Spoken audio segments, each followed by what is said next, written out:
Good morning, ladies and gentlemen. The March 7th, 2007 meeting of the City Council is called to order. This meeting has been properly noticed and posted in compliance with the open meeting law. These proceedings are being presented live on KCLV Cable Channel 2 and are closed captioned for our hearing impaired viewers.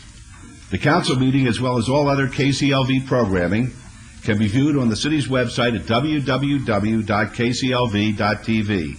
The proceedings will be rebroadcast on KCLV Channel 2 and the web the Wednesday of the meeting at 8 p.m. and also on Friday at 4 a.m., Saturday at 7 p.m., Sunday at 7 a.m., and the following Monday at 1 p.m.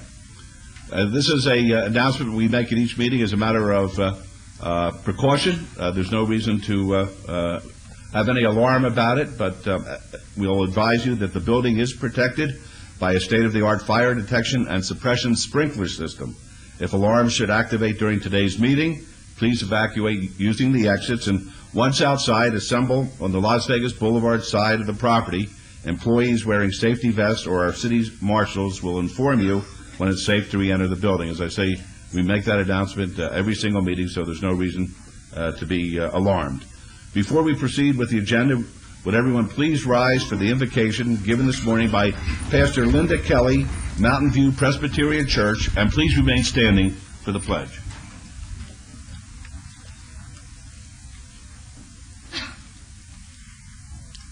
Let us join our hearts and our minds in prayer. God of great opportunities and endless challenges, we thank you for the land in which we live, for its blessings and its privileges. We thank you for our friends and neighbors who live and work in this great city and make it a special place to be. We thank you for secretaries and custodians, for healthcare workers and childcare providers, for security guards and sanitation personnel, for police officers and firefighters, for prison guards and parole officers, for baggage handlers and department store clerks, for emergency room doctors and triage nurses, for the many people who each day provide services and work for the good of the people who live here. We thank you also for those who care for people whose lives are confined to a bed and a window, whose bedroom is a cardboard box and a dirty blanket, who go to bed hungry and cry themselves to sleep, who spend time in the classroom of waiting, whose dreams are as varied and unique as the number of people here. We ask your guidance upon those here today who represent our city and our government, for our mayor, Oscar Goodman, and this team of elected councilmen and appointed aides. Be with them this morning as they make decisions that affect our city. In their collective wisdom, offer them discernment of what it means to work for the common good, what resources they have with which to do it, and the courage to act boldly. Then grant them confidence that they have acted well. These things we pray. Amen. I pledge allegiance to the flag of the United States of America and to the republic for which it stands, one nation, under God, indivisible, with liberty and justice for all.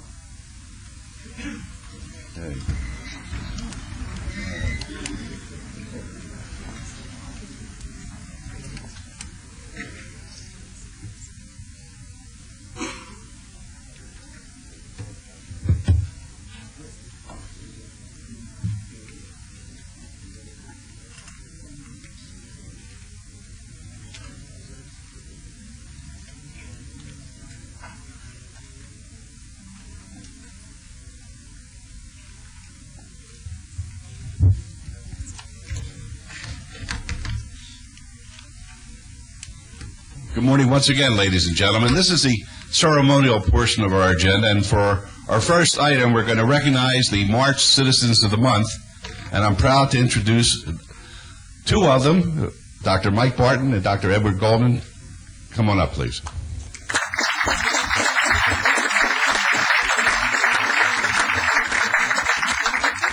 Both of these gentlemen are involved with the Preparatory Institute School for Academic Excellence at Charles I. West Hall, or West Prep for short.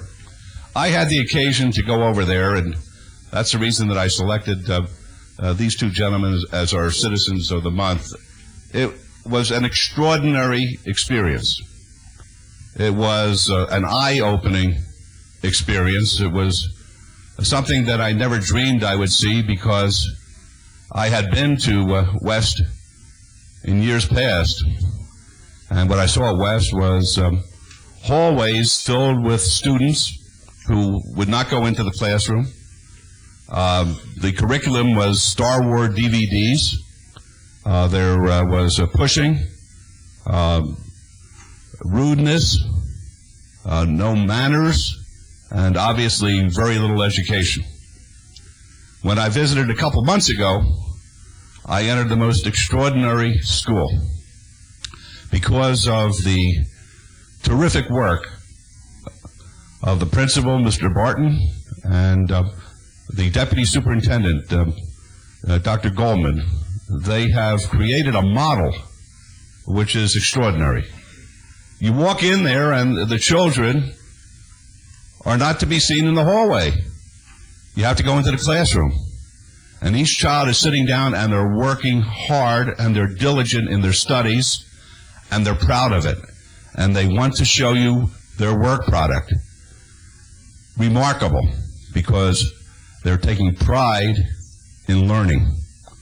And I can't understand, and we have two school trustees with us today, I can't understand why this doesn't happen in every school.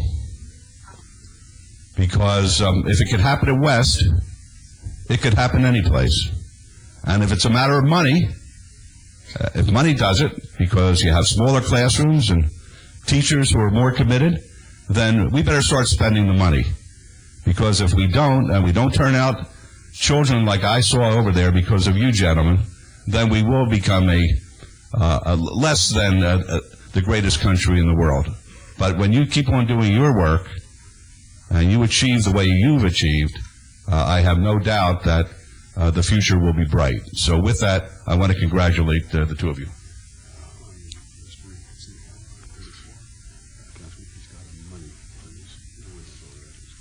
For where? Oh, okay, good. Good. Okay, well, the Mayor Pro Tem just advised me on item number 34 in our consent agenda this morning, Councilman Weekly has provided money for new windows over at West, so that's terrific. That's great. And of course, Councilman Brown wants to know who Councilman Weekly is, how quickly we forget. But it's great, gentlemen. This is for the two of you, and please keep up the great work. Ed?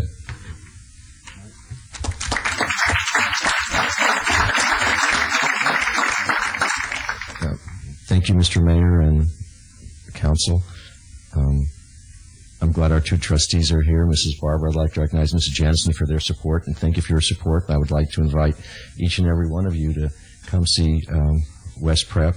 Dr. Tarkanian, you haven't been there in a long time, and I know you've always been a supporter of the types of things that we do over there, and I'd like to thank the Mayor and Mayor Pro Tem and Council for this honor, but really it belongs to Dr. Barton.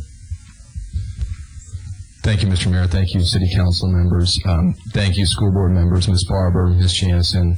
It doesn't happen without a committed organization from support the superintendent, Dr. Rolfus, school board trustees, Dr. Goldman, even, Councilman Weekly has been instrumental in providing great opportunities for our students. And we're headed for great things. We're destined for great things. The students are working hard. And West Prep has the best teachers in the state. I do believe that. So thank you, Mr. Mayor and City Council. Congratulations. Thank you.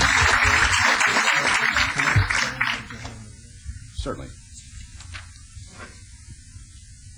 For our next item, Councilwoman Tarkanian is going to proclaim March as Women's History Month, and then she's going to recognize a leader in our community for the great contributions that he's made to not only Nevada, but to the world in general. Councilwoman? First, I'd like to honor Dr. Emil Fry. You know how the mayor tells us so often that we're working for a world-class city. We are becoming a world-class city. Well, I want to tell you, we have here with us a world-class gentleman. and I'm going to take the time to go over a little bit of what he's done, because I didn't even realize we had this jewel within our community. Dr. Fry is a world-renowned oncologist who has dedicated over 50 years of service to medical research, clinical practice, and education to become a pioneer and a leader in the field of chemotherapy and cancer research.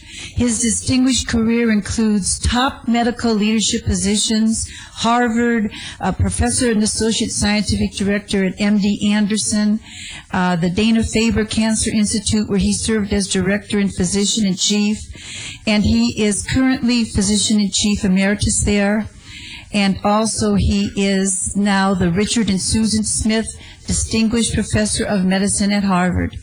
And he wrote the very first comprehensive textbook incorporating principles and practices in cancer medicine. It is now in its 7th edition.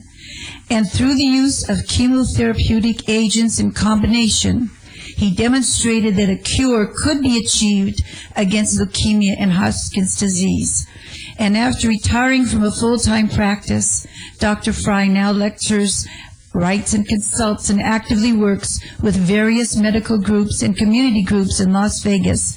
And to show you what kind of man he is, here he was at retirement time, and he doesn't retire really. He moves to Las Vegas, he gives a call to the Leukemia Society, and he says to them, is there any way that I can help? Let me know.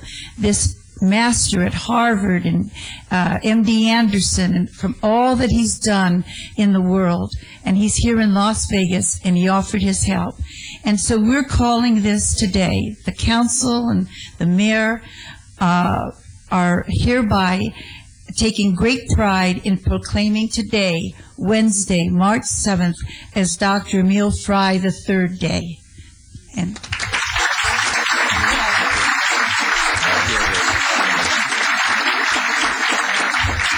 I just want to say that. And the mayor has something very special for you. I do have something very special for you, Dr. Fry. I do this a little bit selfishly because I have a son who is now practicing oncology at the New York Presbyterian, and he'll be moving out in about 2 months to begin a life of research and teaching and clinical practice at the Nevada Cancer Institute. So I am going to make you my best friend. So you'll be able to give him the guidance of your career when he arrives here in Las Vegas. But in all sincerity, we as a council have committed ourselves to taking the city of Las Vegas to a different level than where we've been. We are the entertainment capital of the world. It's a wonderful community. We love living here, but there's certain things that we're trying to accomplish, and one of those is to get first-class academic medicine in our community. The Nevada Cancer Institute was a wonderful first step.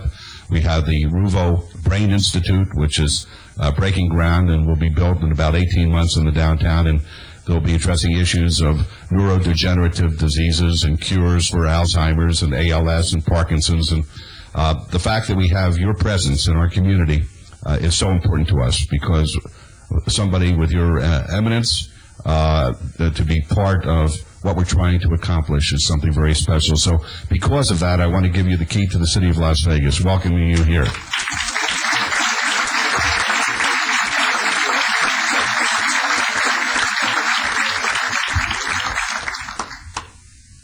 Thank you, Mayor Goodman.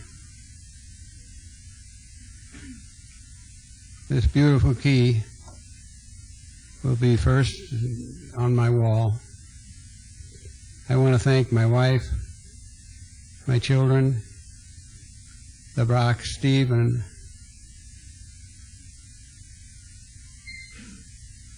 their 4 children, and of course Katie.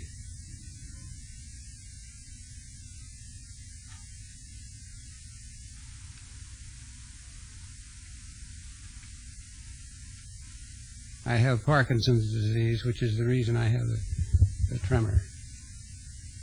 I want to thank a lot of people I see here. I can't think of them all individually, but coming to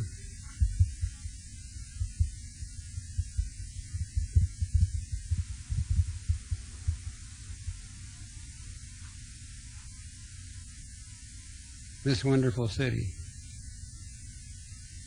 was something that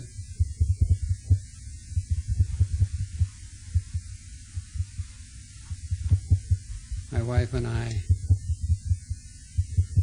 have appreciated increasingly as we stay here going into our third year.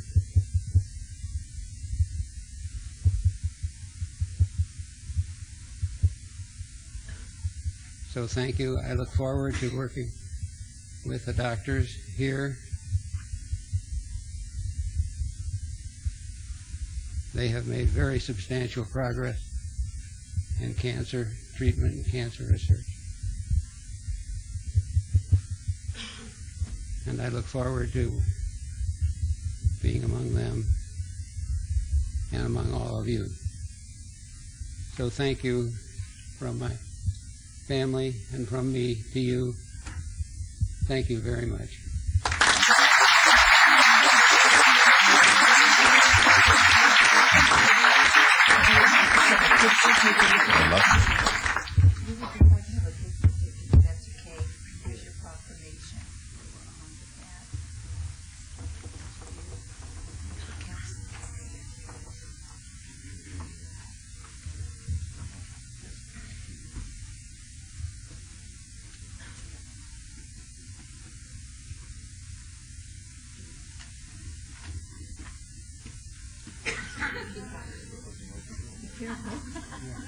I don't know how much training. That's why he's a mayor pro tem.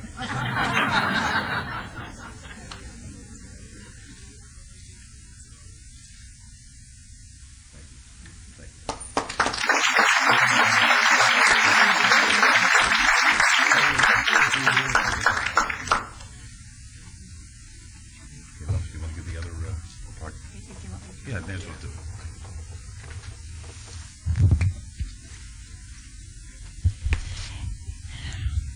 Now today we recognize Women's History Month, which takes place during the month of March. As you look at the history of women in our country, you can easily see we've come a long way. My mother was born before women had the right to vote. And as a young woman, I myself experienced and observed many times a double standard set for women in the workplace. But with the help of many women and men, things have changed. Today we recognize and honor 6 women who have taken different paths in contributing to our society. And we are grateful for what each has done. And I'm wondering, Mayor Pro Tem, if you, as I read their name, if you could you find Bonnie McDaniels? Or it might be better if we do it the other way. Yes, yes. Okay. First of all, we're honoring Karen Tacher. And Karen, would you come up here, please?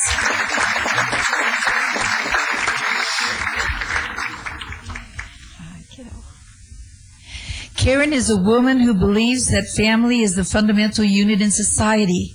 She has spent her life helping children, adolescents, and young adults who are at risk or have disabilities, because she feels passionately that they have an inherent value, that all life has purpose, and that communities benefit from providing appropriate intervention, support, and encouragement so that these individuals with special needs become valuable members of the community. For almost 20 years, I've watched Karen go from a young mother, sort of scared, Karen, not knowing what to do in the labyrinth of the school system, trying desperately to find help for her child who had multiple disabilities. And she has grown into a strong woman, a leader within the state for children. By herself, she led the founding of Nevada Parents Educating Parents, which is known as PEP, to help other parents who were in the situation where she was at one time, seeking help, not knowing what to do, often lost in the bowels of bureaucracy. She's helping them so that they can now help their own children and their families. And now PEP is not only a Southern Nevada group, it is a vibrant state group, highly respected nationally, and the only state group to which the federal government grants certain programs. She has been the executive director of PEP since January 1995 and is also the founder of the State Parent Center for Children with Disabilities, which includes children with serious emotional disturbances. Thank you, Karen, for all you've done in our community.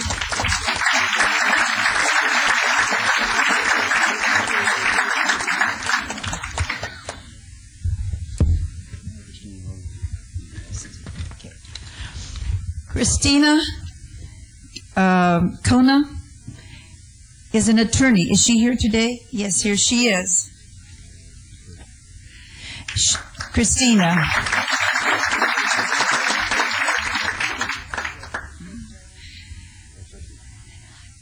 Christina is now in private practice, and she's worked with the state for 8 years doing first-degree murder death penalty defense cases.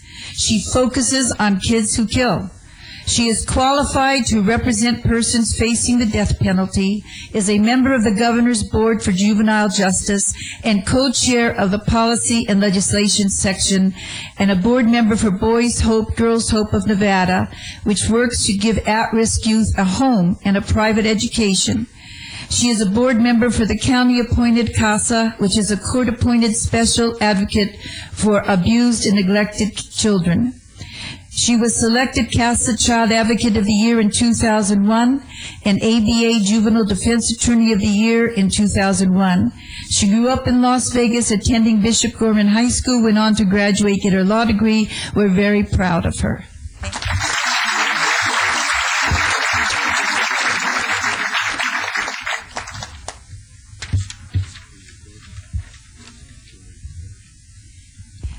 Kenya Pierce, could you come up here, please?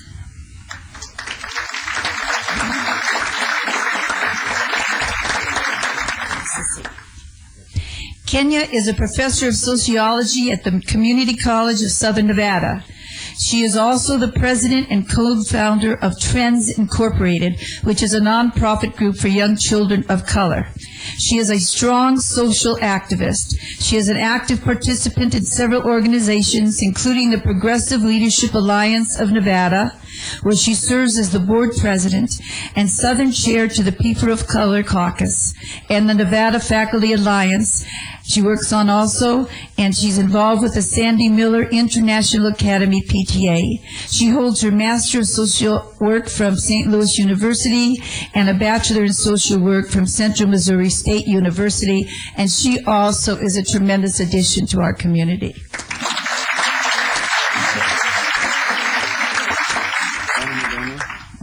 Bonnie McDaniel, is she here? Yes.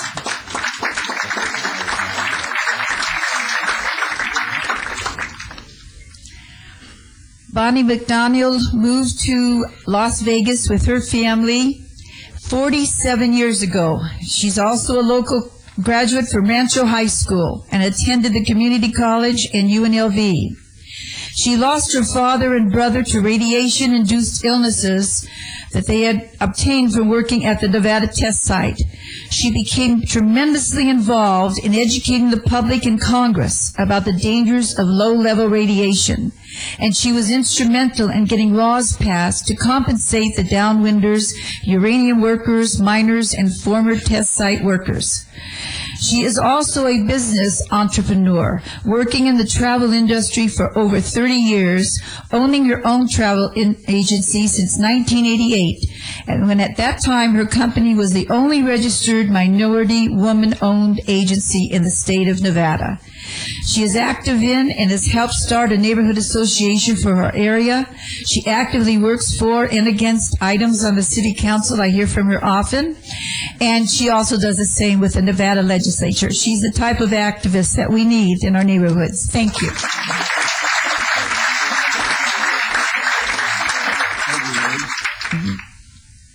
Peggy Mays.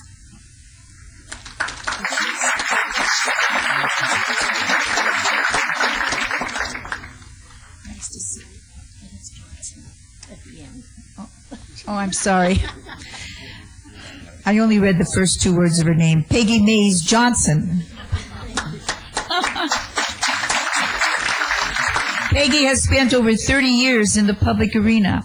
As Executive Director of Neighbors in Need in the state of Washington, she directed the first system of food banks in the country, operating facilities in 19 counties. She traveled extensively to other areas, helping establish food bank sites to develop systemic change agenda, which was needed to put an end to what she calls the demeaning situation in a land of plenty. She then took this agenda and continues to work in the legislative arena. Her other accomplishments include working as a legislative assistant in Congress, serving as a community services director, and in the group organized for the American Federation of State, County, and Municipal Employees. She's helped out there. She's been a consultant for the Department of Social and Health Services. She serves as a lobbyist for low-income individuals and clients of mental health services. She currently is second vice president of the Las Vegas branch of the NAACP, co-chair of the Water Conservation Council of the Southern Nevada Water Authority, and is a member of Hispanics in Politics, League of Women Voters, and the Clark County Nuclear Waste Task Force. And she has recently been appointed to the Winchester Town Advisory Board. Congratulations.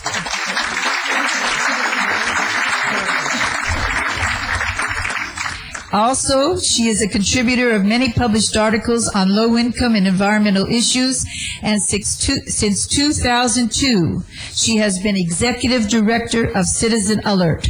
I cannot forget that, she reminds me. Karen Coyne.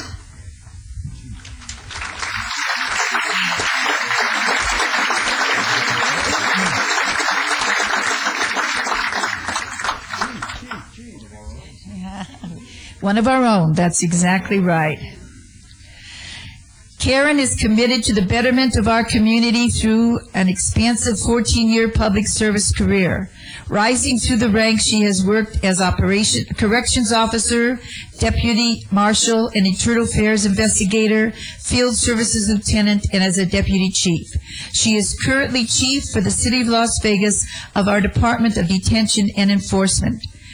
Her work emphasizes the input of citizens, community partners, and staff, as well as the guidance of elective and appointive leadership. She has served as a member of the city's legislative lobbying team during the 72nd session of the Nevada State Legislature and has worked and led several programs ensuring safety for our citizens, including workplace violence, secret witness, public information, and homeland security and intelligence. She has written a variety of articles for publication in various forums. She holds an associate's degree in criminal justice, a bachelor's degree in business management, and currently is working towards an additional master's degree in public administration. She is a graduate of the FBI National Academy and the City of Las Vegas Leadership Academy. She exhibits strong communication skills and strong self-motivation, and we're very proud of her and that she's part of our city. Congratulations.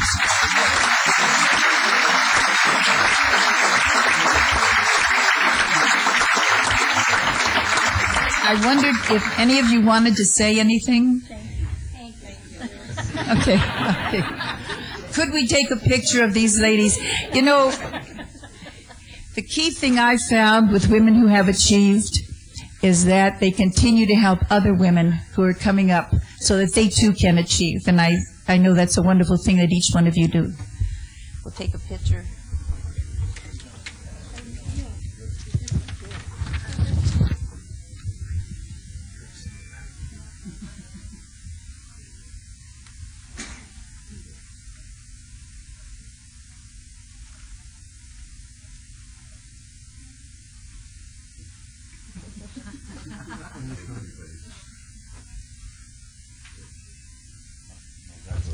Thank you all very much. I'm sorry, I missed that last paragraph.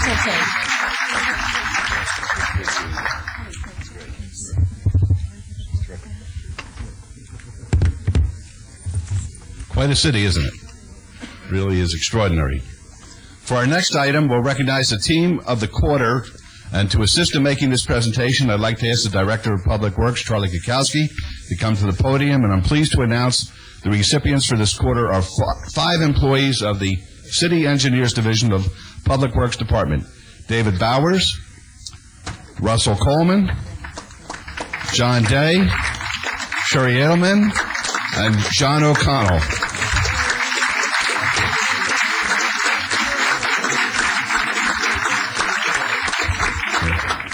These good folks work with Clark County on what could have been a potentially dangerous situation. While Clark County was doing some work on the Flamingo Wash Bridge, they noticed a damaged city sewer pipeline.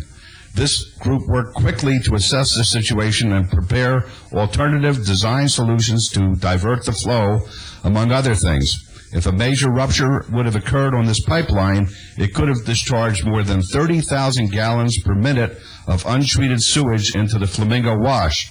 The work was completed ahead of schedule prior to a major rain event, which helped to avoid a potential emergency situation of raw sewage entering the Las Vegas Wash. The city also saved approximately $120,000 by working with the county to plug the pipeline at a cost of $40,000 instead of replacing the pipeline, which would have cost $160,000. So on behalf of the entire City Council, we thank you for your hard work and congratulate you on being named Team of the Quarter.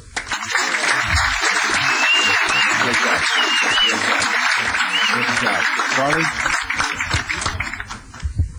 I want to thank Mayor and the Council for recognizing these fine people of my staff and Dr. Selby for nominating us. It was no small task to prevent the catastrophe from happening. 30 million gallons a day is a huge amount of flow. It's virtually a small river to divert. To give you an idea how big of a flow that is, it would fill the average swimming pool in less than a minute. It took a lot of quick and cool thinking to come up with a solution and to monitor the diversion over time to make sure that it stayed in place. Thank you very much. Thank you, everybody. Great job. Thank you. Great job. For our final item, the Mayor Pro Tem will recognize National Multiple Sclerosis Awareness Week. Gary? Thank you, Your Honor. Can we have Jennifer Ellis from my office, as well as Elizabeth Keenan and Lanny Fellows come forward, please? Jennifer is an ambassador this year for multiple sclerosis.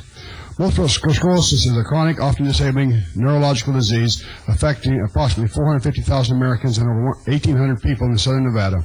There is no cure or cause for multiple sclerosis, and every hour, every day, an adult, typically between the ages of 20 and 40, is diagnosed with multiple sclerosis. And multiple sclerosis symptoms vary widely and may include, at one time or another, impaired vision, loss of balance and muscle coordination, and fatigue.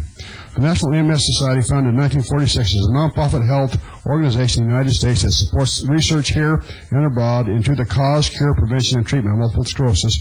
And the Nevada division of the National MS Society provides services related to this condition to people in this state and their families and caregivers for equipment, assistance, exercise opportunities, education, advocacy, information, and referrals.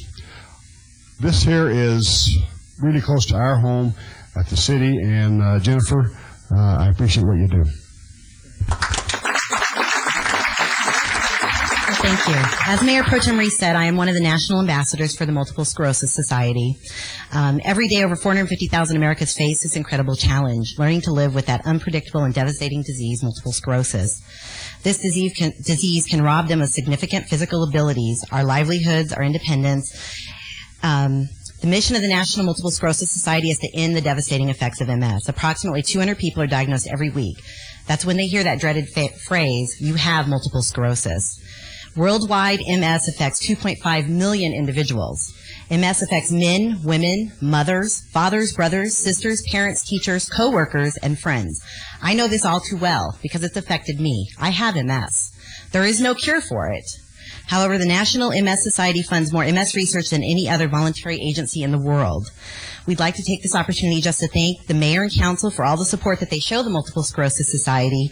Because of people like them, it allows people like me, living with multiple sclerosis, to have the hope that someday there will be a cure. Thanks. Good job.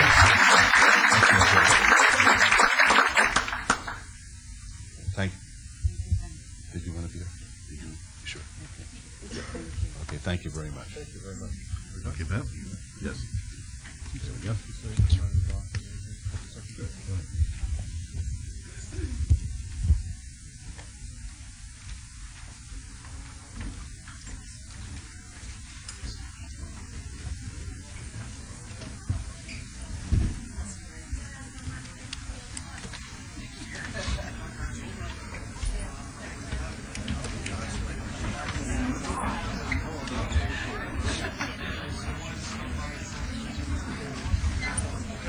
How you doing?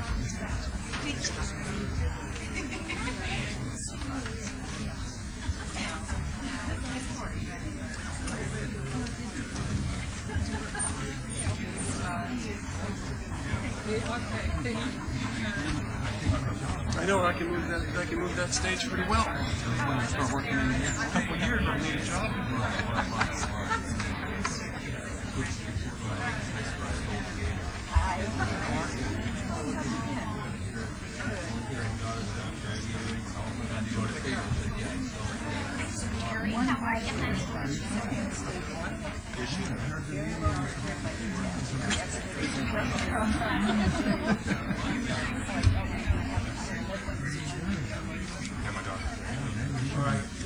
We'll be at recess for a moment or two. Okay, thank you.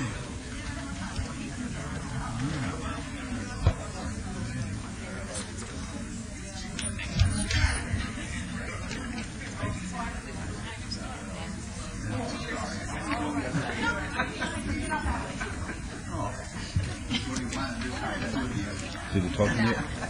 Gary? Okay.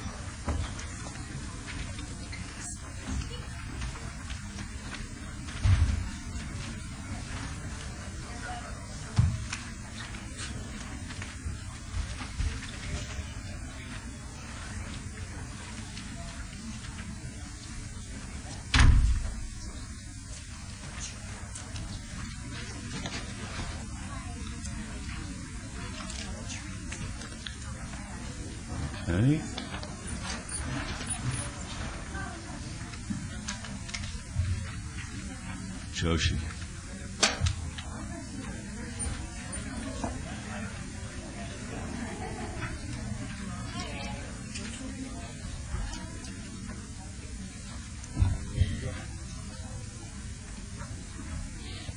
You all set?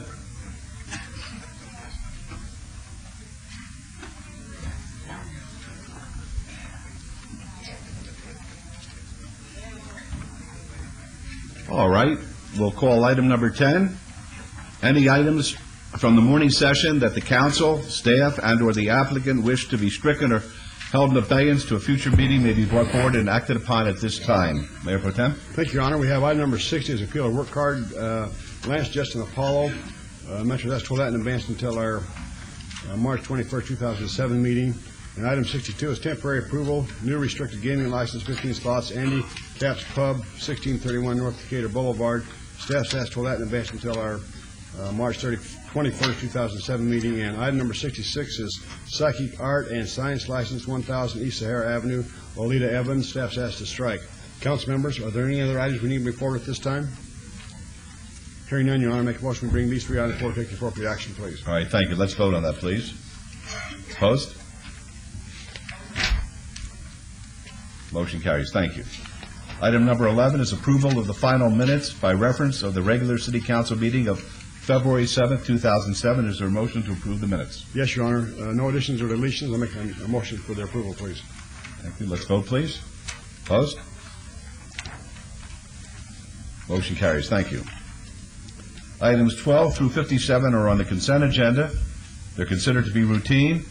They're recommended for approval by the departments and may be enacted in one motion. Are there any items that the council wishes to bring forward at this time? Your Honor, I was going to bring item 34 forward. I don't think we need to at this time now. Again, I just wanted to thank Councilman Weekly for his efforts over at Westside, the West Middle School in historic West Las Vegas. I think we're giving him $70,000 for new windows at that school. All right, thank you. Mr. Vincent, did you wish us to call forward item number 53? No, okay, very good. All right. Your Honor, then I make a motion for approval of all items 12 through 57 with all conditions, please. Okay, let's vote, please. Opposed? Motion carries. Thank you.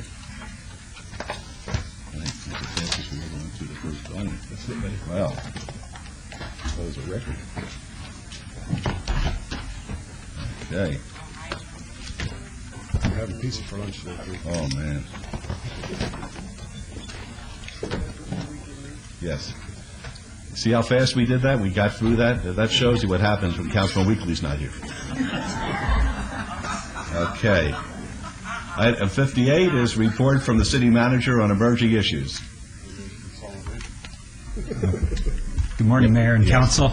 I have 6 items to report on this morning. The first one, with your permission, I'd like to ask... Excuse me, Mr. Stone, could you have a seat while Dr. Selby's making his presentation? I have a question in reference to the agenda items. This shouldn't have a councilman that's sitting for actually Ward 5. Okay, we'll do that a little later. But you voted on something for Ward 5 this morning. There's no councilman representing that ward there. Please. So how are you doing that? Because that's not in your city charter that you're able to go and vote on that. Because you're supposed to fill a vacancy in the meantime. Marshall, please have a seat. So how is the public protected in that when you have a councilman for Ward 5 and your city charter does not indicate any other situations except for fill the vacancy? Mr. Snowden, please have a seat. By a majority vote of the city council. Please have a seat. All right, please have a seat. You're disrupting the meeting at this point. Go have a seat. All right, Dr. Selby, thank you, Marshall.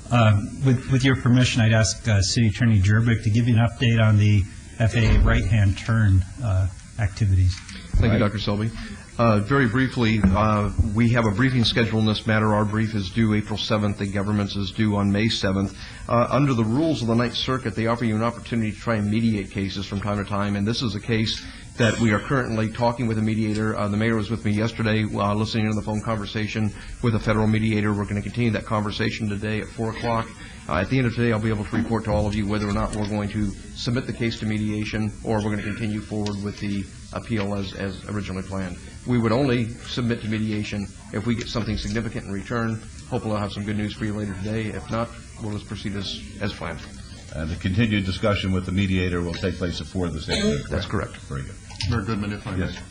Mr. Jerbick, I was wondering, because I'm getting contacted by a lot of my constituents and just people in the city in general that are looking for updates and looking for information. Is there any way that we can, on a regular basis, provide updates to our citizens and our constituents about the status of this FAA situation?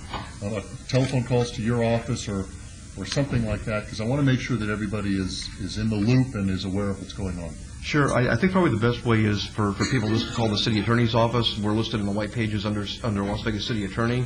I'll give you the number right now, which is 229-6590. That rings right to my office. If anybody has any questions, call the city, call the manager's office, call the city attorney's office. But because we're in flux right now and it's a pretty dynamic situation, it's probably best to just call my office to get an update. We'll be glad to talk to anyone. Thank you, Mayor. All right, thank you.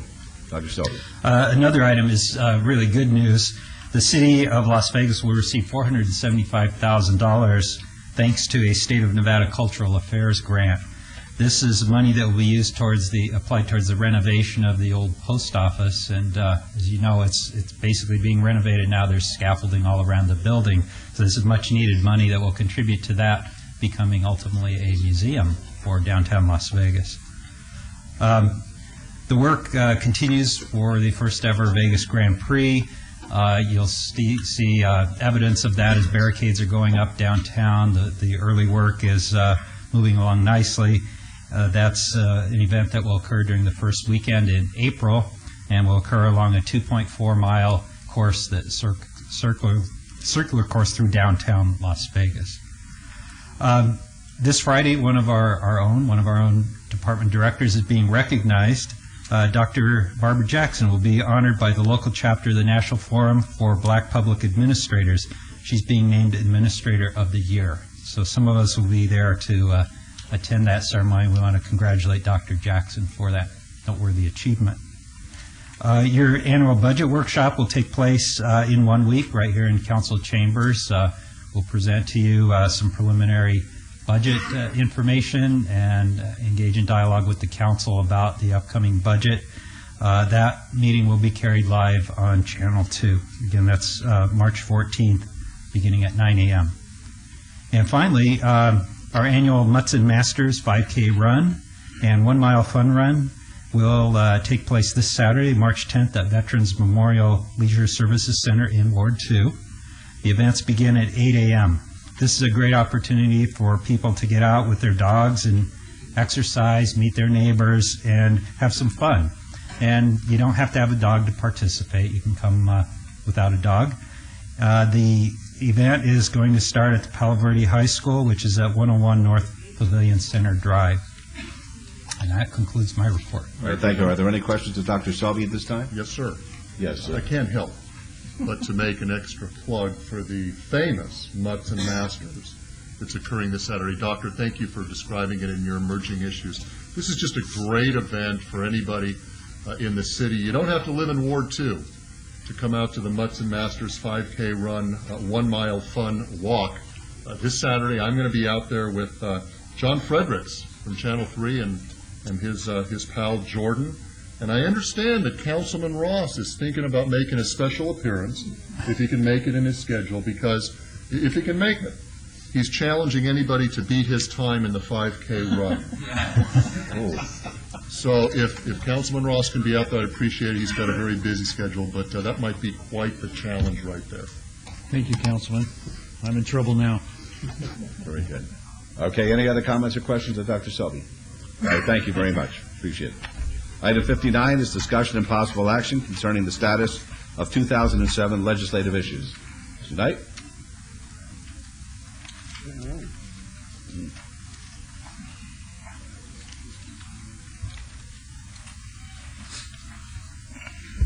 Good morning, Mayor and members of the Council. Chris Knight, Director of Admin Services.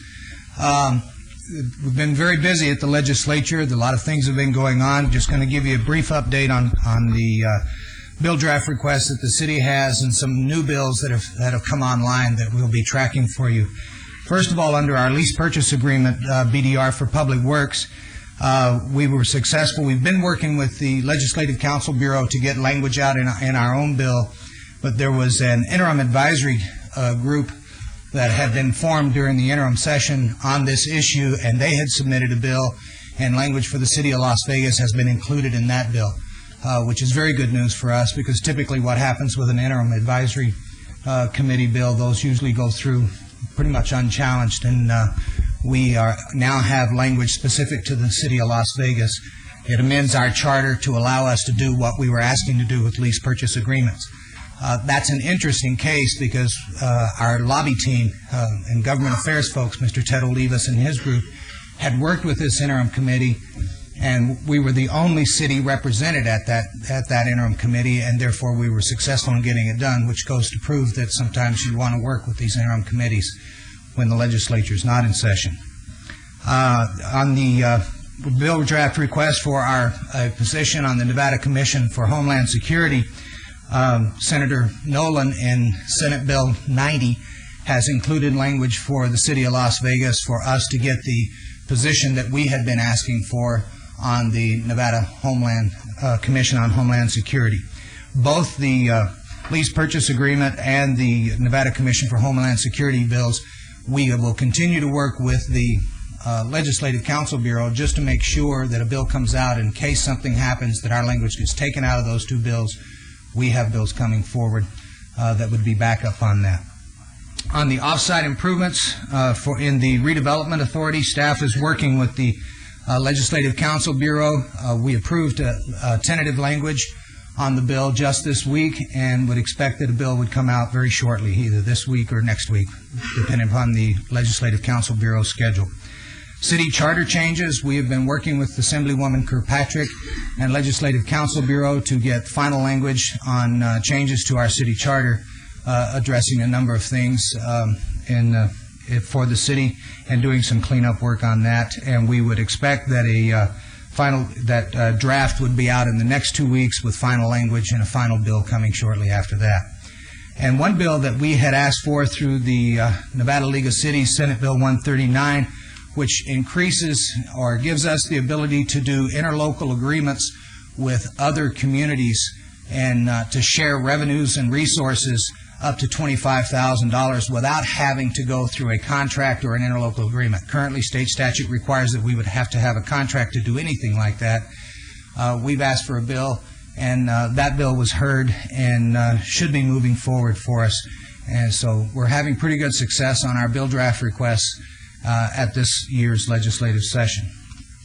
Other bills related to eminent domain. There are several bills out there that are related to eminent domain. The county has sort of taken the lead on the eminent domain issue in relation to Pistol, and our staff is working with a group of other communities and the county to make sure that the interests and the resolution that this council passed stating your position on eminent domain are protected. Billboards, we've got no language yet out on billboards. The only thing that we have done is seen a draft of language, which you were provided a brief summary of the effect of that language if it comes out, what that would do in your briefings this past week. An interesting bill, SB 123, which is a bill that deals with public records, and public records requests requires that if you get a public records request, you would have to respond to that in 2 days. That bill puts a pretty onerous requirement on the city of Las Vegas or any municipality. Our city attorneys, Mr. Henry, testified in opposition to that bill, and we will continue to be working with that bill because it has some very negative impacts on the city of Las Vegas. SB 96 is a bill that will be heard tomorrow afternoon, which basically eliminates the government services tax, which again is a threat to our revenue stream and our ability to provide the services to the constituents of the city of Las Vegas. We have been working with the Urban Consortium, which are the 5 largest cities in the state, as a group. Marv Levitt, who is the consultant to that group, will be testifying in opposition to that bill at 1:30 on Thursday.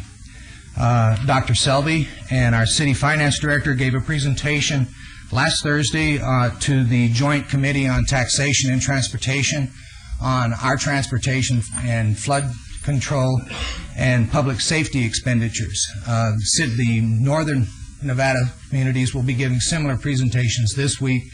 To what end, we don't know yet, but we'll continue to monitor where they're going with that information and what they're wanting to do with the information that we're providing to them. Some bills that are not scheduled yet but are upcoming that might have some interest to the council. SB 149 is an election bill which changes the election cycle for city council members, makes it coincide with the election cycle with Clark County, which would mean that elections for our council members would be on the county's election ballot. This was a bill that came up at the last session in which we opposed and were able to get defeated.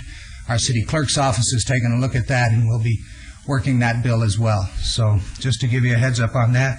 AB 142 and AB 143 are bills that relate to public office. AB 142 requires a public officer. That would be any council member or any public officer that is required to file a statement of financial disclosure to attend a course on ethics in government as taught by the Ethics Commission within 30 days of taking office. So that would be an interesting bill to watch. AB 143 increases the amount of time that the director of the Commission on Ethics is required to complete an investigation of the facts and circumstances on a request for an opinion. It increases that time from 45 days to 1 year, and we'll be monitoring that bill as well. So those are a couple of interesting bills that are being discussed up in north in Carson City.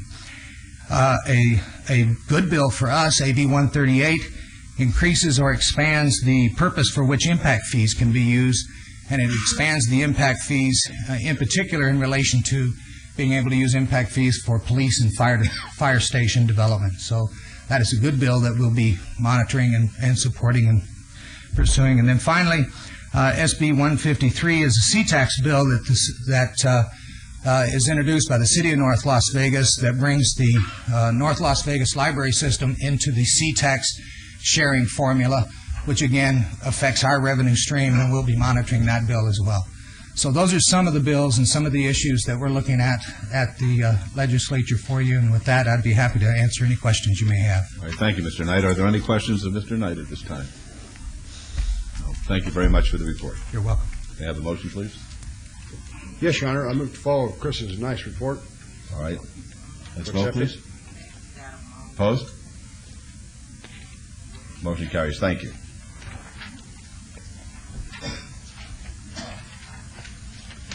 Item 61 is approval of change of location for a psychic art and science license, Nina Dimitro, doing business as Psychic World, from 1026 South Main Street to 1820 Hassett Avenue in Ward 3. Mr. DiFiore. Mayor, members of the council, normally this item would be on consent, but Ms. Dimitro has been licensed with the city as a psychic art and science licensee for a few years now. When she first came into the city to be approved by the council, she had approval at the 1820 Hassett Avenue address, and there was a condition on that license that she understood that no business could be conducted out of that home. She subsequently moved to 1026 South Main, a commercial location, and now is moving back to her residential address. I brought this forward on discussion simply to make sure she understands and the council would approve her with the condition that no business with clients could be conducted out of the home. It'd be used simply as a business address for her to utilize, I guess, in her marketing or advertising. And with that condition, I would recommend approval of this license. Thank you. Ms. Dimitro, do you understand that condition? Yes. And do you agree with it? Yes. Are you able to tell us who's going to win the NASCAR race on Sunday? Oh, you're going to have to make an appointment with me on that. I only works at appointments only.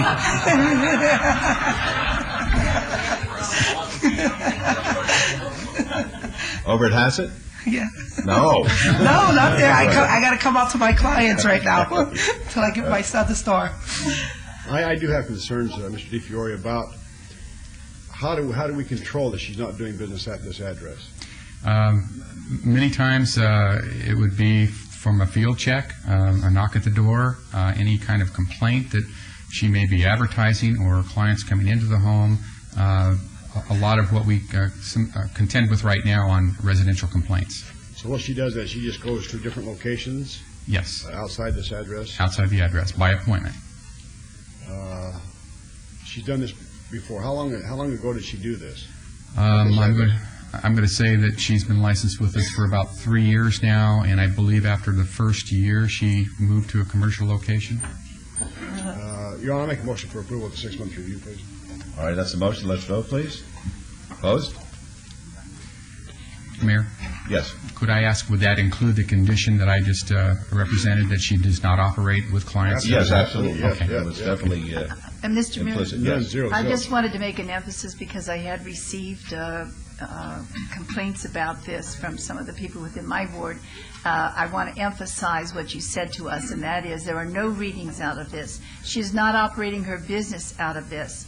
It is just a change so that she will use it as a business address. That's correct. And I want to make that very clear on the record for those who were interested in this and were concerned. Yes. Because I shared your concerns too, Councilman Reese. All right, there's been a motion. Let's vote, please. Opposed? Motion carries. Good luck. Good luck. Thank you. 63 is discussion and possible action regarding a 6-month review for a tavern license and a restricted gaming license for 15 slots for Dick's Liquors, Inc., doing business as Cooler Lounge at 1905 North Decatur Boulevard in Ward 5.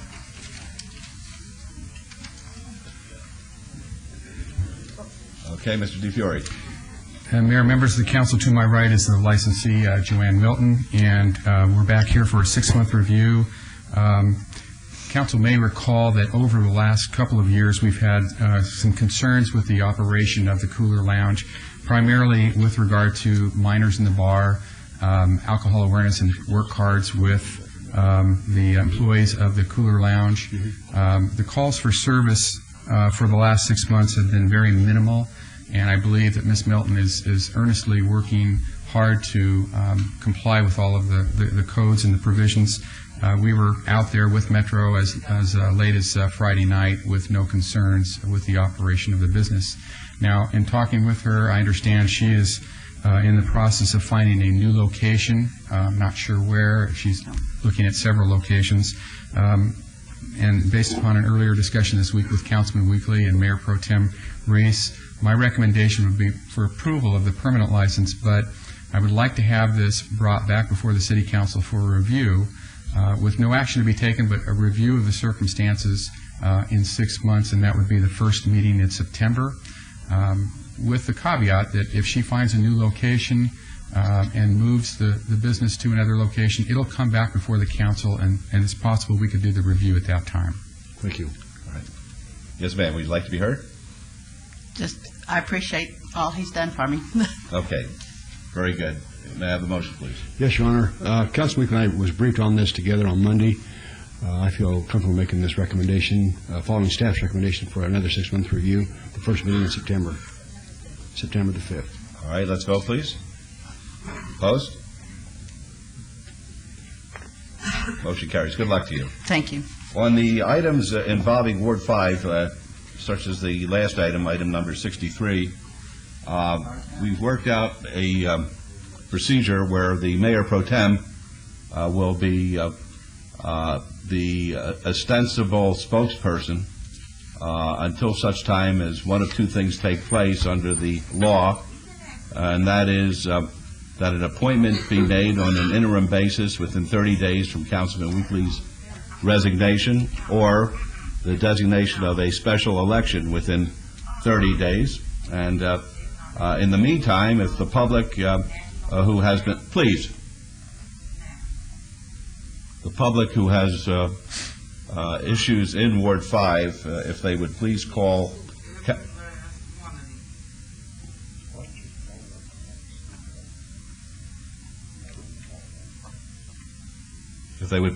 Councilman Weekly's office and speak to Carlette Adams Dixon, who has been at the front line of Councilman Weekly's office since he's been here in City Hall, and voice whatever concerns they might have. That will then be assigned to the Mayor Pro Tem, who then has the prerogative to ask for assistance from the other council members for this 30-day period of time, which the law allows us to take one of those two alternative methods as far as the position of councilperson for Ward 5. Well, it doesn't allow him to vote. That's the point, because it's in the law here. Please, ratified statute doesn't allow you to vote on that. You should have made an appointment 30 days ago. That's the point, Mr. Mayor. Okay. We have to have representation. We have not had nothing but a warm body that's sitting there. But what I'm saying is this, that before you came about to put this agenda together, you should have checked your city charter, and you should have went on there, and you should have saw pursuant to 6 and 1.1. I am complying with the city charter. After the fact, you wasn't going to do it until we came here and addressed the issue. Oh, will you have a seat.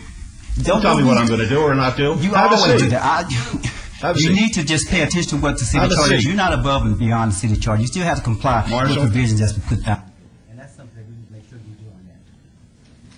You don't have to always act like a schmuck when you're down here. You want to be heard? Yes, Alabama citizen law. All right. Las Vegas, Councilman Weekly. Yesterday, all day long, I tried to call her, and she was not in the office. All right. Well, next time, if you can't reach her, call me. Well, now we're finding out.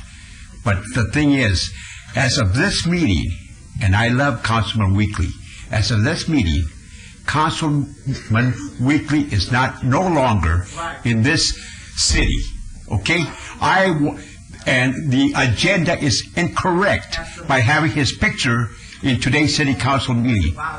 Okay? Marshall, I'm going to ask you to remove the gentleman if he has one more outlet. Okay.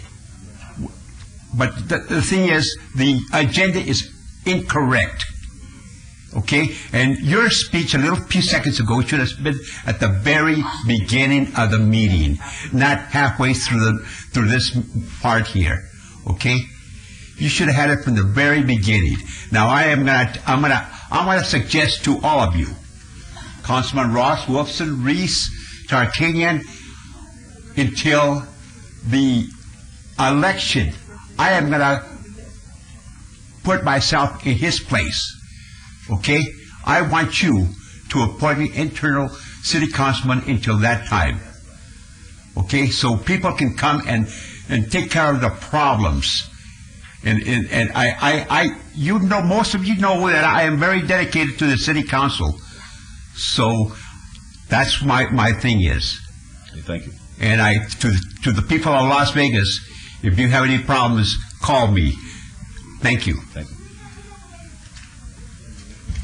Beatrice Turner, West Las Vegas. And you know what everybody just stood here and said was the truth.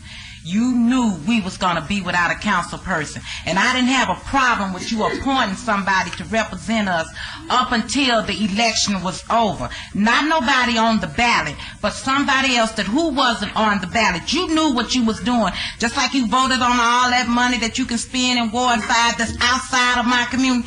That's okay, because you know what, Oscar? I do believe is God going to prepare a table for you, and it ain't going to be real nice. And for somebody like you, Reese, who said a long time ago you didn't want us and we need to call your office, I don't think so, but that pneumonia going to turn into a heart attack. Well, that's a classy statement, okay? Oh, sure is. Let the record reflect the class that has been shown. Yes, ma'am. Dorothy Barnes, Las Vegas resident. I have voted. I see they trying to block me out of voting by getting this here. They are sending me things from the voting. Okay, not now, Ms. Yeah. We'll call you later on. Well, I want them to know, everybody that sits in here, it's no need to lie on people to hold a position. All right, have a seat. Have a seat. All right, we'll call you later.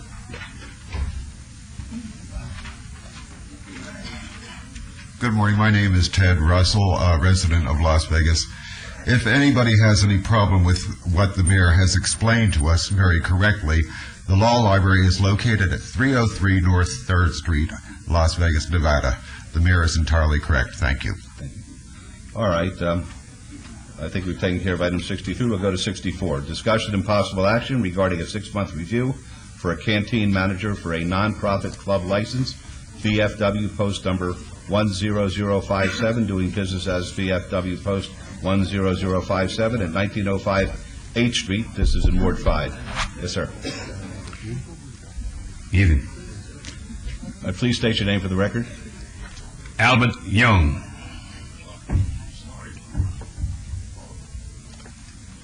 Mr. DeFiore. Mayor, members of the council, Mr. Young is back for his final review as canteen manager for the VFW post number 10,057. Over the last year, we've had pretty much success in having Mr. Young comply with our business licensing codes. And over this last year, we've had conditions on the license for this location. And my recommendation today is going to be for approval of the permanent position of canteen manager of the VFW post with the same conditions, which I would like to read into the record. These conditions include the improved security for the outside of the club, not permitting alcohol use in the parking lot. That has been significantly improved, and I would like to keep that as condition 1. Improved lighting in the parking lot, again, significantly improved, and have that as a condition. 3, assure staff maintains valid alcohol, health, and work cards. That, again, has improved, and that would be condition number 3, and that the closing time would be 9:30 p.m. for service of alcohol and 10 p.m. for closing of the club altogether, and he has complied with that as well. I would like to do this with the condition would be that we would review this in 6 months, not for any disciplinary action, but just to review the circumstances and the conditions, and have a report to the council at that time. Mr. Young, is that agreeable with you? No. Okay. I would like to stay open till at least midnight, because we operate in the red now. Sometimes we have to go in our pockets. There haven't been any problems, so I'm requesting at least midnight. Mr. DeFiore. While there has been no problems, I would caution the council that many of the problems occur later in the evening and towards midnight. If he is asking that to be considered as a change of the condition, I would probably make the review shorter than a 6-month period, maybe 30 days or 60 days. Fine. That way we can see whether or not that meets with everybody's approval. So, you mean to tell me we still on probation or what? Well, you're always on probation when you have a special use permit because that's a privileged license. But basically, we're going to. You made a request to stay open until midnight. If the mayor pro tem includes that in his motion, then we'd ask you to come back in about 60 days and tell us whether or not there are any issues that have occurred primarily between 10 and midnight. No problem, but Okay. you're confusing the issue. The original issue was key employee license, not the problems of the VFW post. And as of yet, I don't have that.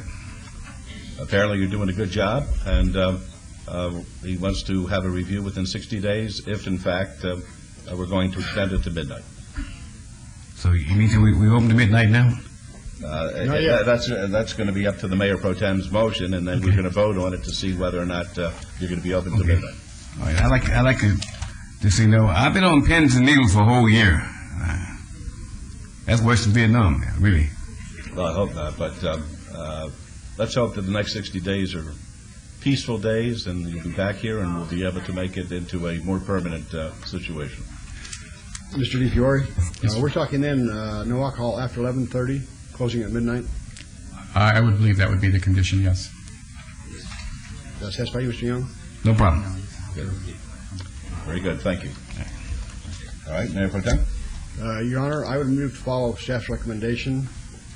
Again, I was briefed on Monday with Councilman Weekly. The extra hour, 2 hours, we're going to have, you're recommending a 60-day review? I'm going to recommend this would be a permanent approval as Mr. Young as canteen manager with a review of the circumstances and the conditions 60 days from this date. Okay. And my recommendation then would be that we have no alcohol sales after 11:30 with closure at 12 o'clock. That would be correct. All right, that's the motion. The 60-day review. Very good. Let's vote. Opposed? Motion carries. Good luck to you, and get off pins and needles, please. Thank you. You're welcome. All right, 65 is discussion and possible action regarding temporary approval of a new pawnbroker license subject to the provisions of the Planning and Fire Codes for Candace Lamond, doing business as MNM Pawn at 3227 Meade Avenue in Suite 3B. This is in Ward 1. Mr. DiFiore, please. Mayor and members of the council, Ms. Lamont is here for consideration of temporary approval of a pawnbroker license at 3227 Meade Avenue, Suite 3B. She does meet the criteria for preliminary approval of this, and that would be my recommendation. Very good. Ms. Lamont? Hi, I'm Hi. Candace. This is my husband, Martin, and he's going to be running the store. Okay. If you have any questions that we can answer for you. Okay. Are there any questions to Mr. DiFiore or the lady and gentleman? All right. I have some questions. Yes, certainly, Councilwoman. Mr. DiFiore and the applicants, my understanding is that there are two pawnbroker shops already very nearby this situation, one very close and one down the street. And I have a concern about adding another pawnbroker shop there. In speaking with Margot Wheeler yesterday, the zoning for this is an M zoning, and it only requires a conditional use permit according to zoning standards. I know that. I'm just voicing my concern. And I have not had a time to talk with the applicants, and neither have I had an opportunity to go out and view the area. I would like to ask that this be obeyed so that I do have a chance to go view the area. I did have a member of my staff view the area, and that member felt it was inappropriate to add another pawn shop there. So in fairness, rather than moving for denial, I'd like to go myself. It's all right with the applicants.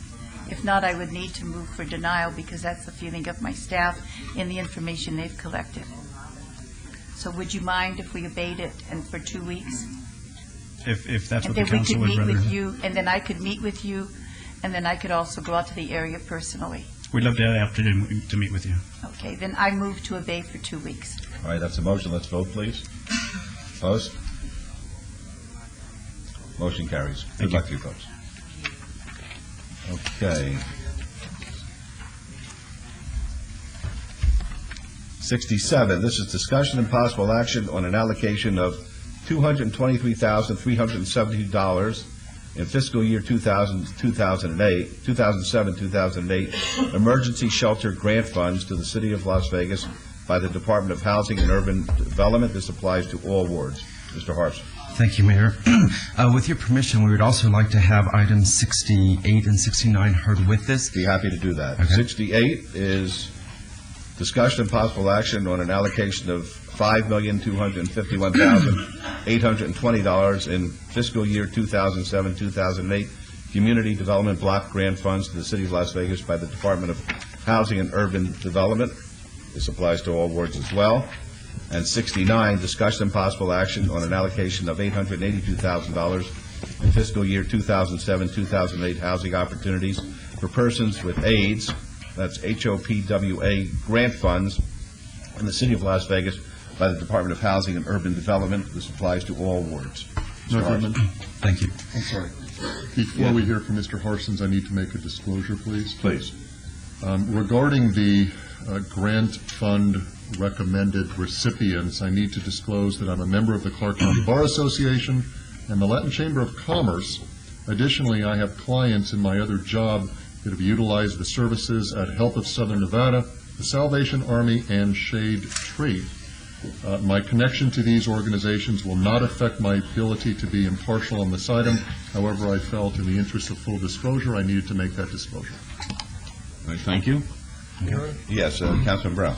I'd like to put on the record that I am a Board of Trustee of Catholic Charities of Southern Nevada, and any of the items that are recommending money go to Catholic Charities, I would be abstaining on that component of the item, but per the City Attorney, can vote on the remaining grants. Very good, thank you. Councilwoman? And I also am a member of Catholic Charities, a board member, and I would also be able to vote, as I understand from legal counsel, on the other items, but would recluse from anything relating to Catholic Charities. Thank you. Any other disclosures at this time? All right, Mr. Harson. Thank you. Before I turn this presentation over to Ken Evans and Chris Salm, who are the chair and co-chair of the CDRB, I'd like to give you a quick overview. The CDRB consists of 24 citizens appointed by the mayor and council to represent the community in advising the city council on the allocation of a portion of our limited federal funds. Each board member committed 70 hours of personal time to attend 13 presentations and recommendation meetings. In addition, they spent many hours reviewing applications before the meetings. Each board reviewed 72 applications and oral presentations to evaluate the merits of each project in relationship to the community needs. Board members had to make allocation recommendations where requests in some cases exceeded funding by more than 3 to 1. The recommendations being presented today represent 3 different grant programs: Community Development Block Grant, which is CDBG, Housing Opportunities for Persons with AIDS, also known as HOPWA, and the Emergency Shelter Grant, which is ESG. I'd now like to introduce Ken Evans, the chair, and Chris Salm, co-chair, and they will give you the board's recommendations. All right, before we do that, what I'd like to do is I would like to recognize the members of the board. Extraordinary group of folks. Just extraordinary how they do their homework. They do their homework and they fight for the principles in which they believe as far as allocating the funds. And I'm going to read the names of the members because the least that they're entitled to is community recognition. And we're going to have a little gathering, I think, later on this month, if I'm not mistaken, over at Hennessy's. And does anybody know when we're doing that? 15th at noon, is it? Okay, well, we'll be at Hennessy's at noon on the 15th of March, and anybody wants to come by and thank these folks for their public service, that's a good time to do it. Mr. Evans, Ken Evans is the chairman, Chris Salm is the co-chairman, Doug DeMasi is the alternate co-chairman. Then we have Ann Blue, Anthony Bruges, Melina Burnett, Betty Craik, Verlia Davis Hogard, Martin Dean Dupalo, Israel Fuentes, Jay Heiner, Barbara Hofsummer, Alan Karcher, Debbie Kinsora, Pam Kowalski, Tom McGrath, Carmen LaShawn Miller, Devinder Pappas, Peggy Pound, Alejandro Rodriguez, DJ Stutz, Marsha Washington, June White, and Tammy Wilder. Another round of applause for these good folks. Mr. Evans, be happy to hear Could from I you. just say one word also? Certainly. What's impressive about the agencies selected is not only do you have those big name agencies, you have here lots of those little agencies that are doing so much to contribute and who struggle because they're not as well known, and I think that's very, very important. Appreciate it. Thank you very much. Good morning, Mayor and Council. Ken Evans, Chair of the Community Development Recommending Board. First thing I'd like to do is to say thank you very much to my co-chair, Chris Song, as well as to my fellow board members. Takes a team effort to make those key decisions for both the large and small groups. In addition to that, I also want to thank the staff of the Neighborhood Services Department. Without their guidance and direction, we wouldn't be able to do what we do. The city's limited by federal regulation to allocating only 15% of the community development block grant funds in public service projects. To that end, the city sets aside $158,666 in CDBG dollars to partially fund the community, schools, and leisure services community centers after-school programs. These programs serve over 4,000 low-income children throughout the city. These children receive tutorial assistance, cultural art experiences, and recreational activities after school and during their track breaks. The board reviewed 42 CDBG public service applications from local nonprofit agencies that requested a total of approximately $1.4 million. The total funding that was actually available was probably closer to $560,000, so we definitely had some key decisions to make. All applicants and all programs were asked to prioritize their funding assets, and then what we did as a board is we would make a decision based on those priorities with how much we wanted to recommend for their agency. To ensure an equitable recommendation process, the applications were reviewed by 4 categories as approved by the City Council, and the categories are child care, life skills, social services, and youth/alternative education programs. The board recommended funding for 31 of the 42 applications in public service that we received, again totaling approximately $560,000 as listed in your agenda memo.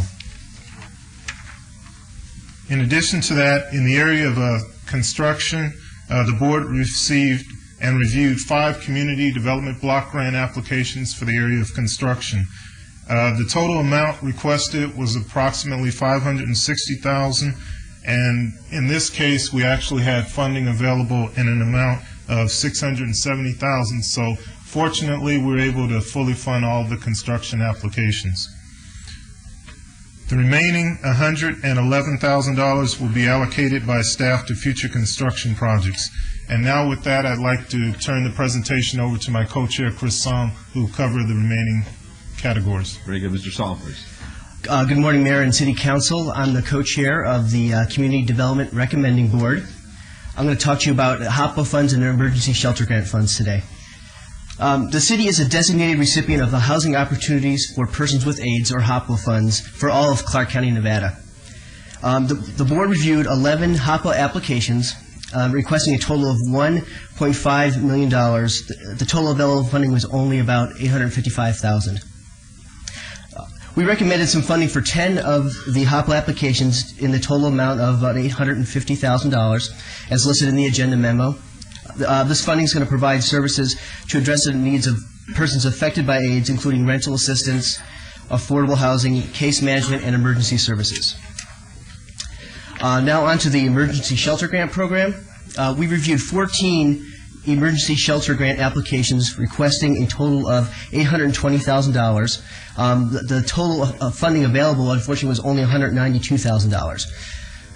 We recommended some funding for 13 applications for the total amount of $192,000, as listed in your memo. These projects will provide homeless prevention activities, essential services to address the needs of homeless persons, and operational costs for emergency shelters or transitional housing. At this time, we can answer any of your questions you might have regarding our recommendations. Thank you. All right, thank you very much. Are there any questions of the gentleman? All right. Would anyone like to be heard? Go ahead, please. Tom McGowan, Las Vegas resident. What is the final resolution of the issue surrounding approximately $2.3 million in funds that were apparently provided to the Las Vegas Housing Authority that were previously in question in this open public forum? That's in the issue of public disclosure. If there is something germane to that issue, I would appreciate it if you will now address that on the public record. Thank you very much. All right, Mr. Harson, do you have any ideas to that issue? Yeah, I'm not aware of anything as it relates to CDBG funds. Okay. What I will do is I'll check with staff today. I don't believe I'll CDBG let you know. funds are involved in that. But yes, sir. Good morning. My name is Anthony Hodge. I live 123 Sir David Way.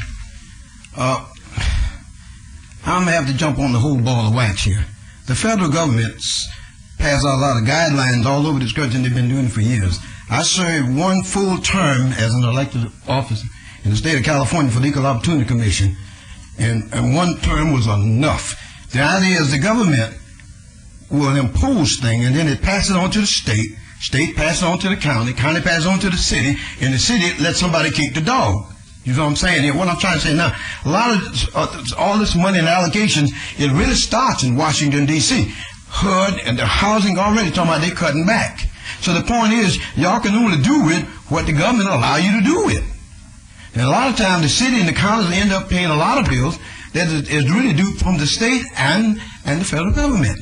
Now, I made that clear over at the county just yesterday.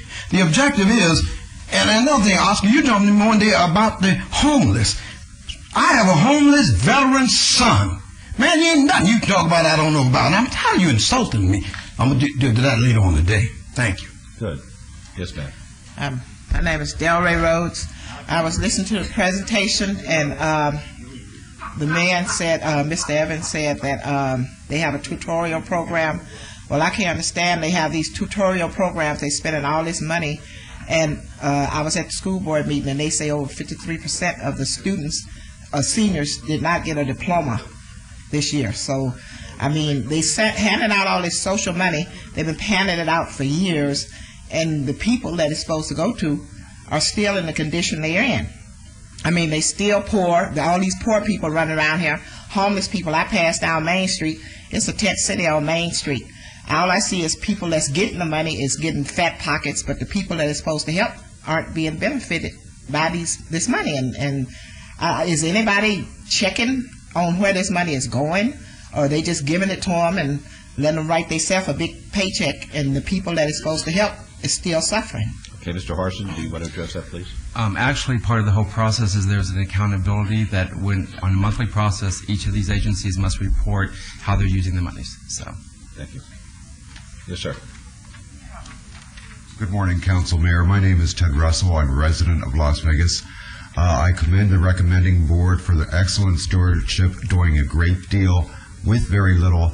Coming out of Washington, due to circumstances beyond our temporary political control, there's pretty much a trickle coming out of D.C. The demand and the need has increased hugely. This is blindingly and glaringly obvious. But again, my confidence is in the recommending board doing what they can, and God grant us that next year it will be different coming out of Washington. Thank you. All right. Anybody else like to be heard on this? Beatrice Turner, West Las Vegas. You know, I happen to go to the mortuary that's on Four Master Lane. Go down there at 6, 7 o'clock p.m. and look how those people are sleeping on cardboard boxes. 5 o'clock in the morning, you got the city coming, rushing them up, getting them off the sidewalk. Now, a man called me that work a job, that's homeless, that work a job, that's trying to do what's right. He can't go in the shelter because he get off too late, so they won't even let him in the shelter. So now, come on now, who are they helping? You know, I am so sick of this money just going out to waste, and you got people still sleeping on the streets. You got people are not being helped. You got folks that's writing their paychecks they are the ones being serviced and not the people who really supposed to be serviced. You go over there to that shade tree where you got women that live over there that stand there. And I know for a fact you ought to see how some of them employees talk to them women like they less than human. It's a woman work up in there. I'm like, you of all people who come from the gutter and come up here and get a job, and you talk to these women like they are nothing. But no, what y'all need to do, put on some old clothes, come out there at night on the sidewalks where they are at, sit. You can't go in the shelters because y'all all men. Put on some old clothes, Lois.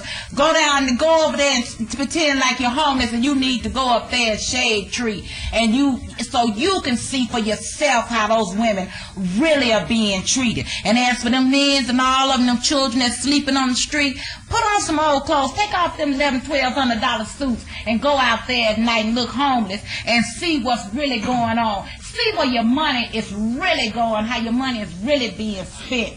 That's what you need to do. Go out there and see for yourself. Don't let nobody come give you no report and say, oh, everything is lovely. See it for yourself. Oh, no, you ain't standing behind me, Verla. Good morning. Good morning. For the record, my name is Verla Davis Hogard, and I live at 1401 Sharon Road in Las Vegas. I have served on this committee, and I have also served on the county committee. And we spend a lot of time and energy going through this, and we are in compliance with the open meeting law. While I appreciate the comments that people have said, the meetings are open to the public, and they are posted around the city. So if any comments need to be made, they can be made to us as we are doing our deliberations, and I thank you. Thank you very much for your service as well. All right. It's been suggested, and I'm going to follow this suggestion, that the motion will be to all of the items with the exception of Catholic Charities to begin with. Now, this is just on item 67 or 68 or 69 together? So we could do it together, all three. Okay. I make a motion to, again, thank the board members as well as the chairman and the co-chair for their due diligence. It really makes the job of the city council and the mayor's job a lot easier. I would make a motion for approval of all of the awardees except the Catholic Charities on all three items, please. All right, let's vote on that, please. Opposed? Motion carries. And then a second motion to vote to approve the funds which pertain to Catholic Charities. That'd be my motion, Your Honor. All right, let's vote on that, please. Opposed? Motion carries. Thank you. Thank you. Very good. And thank you for your service. Okay. Item number 70 is a public hearing regarding the Clark County Regional Flood Control District's approval of a master plan amendment for the Meadows Alta Parallel Planning Area in Ward 1. Mr. Kukowski. Good morning, Mayor and Council. Today I would like to present a master plan amendment to the Regional Flood Control District Master Plan. This one is called the Meadows Alta Parallel System, and originally it was a parallel system in this reach of the city. This is Alta, Charleston, Upland, and the original project called for upsizing this line and running laterals to capture the flow. During the preliminary engineering of that project, a lot of constructability issues surfaced, and we looked for another alternative.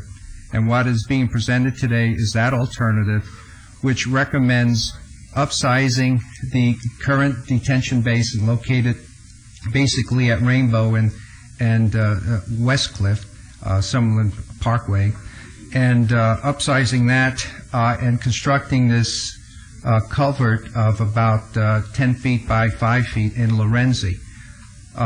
This project is going to cost around $9 million, which is about $7 million less than the original contemplated project. All right, thank you. Any questions of Mr. Kukowski? Does that conclude the presentation? That concludes the presentation. You're just standing up there for more? This is Peter Jackson. He's from our flood control staff, and if you had some difficult questions that I couldn't answer, he was going to back me up. Okay, very good. All right, it's a public hearing, folks. Anyone want to be heard? Tom McGowan, Las Vegas resident. I recommend you approve the item. Thank you. Does anybody else like to be heard at the public hearing?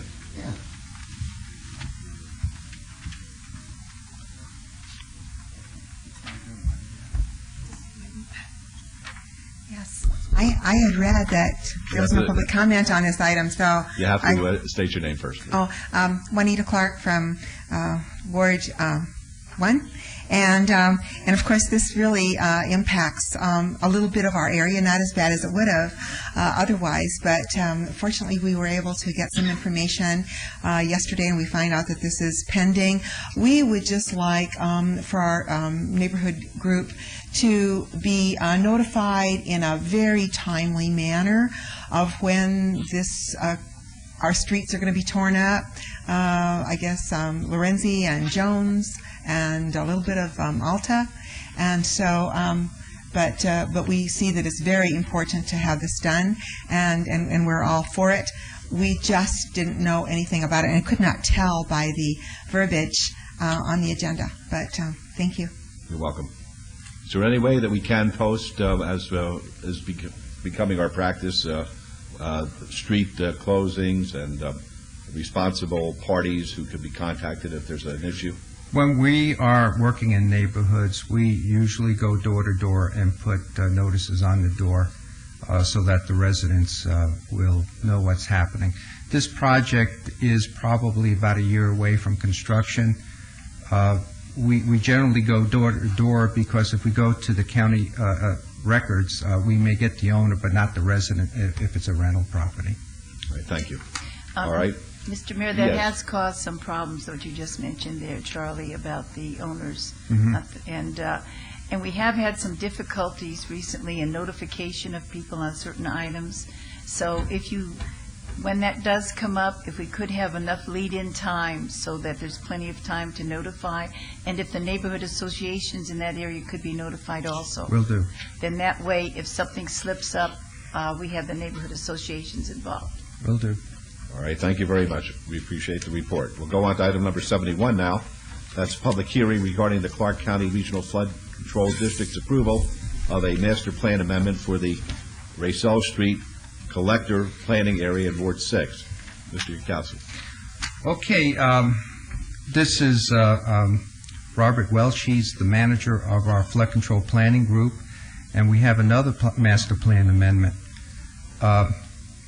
Existing on that master plan is this detention basin, which is located at the south end of Tully Springs Park. What is being proposed is to enlarge the capacity of it and amend the master plan to include the construction of this pipeline in Racel and El Capitan. We're talking about a 72, 66-inch pipes. It will collect the flows upstream of that area and help mitigate or prevent the flooding downstream, principally along Rainbow at Elkhorn. This is one of the areas in the Northwest where it badly needs these types of projects because of it's rapidly developing. The project will cost approximately $22 million. All right, thank you. Any questions of Mr. Yurkowski? All right, it's a public hearing. Anyone like to be heard? Al Gallego, a citizen of Las Vegas. This is not a reference to this project at all, but I've been trying to get a hold of somebody from the flood control, and boy, nobody ever answers my phone. We have flood control right down the street on Veterans Memorial. That sinkhole smells. They need to come and clean it up a little more often. I don't know why they left it open, but they did, and it stinks. They come down there and look down there. There's garbage and whatever down that hole. There might be a couple of dead bodies because it smells all over my neighborhood. Thank you. Anybody else, please? Tom McGowan, Las Vegas resident. I recommend approval of the item as in the genuine best interest of city residents, both upslope and downslope. At large, in other words. It's bigger than this particular area here, there is a positive benefit for the item I recommend approval. Thanks. Thank you. Would anybody else like to be heard? All right, we'll close the public hearing, and thank you very much. Thank you, Mayor and Council. Thank you. Item number 72 is the Animal Advisory Committee. The term of Susan Boucher expires April the 5th, 2007. The procedure is to have a new appointment or to reappoint Ms. Boucher, who desires to be reappointed. Mayor Pro Tem, this was basically your recommendation, but was my appointment. Do you wish to have Ms. Boucher reappointed? Anybody that goes to 100% of the meetings needs to be reappointed if she so desires, and she's never missed a meeting, so.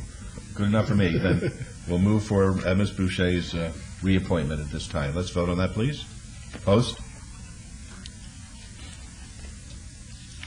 Motion carries. Thank you. All right.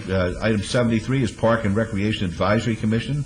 Lisa B. Sherman's term, which expires April 1st, 2007, and Malcolm White's term, which expires April 7, 2007. The recommendations are to reappoint either Ms. Sherman or appoint a new member to fill her seat, or reappoint Mr. White or appoint a new member to fill his seat. The Mr. White's appointment was by Councilwoman Lynette Boggs McDonald, which she Ward 4, so that would go on to Councilman Brown at this point. 4? 2. Oh, okay. Okay, because it says she's from Ward 4. Your Honor, Okay. Mr. White lives in Ward 4. Okay. But was appointed by then Councilwoman Boggs McDonald. Okay. All right, then we'll go to the council person, Mayor Pro Tem, Ward 3 appointment. Again, if any other council members they want to reappoint or appoint, again, Mr. White is always, I think he's probably made 85% of his meetings. He wants to be reappointed, so if there's if any other council member wants to hold this in advance or whatever, I don't have a problem with that, but I don't have a problem with reappointing Mr. White either. All right, well, let's vote on that reappointment then. Mr. White, let's vote, please. Opposed?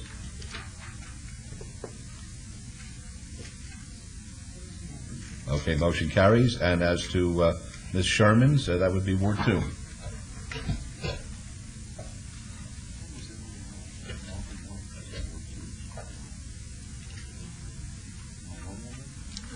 I don't know. Ms. Sherman, she attends all the meetings too. Ms. Sherman is Ward 2. That's what it says here. Okay. In the backup. Well, I don't know Ms. Sherman. I know Mr. White.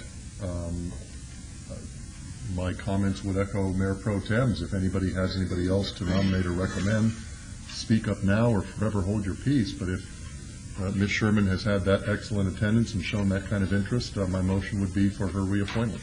All right, let's vote on that, please. Opposed? Motion carries. Thank you. Item 74 is the Las Vegas Clark County Library District Board of Trustees. Dr. Aldo Aguirre's term expires April 3, 2007. The procedure for the board requires recommendation by any member of the City Council with council ratifications, and our option is to reappoint Dr. Aguirre or appoint a new member to fill his seat. And Dr. Aguirre, once again, was the nominee of Councilwoman Boggs McDonald, and this would be I'll leave this to the Mayor Pro Tem, unless somebody has an appointment. Yes, Councilor Wilson. If I may, I Sure. spoke to Dr. Aguirre yesterday. Right. He couldn't make an appointment, but I did speak to him, and he is very interested in being reappointed. From what I know about Dr. Aguirre, he's an excellent, excellent person to have on this board. So unless anybody else has any other ideas or any other choices, I would move for his reappointment. All right, very good. Let's vote then. Opposed? You want to have them all in one? Motion carries. Thank you. Item 75 is the Audit Oversight Committee. Councilman Weekly's term expired when he resigned, of course, and the procedure for the committee requires appointment by the mayor subject to ratification.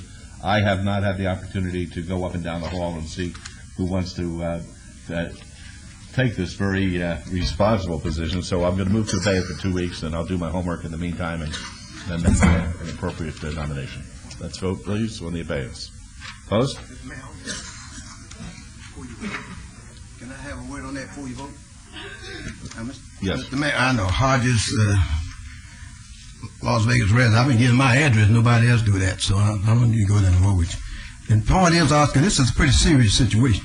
Now, you said you might appoint somebody. You got 10 people running for office. There's only a few weeks before you have your primary. You ain't got no business putting nobody down here. This pertains to the audit committee. Well, I know it, but you said somebody, you can put somebody down here in one of them council seats. You can't do that. Okay, thank you. All right, let's vote on the abeyance, please. Opposed? Motion carries. Thank you. Okay, 76 is Bill number 2007-5, allows the use, quote, accessory massage, end quote, as an accessory use in certain zoning districts. Councilwoman, do you wish to have the bill read? Yes, please, Mr. Mayor. Thank you, Your Honor. Thank you, Councilwoman. Bill number 2007-5, an ordinance to allow the use accessory massage as an accessory use in certain zoning districts and project-related matters. Okay, thank you. Did you want to be heard on this? Very brief. Tom McGowan, Las Vegas resident.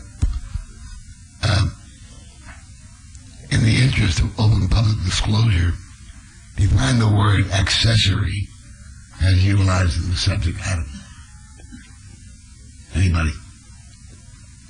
What's an accessory massage? It's incidental to the principal purpose of the business. The principal purpose of the business of the massage? No. It says accessory massage.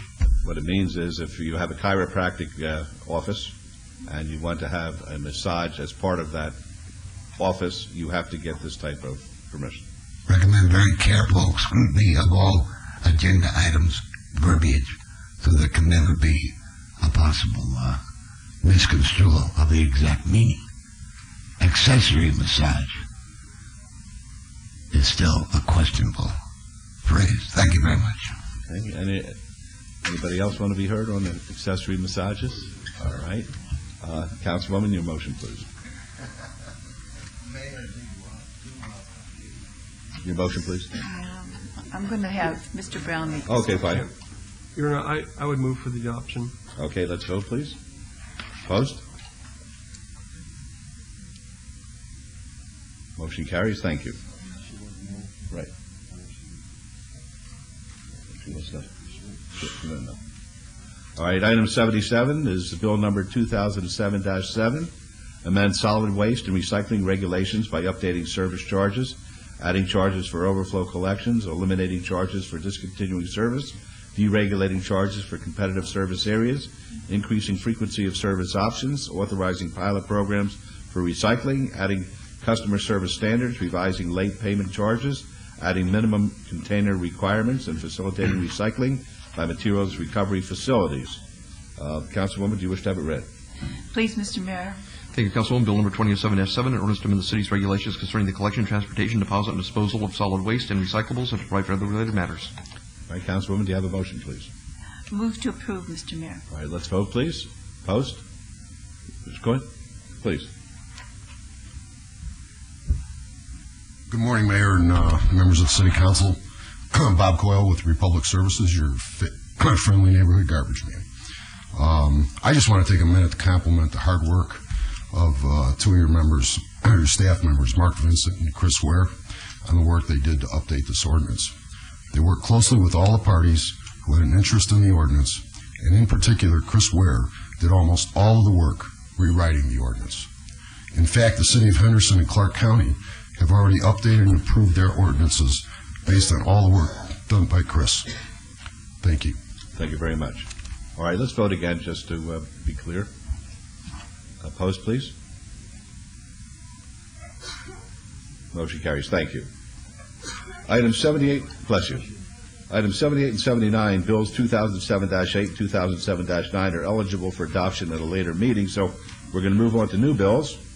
New bills, items 80 through 82, bills 2007-10 through 2007-12 will be heard at the recommending committee meeting on Tuesday, March 20th, 2007. Mr. Cherbak, can you read those, please? I'll be happy to, Your Honor. Bill number 27-10, an ordinance to repeal in its entirety chapters 10.44 and 10.68 of the municipal code relating to the solicitation and the city's pedestrian mall, respectively, and to redesignate chapters 10.44A and 10.68A as chapters 10.44 and 11.68, respectively, and to provide for related matters.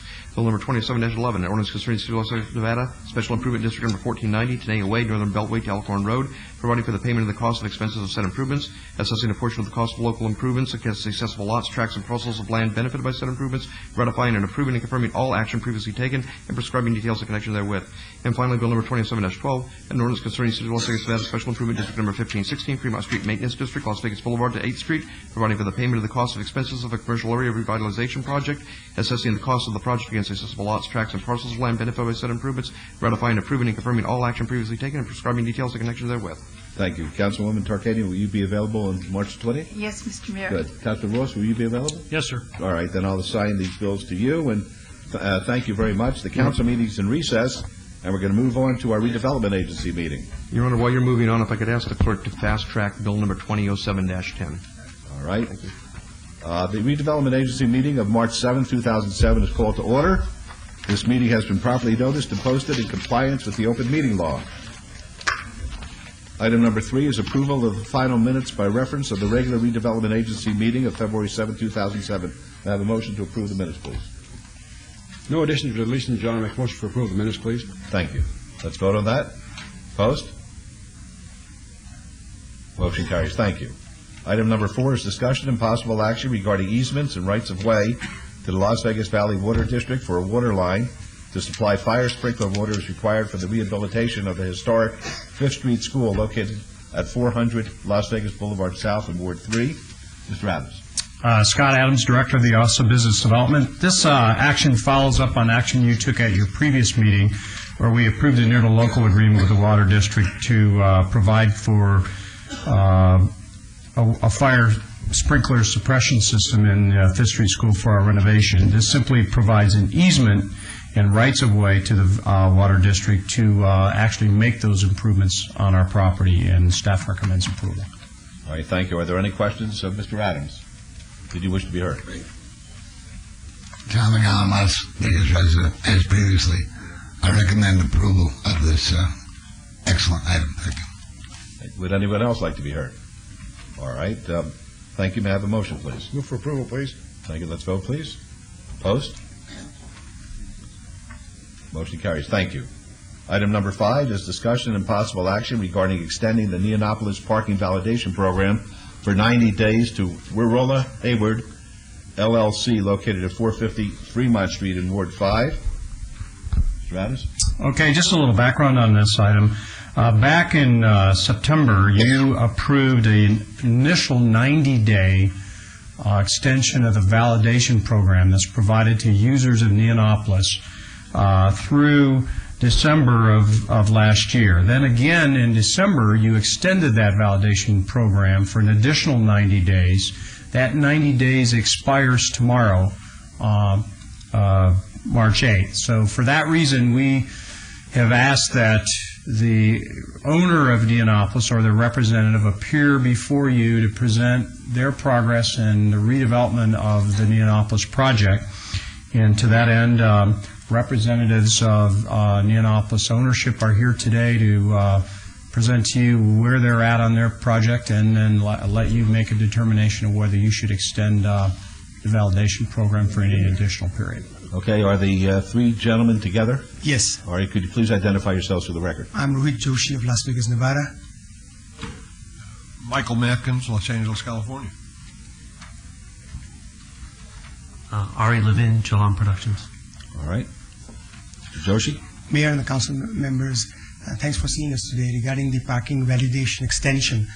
What I wanted to explain to you first of all is that the direction that we have taken in the last 90 days since I was here last time, and that is that we worked on various major anchors that can be put into Neonopolis, in which I'm proud to announce today that we have made a decision to discuss, with your approval of course, is a development of 3 major anchors instead of one large one. One of them will be a theater, a live performance theater. Number 2 is a convenience supermarket that will be facing on the Ogden Avenue near Las Vegas. and a drugstore on the Ogden at 4th.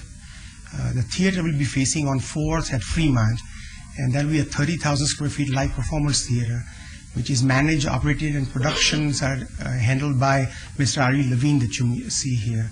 And he'll be talking to you as well if you have any questions of him.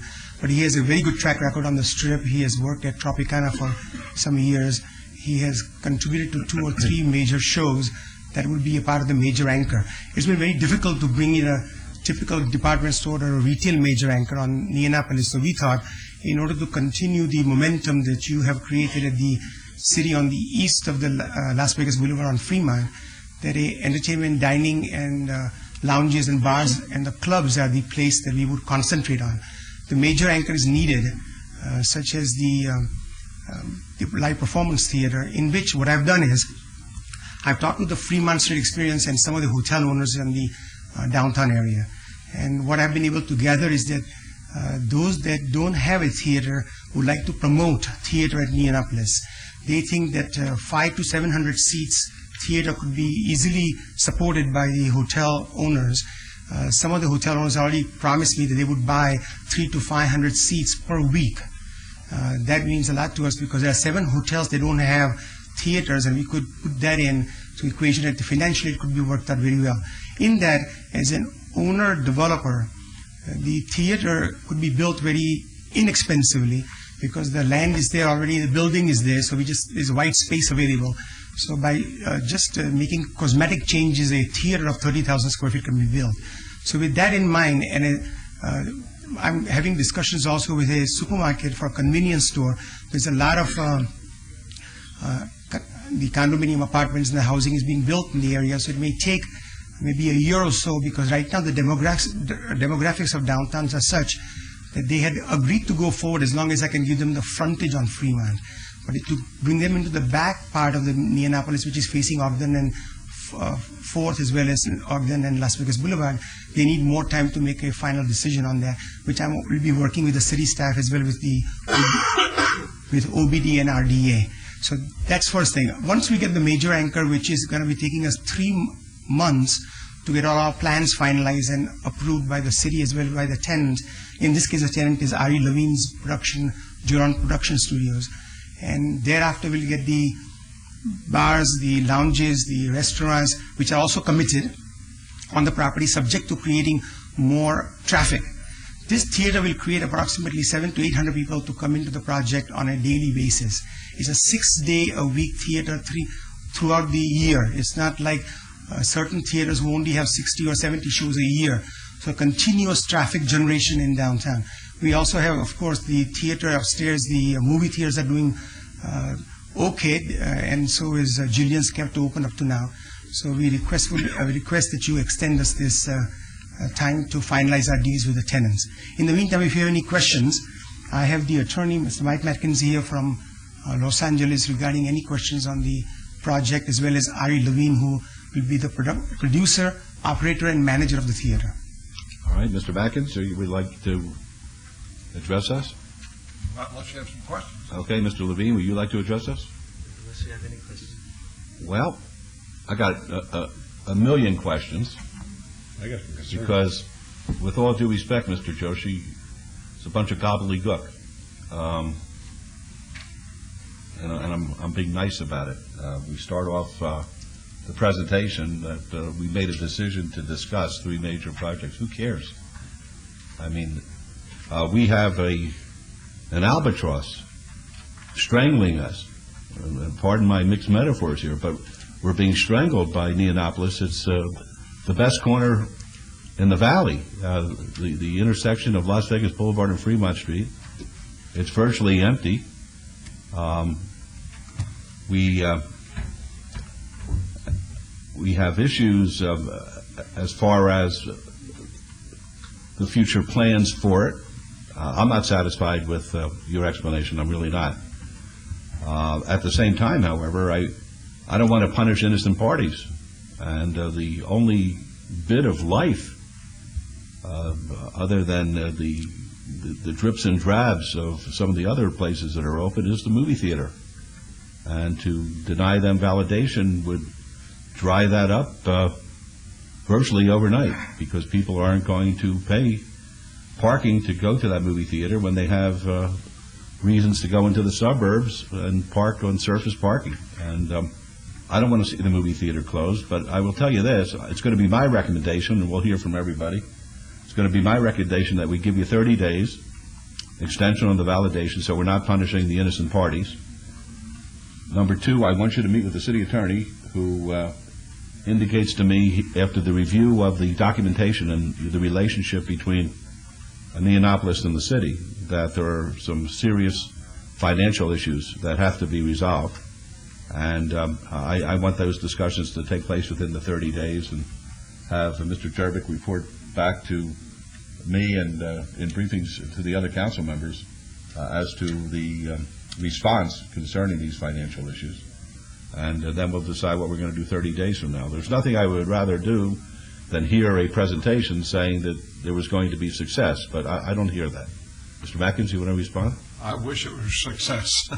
I mean, Neonopolis, well, you know the prior history of Prudential Life Insurance Company, and they couldn't make it work. I think Mr. Joshi has tried a number of ideas to try to make Neonopolis work. I'm not sure this one works, but the ownership has decided to commit to spend a lot of its money to try to create its own anchor for that'll draw other tenants, and to spend its own money because it can't get an anchor there. And I, you know, you say it's an albatross for the city. It's an albatross for the ownership too. No, and I don't question that. I mean, you say you spent a lot of money buying what could be a what do they call it, a white elephant? Yeah. And I guess the answer is something has to be done. I don't know whether Mr. Joshi will have the wherewithal to do it, but we have to. The city is going to have to take some action if we can to get this resolved. Right now, I've been advised by the city attorney's office that basically there's very little we can do because the city controls the garage and basically the floor of Neonopolis because we own the ceiling to the garage, and that's about it. But we're going to look very carefully into the financial situations here and see whether or not there's been a default, because we have to get this thing moving one way or the other. And I'm not. I mean, I think the ownership's your partner on that. I'm not waving my finger. This is just a fact of life. We have to have that resolved if we're going to have the downtown that this council wants to have. I'll say it again. I think the ownership is your partner. To resolve it will help both the city and the ownership. Right now, we can't figure out what that solution is. I appreciate that. But as I say, Mr. Joshi, I want you to contact Mr. Jervik at your earliest convenience so we can sit down with you and go over some of our concerns. Thank you very much. Yes, sir. Very brief, Mr. Mayor. John McGowan, Las Vegas resident. In a map of the Vegas Grand Prix event, the Neonopolis property is identified as, quote, the Latin Village, pardon me.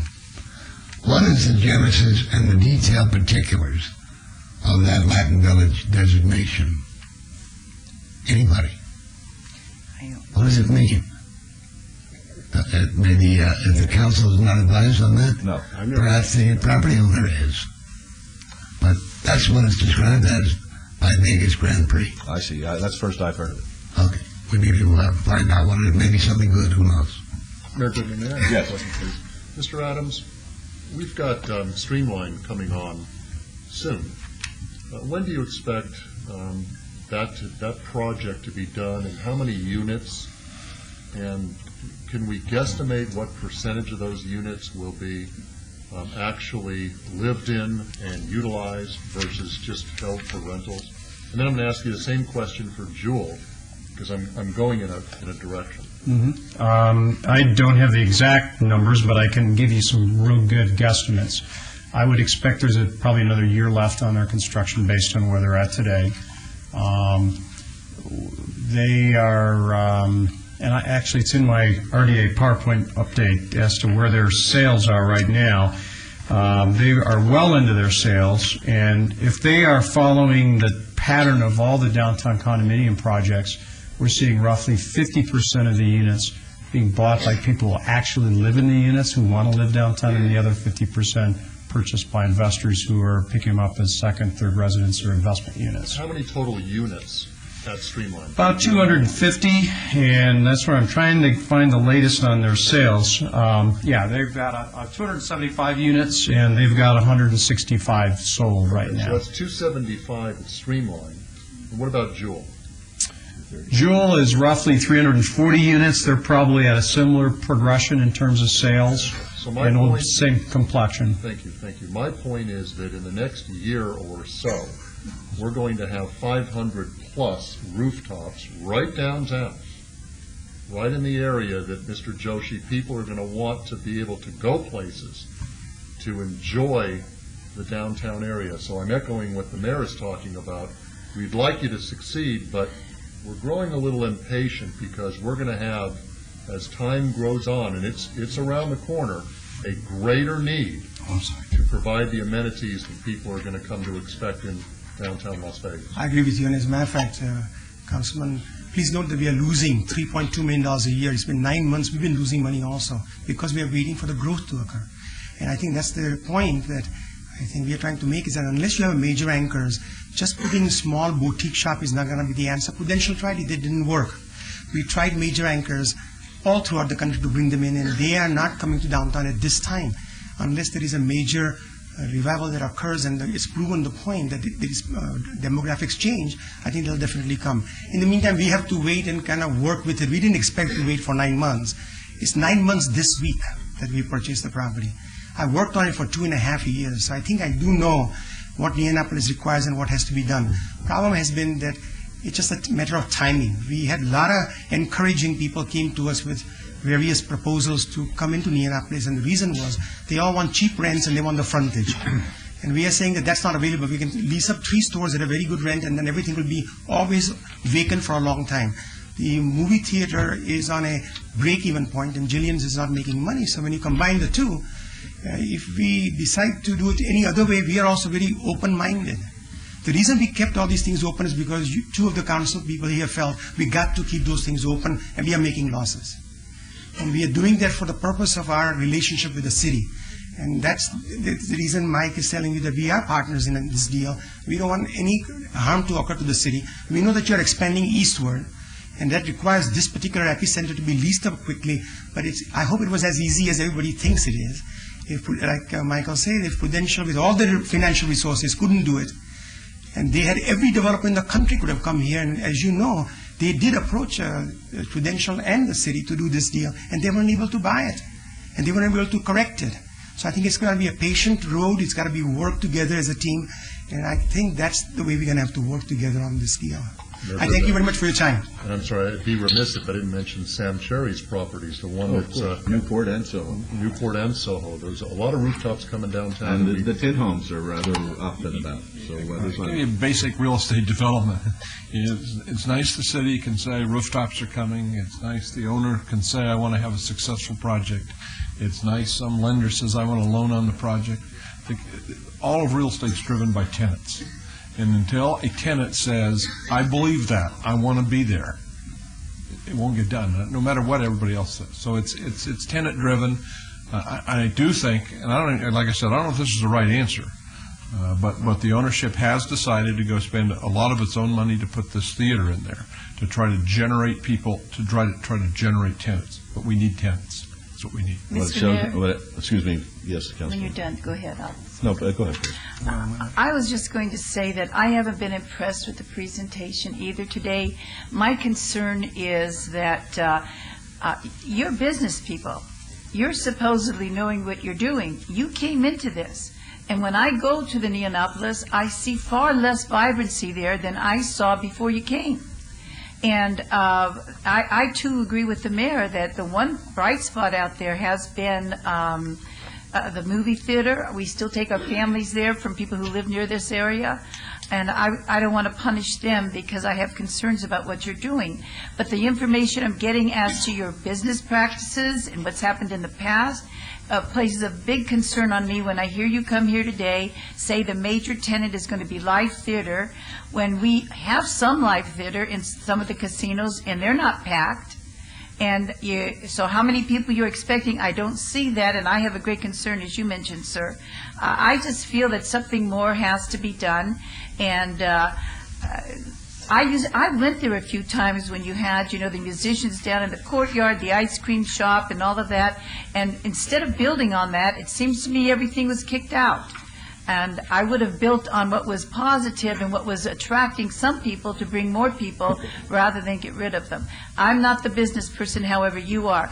I just wanted to state, and I've stated in briefings in this council, I have very big concerns. I'm glad Jillian is being given additional time to work out, and I have very big concerns for the theater. And I'm not impressed at all. When you come here, as the mayor said, he used the term gobbledygook, but I mean, when I tried to focus on what you were saying was going to show progress, it's very hard. It was just like a Pillsbury Doughboy. You could push and you couldn't find the right answer. And so I just want to say today that I'm very, very concerned, and I know that I'm asking staff to watch this carefully, as is every other member, I think, of the council. Thank you. All right. My name is Hodges, and resident. Mayor, I was down there when you christened Neonopolis and, putting our signature on the beam and all that. That thing came out of the ground, a lemon. And the city do have an obligation, too. Now, the businessman, you ought to wring his neck. Listen, if you close the theater down, my wife might divorce me. You see, the theater, when these new Unison thing come in and the downtown build itself up, people like to go to the local movie, especially when they don't have to drive their car. A lot of people are going to start living downtown. So save the movie in the basement that keeps the cars. And then the rest of that stuff, well, work out something. But these are business people, and the city got an obligation to do it. That's a lemon from the get-go. Now, let me tell you something, too, Oscar. When Jan Jones was the mayor, I was one of the people down here said, hey, build the Fremont Street Express, $55 million.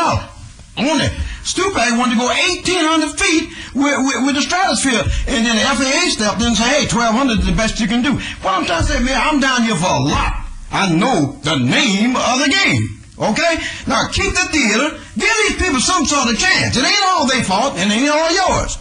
But it's yours to a great degree. But you inherit the situation, so when you became mayor, hello, in 99. Let's get our act together here, okay? The point is, Neonopolis is a joke. Now let's track on the truth, Miss Council Leader. I'm sorry. The truth really does hurt. That thing's a lemon. But my wife liked going down there. It's kind of convenient. Get out the car, go up there, walk a few feet to the theater. She's having little whatever. She's disabled to a great degree. The point is that the theater got a chance with the future.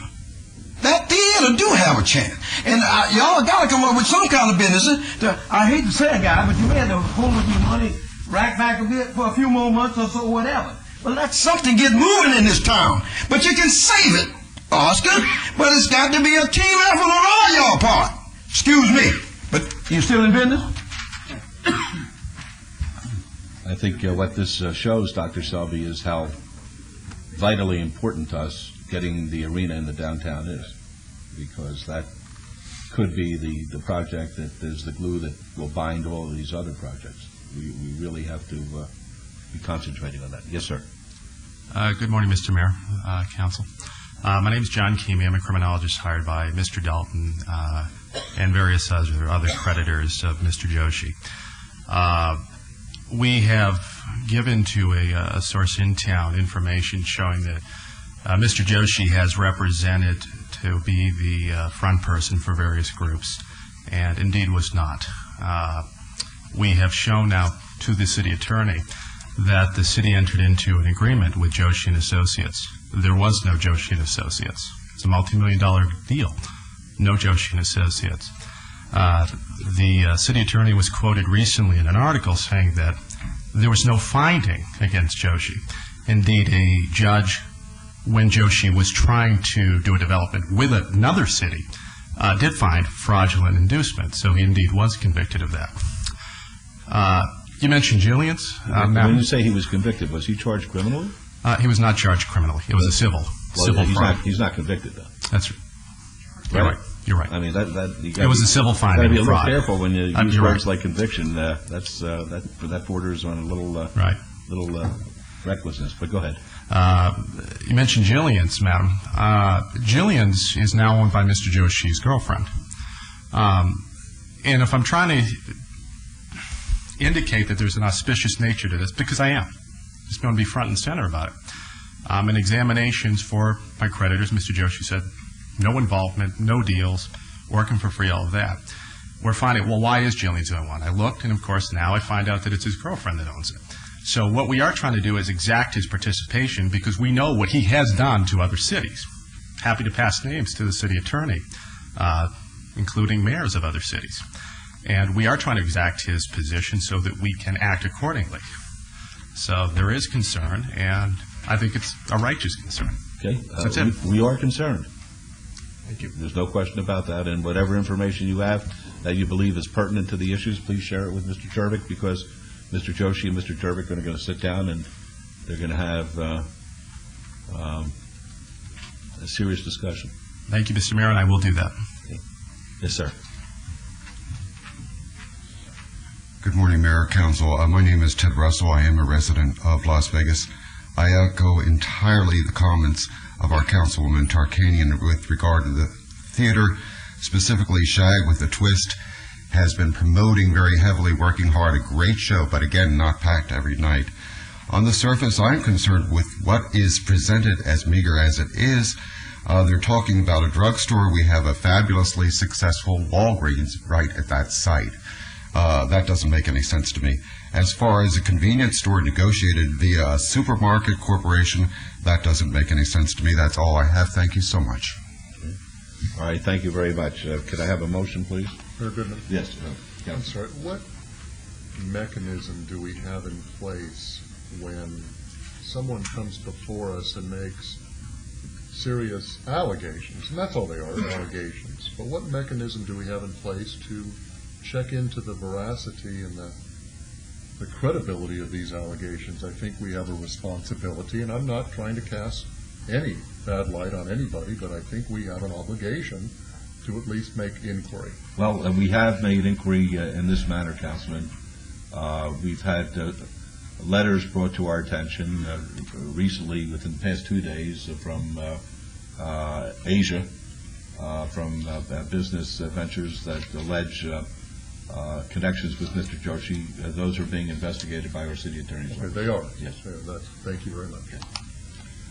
I guess, Sean, my question would be, if we have all these concerns, are we looking for a 30-day extension on the parking, or are we hold this in abeyance for 30 days? Or I think the parking expires tomorrow. The validation expires tomorrow, so I would suggest that we give 30 days more of validation, and at the end of the 30 days, we'll be back here.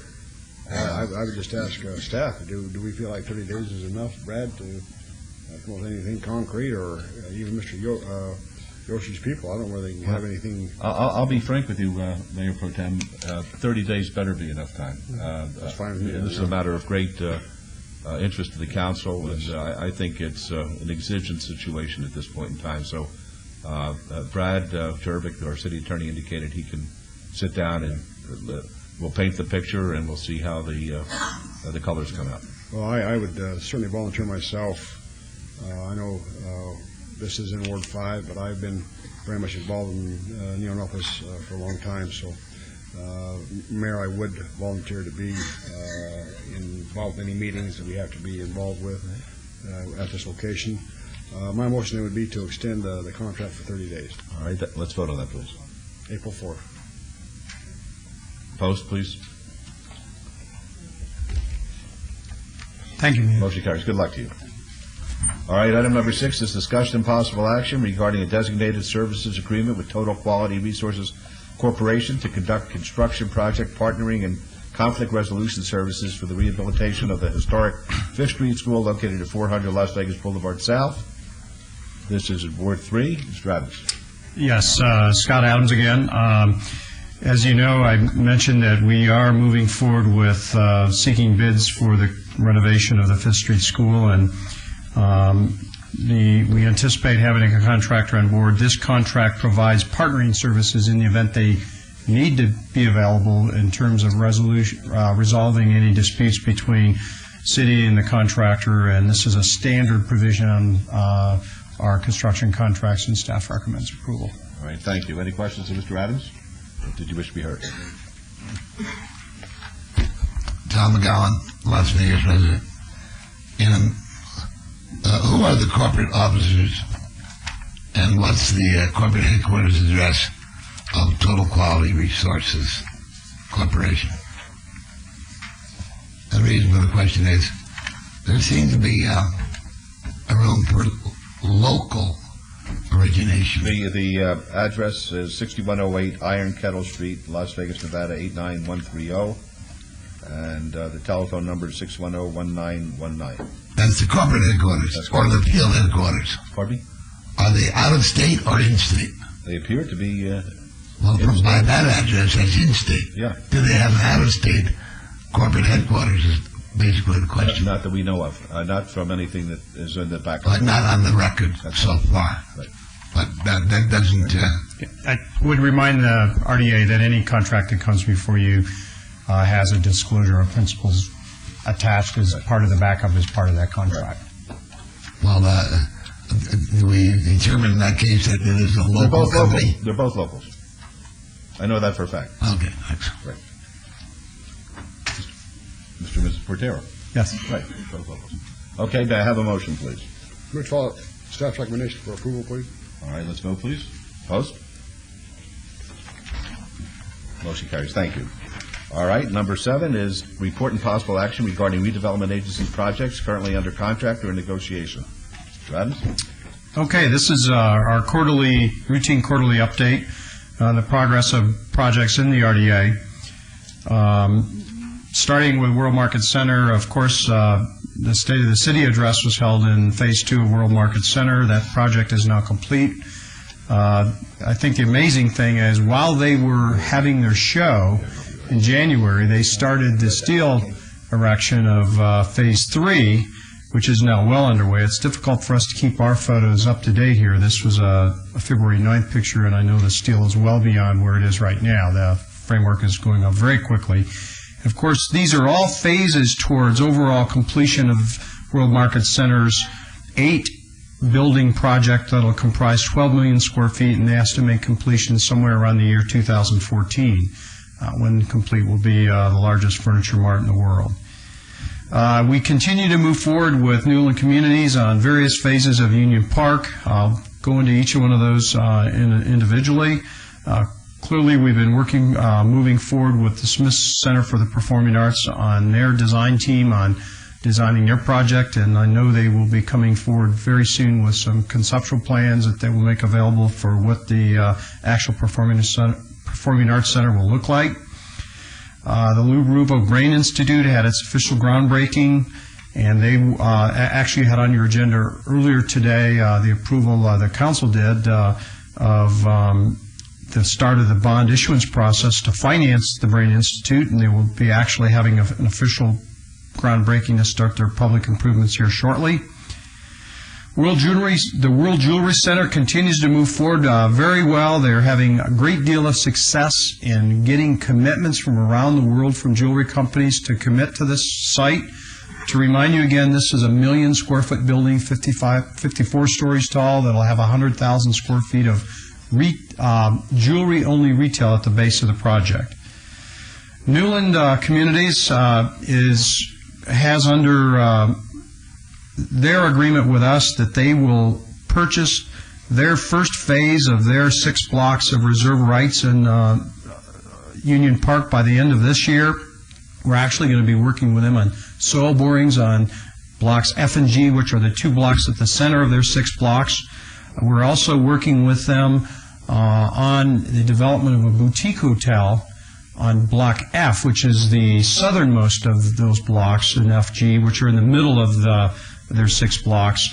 They secured interest from a boutique hotel developer We're going to be soon negotiating an E&A with that developer and bringing that forward for your approval as well.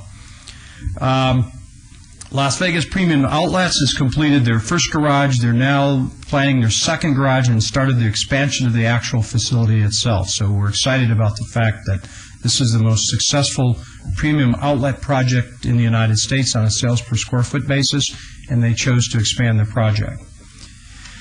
The Southern Nevada Water Authority building, the Mulaski Corporate Center, is well underway now. Again, this is one of those pictures that's hard to keep up to date. If you've been by the building on the interstate side or on any side, the building looks virtually complete now. They are now pretty much on the inside doing interior finishes in the building and moving forward to a completion sometime in the fall of this year. Mayor Goodman? Yes. May I ask a question of Certainly. Mr. Adams? In that project, Scott, I've heard that they're going to have a 24-hour fitness? Yes. That's in that. I'll mention. We worked very hard with them to bring a fitness club downtown. In fact, we actually had several meetings with the principals of 24-hour fitness to give them the demographic information that would prove there's a market downtown for a fitness center. So they have committed to tenant and become one of the major tenants in the ground floor of this project. Now, one of the things that we did commit to them was the visual improvement program and a grant for signage as part of the incentive package to get them to commit to come downtown. So that will be coming back to you later once they get started into that process of their actual tenant improvements. And that would be an amenity that would be open to anybody, not just the tenants of the building, right? That's correct. This will be a club, just like a downtown athletic club around you see in many other cities. It will be available to anybody who works or wants to work out downtown.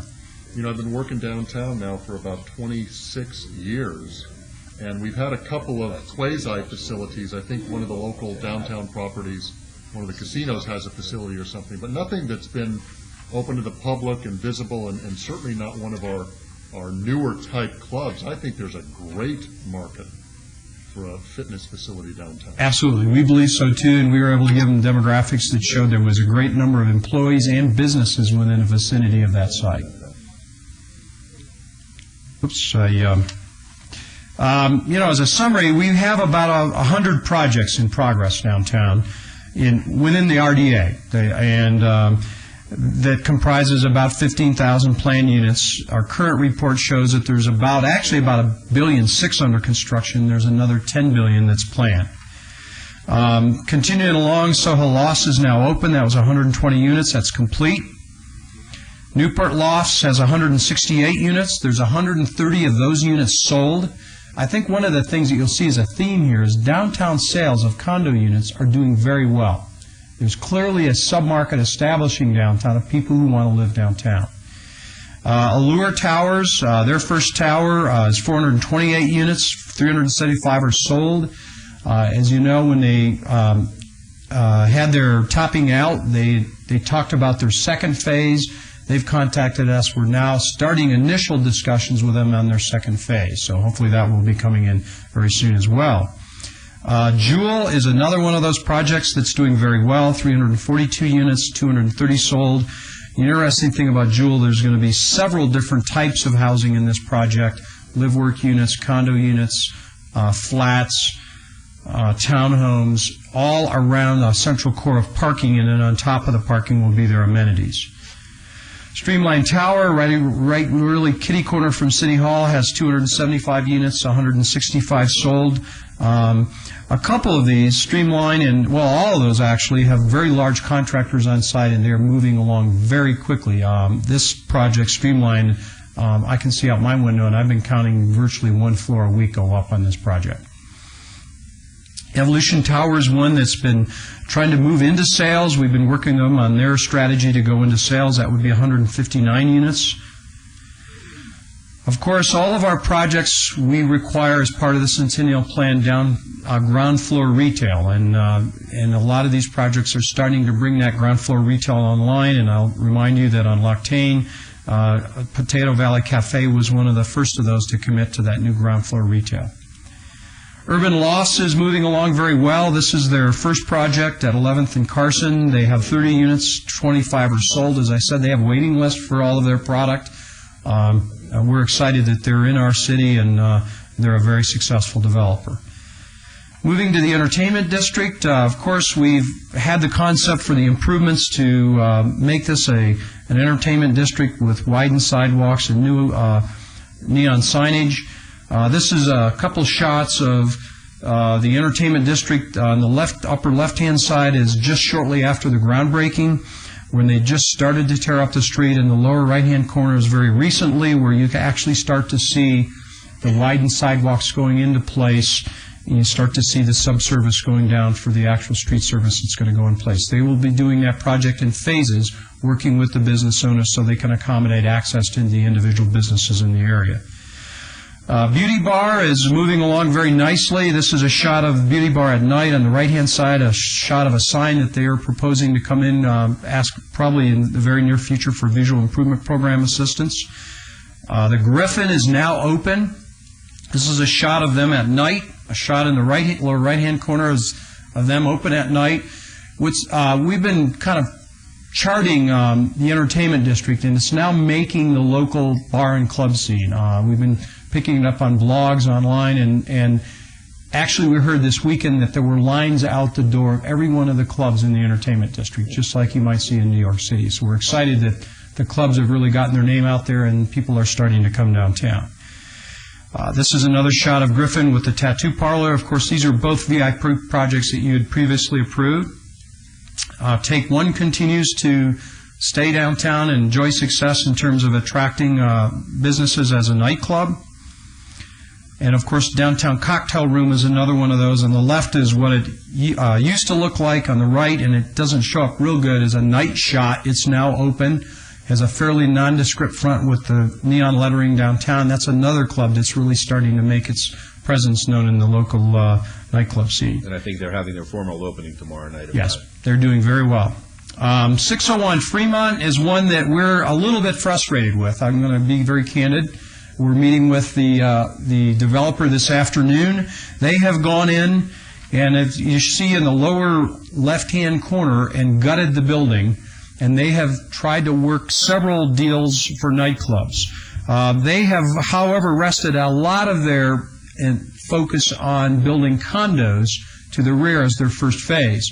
What we're going to discuss with them this afternoon is restructuring the deal to put the focus on the club, and then really kind of backburner the condo project as that market is somewhat flattened a little bit, so that we can really kind of boost this project along, get the club in that ground floor space, and get this moving along and contributing to the vitality of the entertainment district. Your Honor, if I may. Yes, sir. Mr. Adams, I thought that was a condition on this project anyway. Well, it was, and we've structured a deal where they have rent concessions on that ground floor, and they have worked several club deals.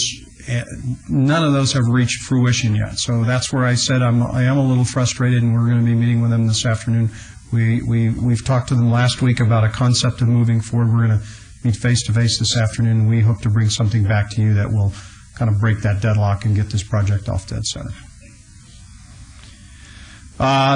We just discussed Neonopolis, but I remind you that the Poker Dome is still there. That's one of the things that does contribute to our national recognition. It's on nationally televised Fox network.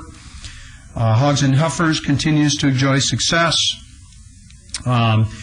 The Frank Wright Plaza E&A that we have with the Lady Lux folks expires, that E&A, near the end of April, somewhere around April 18th.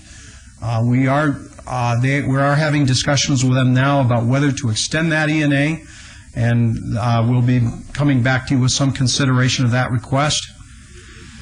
Hennessy's is moving along.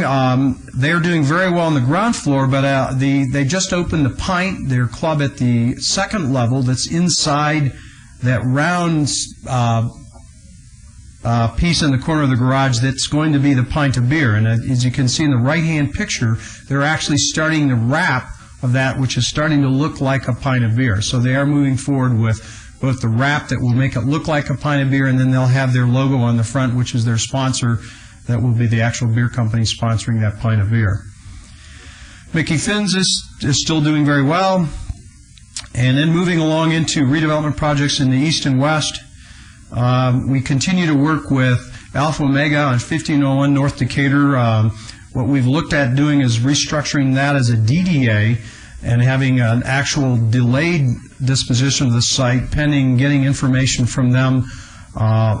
We are waiting for them to give us a site plan and a project description and a project breakdown of costs before we can structure that DD and bring that back into you for approval. As you know, the 10-acre site in Enterprise Park that we've been focusing a grocery store plan for, the ENA with DLC Urban Core expired at the end of January. It actually formally expired, the original agreement, at the end of December. We extended it for 30 days specific to Food for Less. I did receive word from DLC Urban Core just this past week that Food for Less is elected to pass on this site.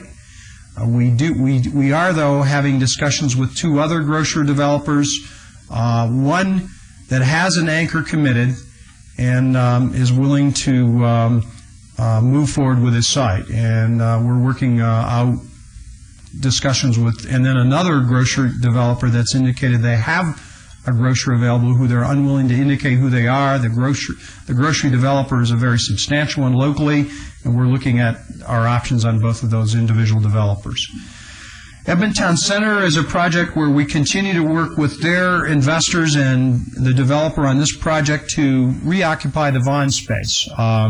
Save-A-Lot continues to be interested in the space. We're working to try to get a co-tenant to come with them to occupy the entire Vaughan space there. Save-A-Lot only wants 18,000 square feet. The space is 43, so we're trying to get a co-tenant situation structured so that that space can get filled. RLT's corporate offices are doing very well. That's the McDonald's regional offices. The FBI building is open and operational now. It's a phenomenal structure. We are continuing to work with the Urban Chamber of Commerce so that they can realize their federal grant funding to build their facility in Enterprise Park. Expertise School of Beauty just had their grand opening. They're doing very well. This is one of those examples where the sketch that they brought in and the reality are exactly the same project that they promised. And the Foundation for an Independent Tomorrow is moving forward. They've received a major commitment of funding and are now moving into the design development process. Stuart Mojave, that site, they encountered some due diligence they required environmentally. They've overcome that now. They are now in a position where they're going to move forward with the actual takedown of the site and moving forward. This is the Urban Loft Group with their 50-unit plan to build more of the townhouse units at that site. And then moving into casinos, I'll just do some quick ones. This is the plans for the new Port Cochere at the El Cortez. Lady Luck, we continue to work with on the plans for their existing property. They've indicated they are bringing in a new investment partner and will be getting this project back on track. Golden Nugget, this is a shot of their interior pool area that they've just recently announced and they've opened, and it's an exciting new addition to their project.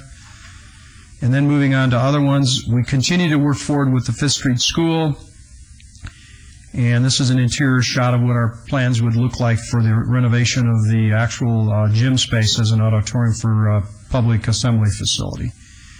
And of course, the Bulldog site, we're continuing to work with CityMark on that project. Actually, they have been very aggressive, and I would give this group credit in marketing their ground floor of their proposed project to grocers. We've continued to get updates on the progress they're achieving and contacting major grocers regionally and from around the country. We believe this project may require, though, an extension of their ENA in order to continue to carry us through that process. We'll be bringing that forward as well. And then this is the parking garage at 4th and Lewis, which will be a badly needed shot in the arm for parking in the vicinity of the Regional Justice Center. And we continue to monitor the progress of Castaway and Stations Casino's use of that site. So that's the end of my report. If you have any questions, I'd be glad to answer those. Any questions? I have a question. Where are we at with the PPA in their building? They decided what they're going to do yet? Or? We're been actually trying to make contact with them. They, I think as I previously reported, we're experiencing difficulties in making a project pencil at the Clark and Las Vegas site. They meet with City Mart at that site? I believe that's what they've been trying to do, is try to work out a deal with them. At the end of the day, they've been very insistent on being able to kind of control their project and not being a partner with somebody else, and that may or may not work out in terms of a partnership with them. We're trying to find them other sites that would meet the requirement of a trade for the site that's on Stewart, because we really we're making a good faith effort to work with them so that we can get them out of that site so that site can be made available for any potential arena or other redevelopment on that site. Thank you. Any other questions or comments? I'll make a motion to accept Scott's report. Heard the motion, please cast your vote. May I have a word on it? Sure. Thank you. This is all good. Concerning a lot of your giant projects, are they moving along superiorly smooth? Now, I know this is Ward 1, 3, and 5, so therefore these wards are responsible for the downtown corridor and some of the inner city. So some of these projects are going to have their little bumps in the road. Some are going to get by, some going to pass. You have to mind the setbacks and failures. But I noticed that this particular man, he's out there working hard, getting a lot of these things done. So all I'm trying to say, I'm getting you the pat on the back. I don't want to stay for this public comment part thing, but Mr. Reese, I was over at the county yesterday, and there's something you really need to know. You and Mr. Brown. Mr. Brown, I know you got 2 more years, and you'll be going on out. And Reese, you're going to get reelected, so you get 4 more good years. And you and Mr. Woodbury is going to be the last what I call the old guard from both the city and the county. Now Woodbury, hey, I call him the big kid, and then I called the young man that just left y'all, Mr. Reese, yesterday. Mr. Weekly, the new kid on the block. The idea is what I'm trying to say. This is just something to let y'all know I love you. And Mr. Brown, I really got it for you.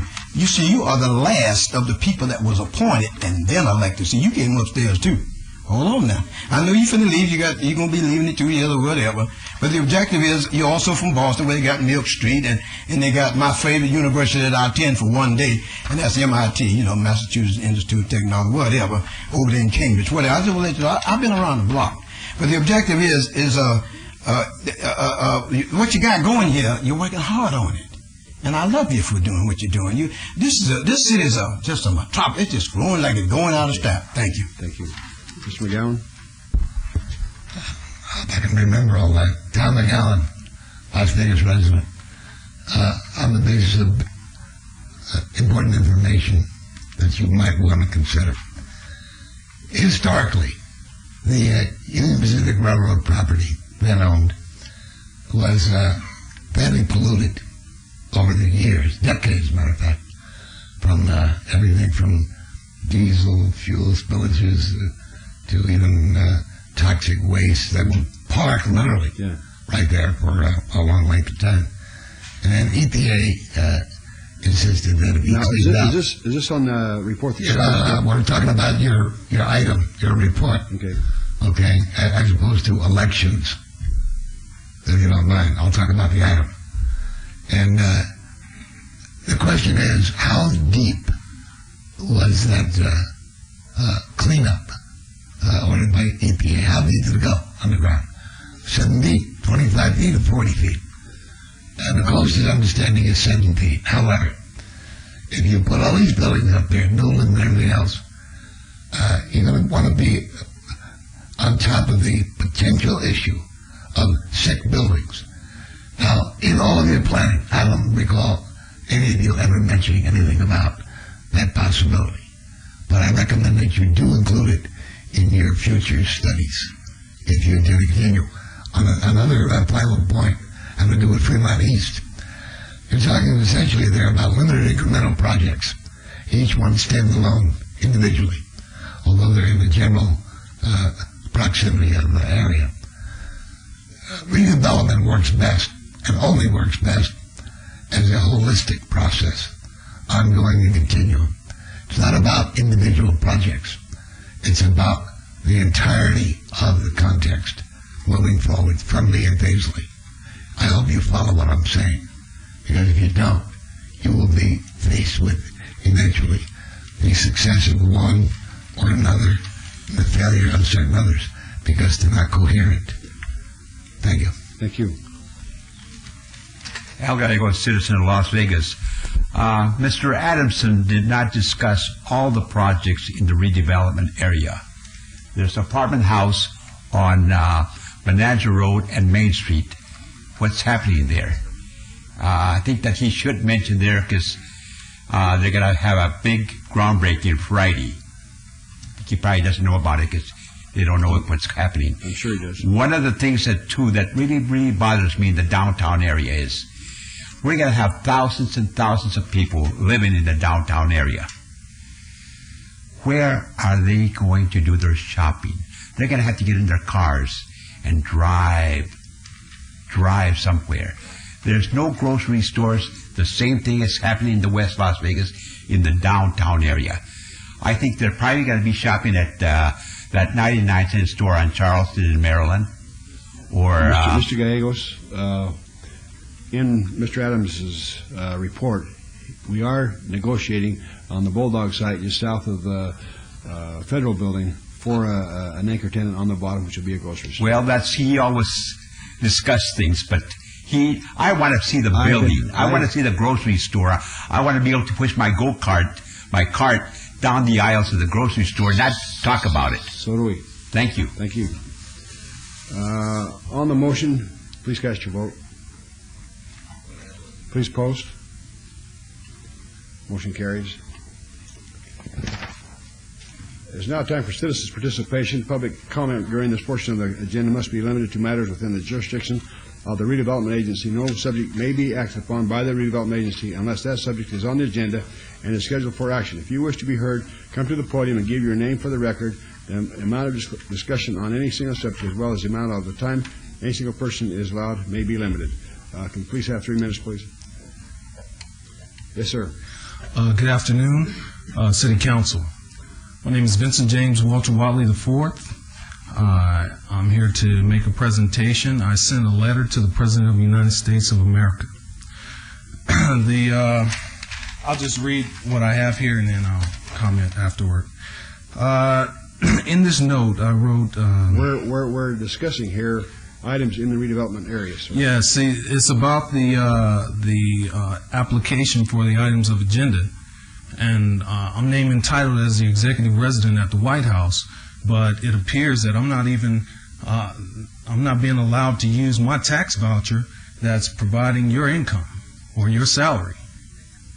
And this matter needs to be addressed because you guys are ignoring the legislative process, and if you're up here in an authoritative position, then it's your duty as a civil servant. At this time, all we're discussing is items pertaining to the redevelopment area. And what you're talking about has nothing to do with the redevelopment area, or items within the redevelopment area. Okay, it's citizen participation, right? Under the redevelopment, yes. Okay, well then it calls for a proliferation process. If you're going to proliferate anything, you need the executive chef's order to proceed as counsel. Now, I wrote a letter to the President of the United States, and I know, good afternoon, Mr. President of the United States of America. Mr. President, there's only 3 material witnesses that are required by state law to have a receipt proving the prepositional phrase inclusive of. That is iron, steel, and metal. My name entitlement to the executive resident is what makes positive acceptance of these findings valid. I respectfully request as a key point in legislative process to confirm my own identification and residency that the buying power demonstrated in the magneto-optical by securing to state the receipt and parcel when determining the right to occupy geometrically. Now, this is just basic law. These are tools that are necessary to complete a job, to prove to be proactive. Now, I have tried to use my own credentials just to have somewhere to stay. I don't have to stay with people because it appears that the applicants that are applying for the items of agenda that are listed on the items of agenda are being hush-hush by embezzlement or verb transitive. They're not proven to be relative to the solution. Now, I respectfully request, I've been down here numerous of times, and I've asked you guys repeatedly to assist me. Thank you, sir. There's no sir on 3 signs. On the on the rectangle, no sir. On the pennant, no sir. And on the trapezoid. Thank you. Thank you. Ms. Barnes? Dorothy Barnes, Las Vegas resident. I don't know if it'll fall under the redevelopment agency. I would like to see more qualified law enforcement officials, more well-trained. Even if they have to retrain the police officers and marshals they have. In Washington, D.C., they did it. They did it 10 officers at a time. They retrained them because the criminals are getting the ups on them. And as this city grow in population, with all the high rises, more and more people relocating here year after year, we need more qualified law enforcement people because the criminals are about to run me out. And I don't know if any other residents beginning to feel insecure as more and more people relocate here. The criminals are taking over. They got a city slick thing going, undercover thing going, and they're getting the ups on the officers that are here. And I support law enforcement. Every penny I have, I want it to go into qualified law enforcement, and I support them. And I don't want people to say that all the policemen are bad, all the law enforcement people are bad, because in the past there have been some things that went on in every city where people were shot by law enforcement for doing something crazy maybe. But I support law enforcement. I want to see them. I want to even give them the opportunity to endorse me and sign themselves in on my ticket on a promissory note. And people may not understand that, but if you talk to the most worshipful Grand Master of the Masonics, Prince Hall, Scottish Rite, the Elks, Rotarians, Knights of Columbus, they get people signed in on a promissory note. That gives officers more security as they do their job and their families to protect our city and all of our people as this city grows. Thank you. Thank you. Next, please. Good morning. My name is Ted Russell, a resident of Las Vegas. I think it is great good news that we have 500 new rooftops downtown. Bring the affluent people and the businesses will follow. I have no doubt that we will secure a good supermarket downtown. But in the meantime, supermarket shopping is my idea of nothing to do. If I lived in Streamline, I would go online and get my groceries delivered. Thank you so much. Thank you.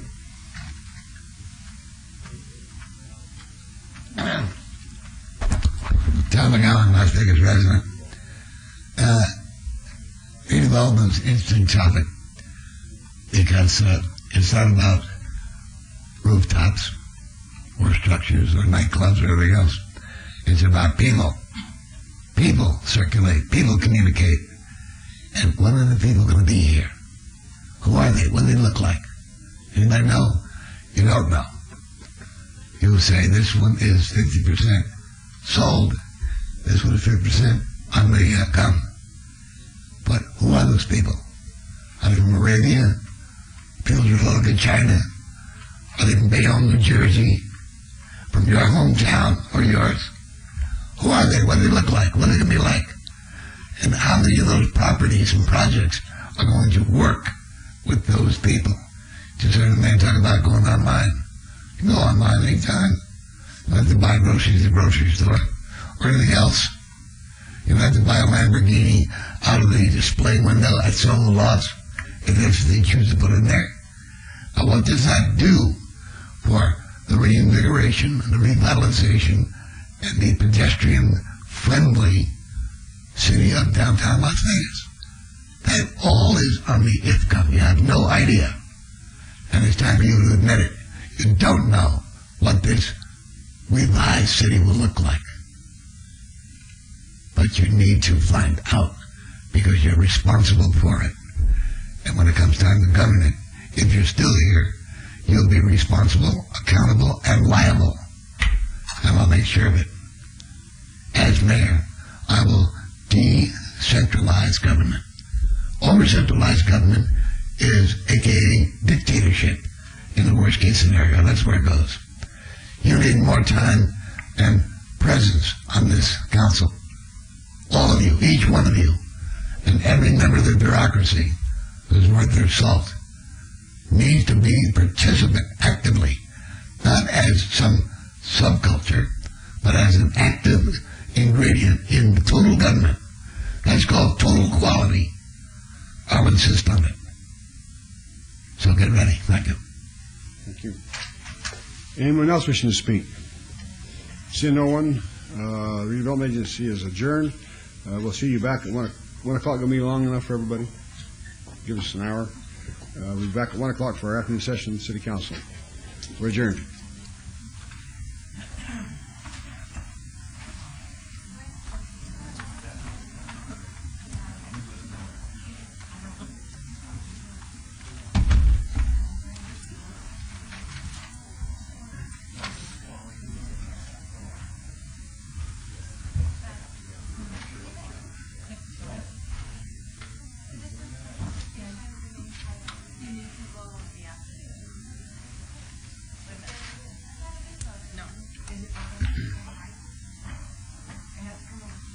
Yeah. So you click on the left, the 1 o'clock PM session. Yeah, I think it is just that one.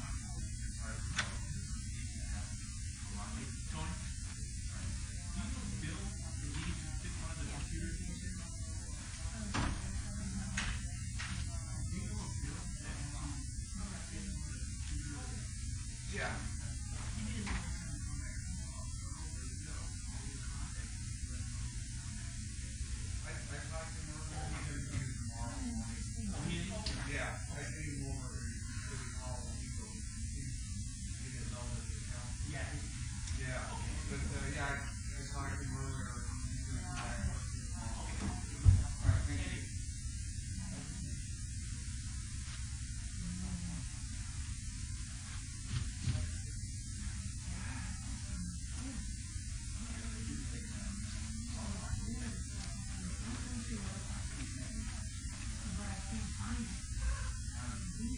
And modifications can't be made until after the meeting session is complete.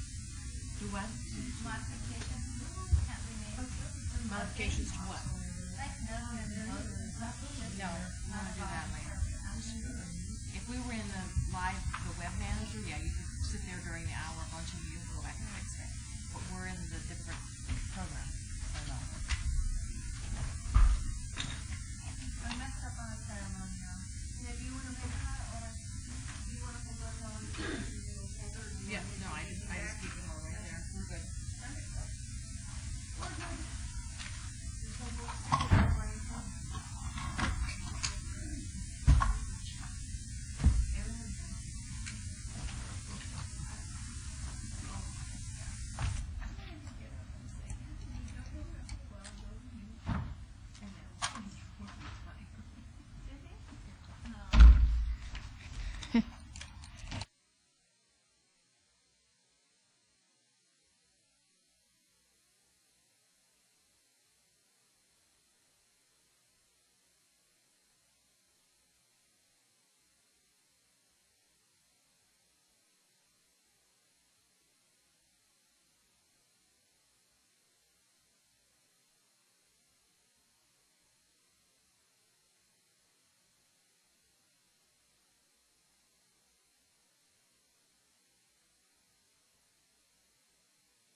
It's not.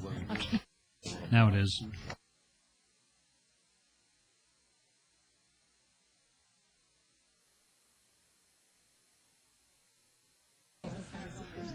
Good afternoon, everybody.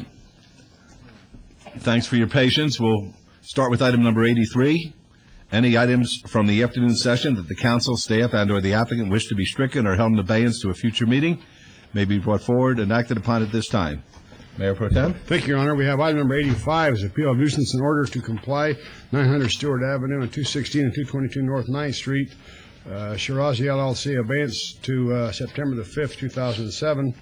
Item 105 through 109 is GPA 18818, rezoning 18819, variance 18820, special use permit 18821, and site development review 18822, 7.49 acres adjacent to the east side of Tenaya Way, approximately 970 feet south of Craig Road. The applicant has asked that to be held in advance until our March 21st, 2007 meeting. Item number 110 is variance request for at 17871 Deja Vu's Little Darlings. 2.46 acres at 1508 Western Avenue has been withdrawn by the applicant without prejudice. Item 123 and 124 is variance 18790 and special use permit 18789, Wendell D. and Linda D. Gentry. 0.52 acres at 5306 Hickam Avenue. Councilman Ross has asked that to be held in advance until our March 21st, 2007 meeting. And items 127, 128, 129 is special use permit 18347, special use permit 18630, and site development review 18349, Grand Teton Lodge Land LLC, northeast corner of Grand Teton Drive and Durango Drive. The applicant has asked that to be held in advance until our April the 4th, 2007 meeting. Council members, are there any other items we need to move forward at this time? Hearing none, Your Honor, I'd like to make a motion to bring these items forward and take the appropriate action with all conditions, please. All right, thank you very much. Let's vote on that, please. If I may, excuse me, Mayor Yes. Pro Tem, on 127 to 129, the applicant requested that abeyance.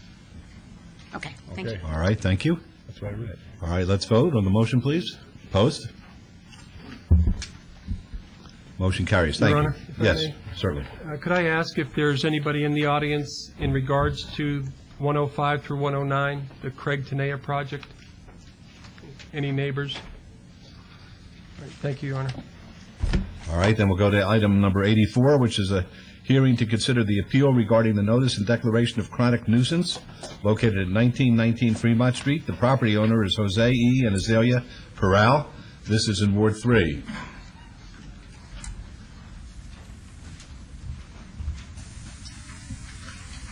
Okay, who's representing the, I'm The Azalea city? Peral.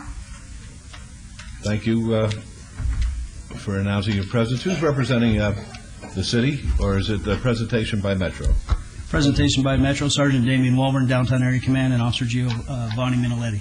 Okay, very good. Why don't we give a little bit of the background here.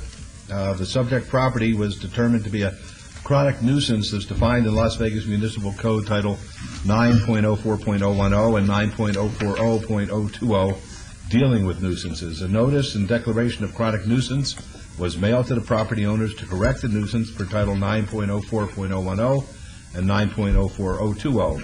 Today's hearing is to consider the appeal to the notice and declaration of chronic nuisance filed by Azalea Peral, property owner and responsible party. So we're going to ask Metro to make their presentation, and then, Ms. Peral, you'll certainly have an opportunity to respond.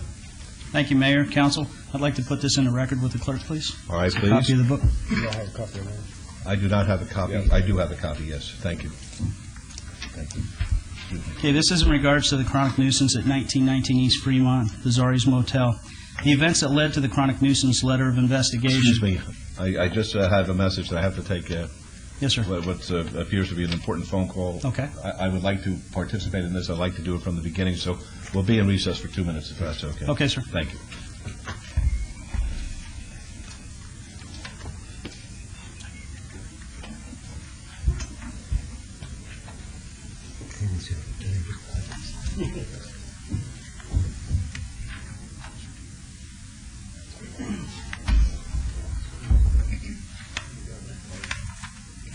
Can I just talk for a second?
That might have been the worst thing I did. You never know.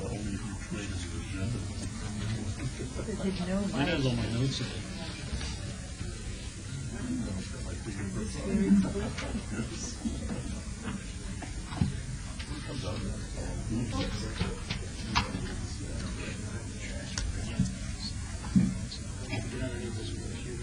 I did, I think.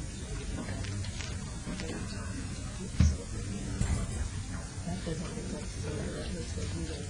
Oh, okay.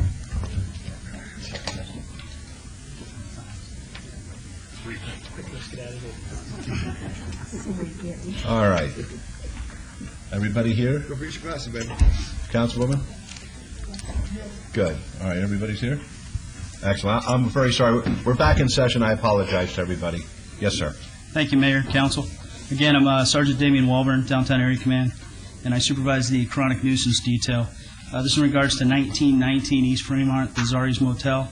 I provided a copy for record to the city and also one to Ms. Peral. Yes, Ms. Farrell, have you had an opportunity to review that? Yes, Very I good. did. Thank you.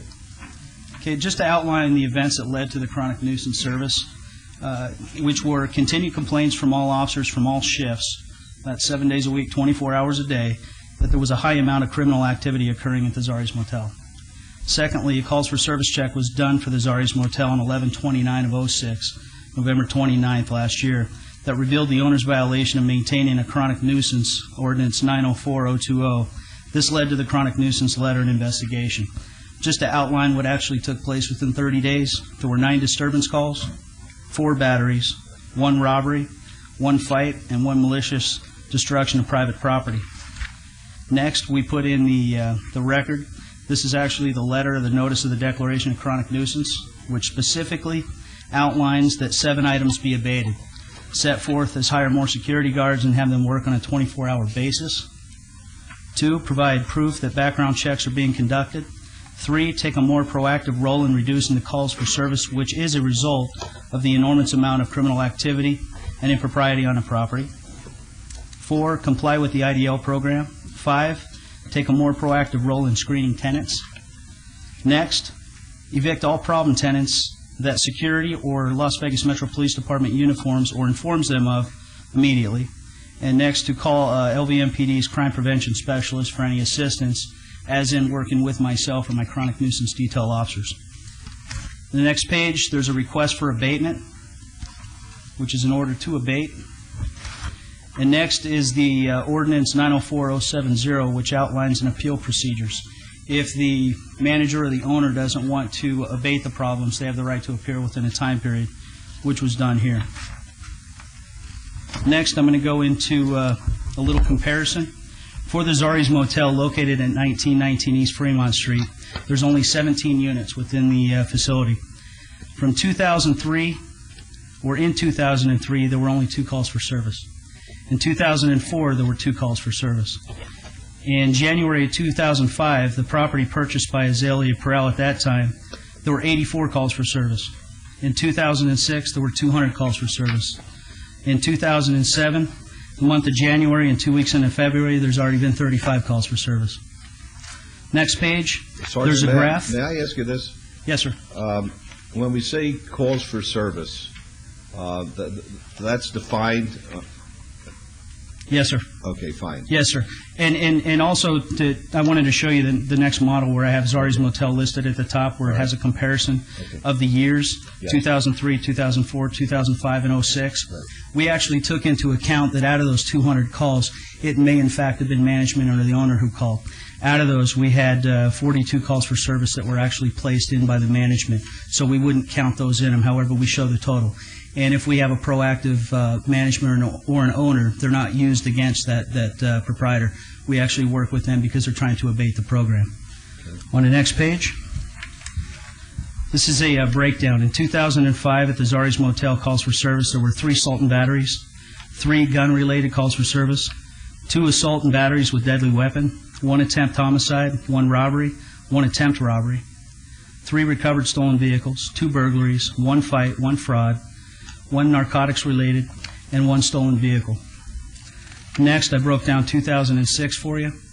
9 narcotics activity, 8 wanted subjects that were arrested on that property, 8 assault and batteries, 4 robberies, 2 kidnappings, 2 fights, 2 assault and batteries with a gun, 2 gun-related incidents that weren't related to the other 2, 2 illegal shootings, 2 stolen vehicles, 1 burglary, and 1 narcotics buy. When I put narcotics buy in there, that doesn't mean that somebody went and purchased narcotics. That means that our undercover detectives went and did a buy with narcotics or a problem-solving unit. So each one of these incidents is actually, each one of these incidents represent an arrest or represent the call for service and then the taking of a report? Taking of a report and or an arrest. It could be both, sir. For instance, for the wanted subjects, the 8 of them, Yes. all 8 of those went to jail. However, on the illegal shootings, we might have had 2 illegal shootings. There were no arrests because the suspects were gone on arrival when the officers got there, sir. Thank you. Yes, sir. Next, for the 2007 breakdown, there's 2 narcotic activities, 2 narcotics buys. Again, that has to do with narcotics and problem-solving units. 2 wanted subjects. Both were arrested. 2 burglaries, 1 robbery, 1 assault and battery, 1 child abuse neglect call, and 1 search warrant was served through our problem-solving unit, through narcotics, and served by the Special Weapons and Tactics unit on that property.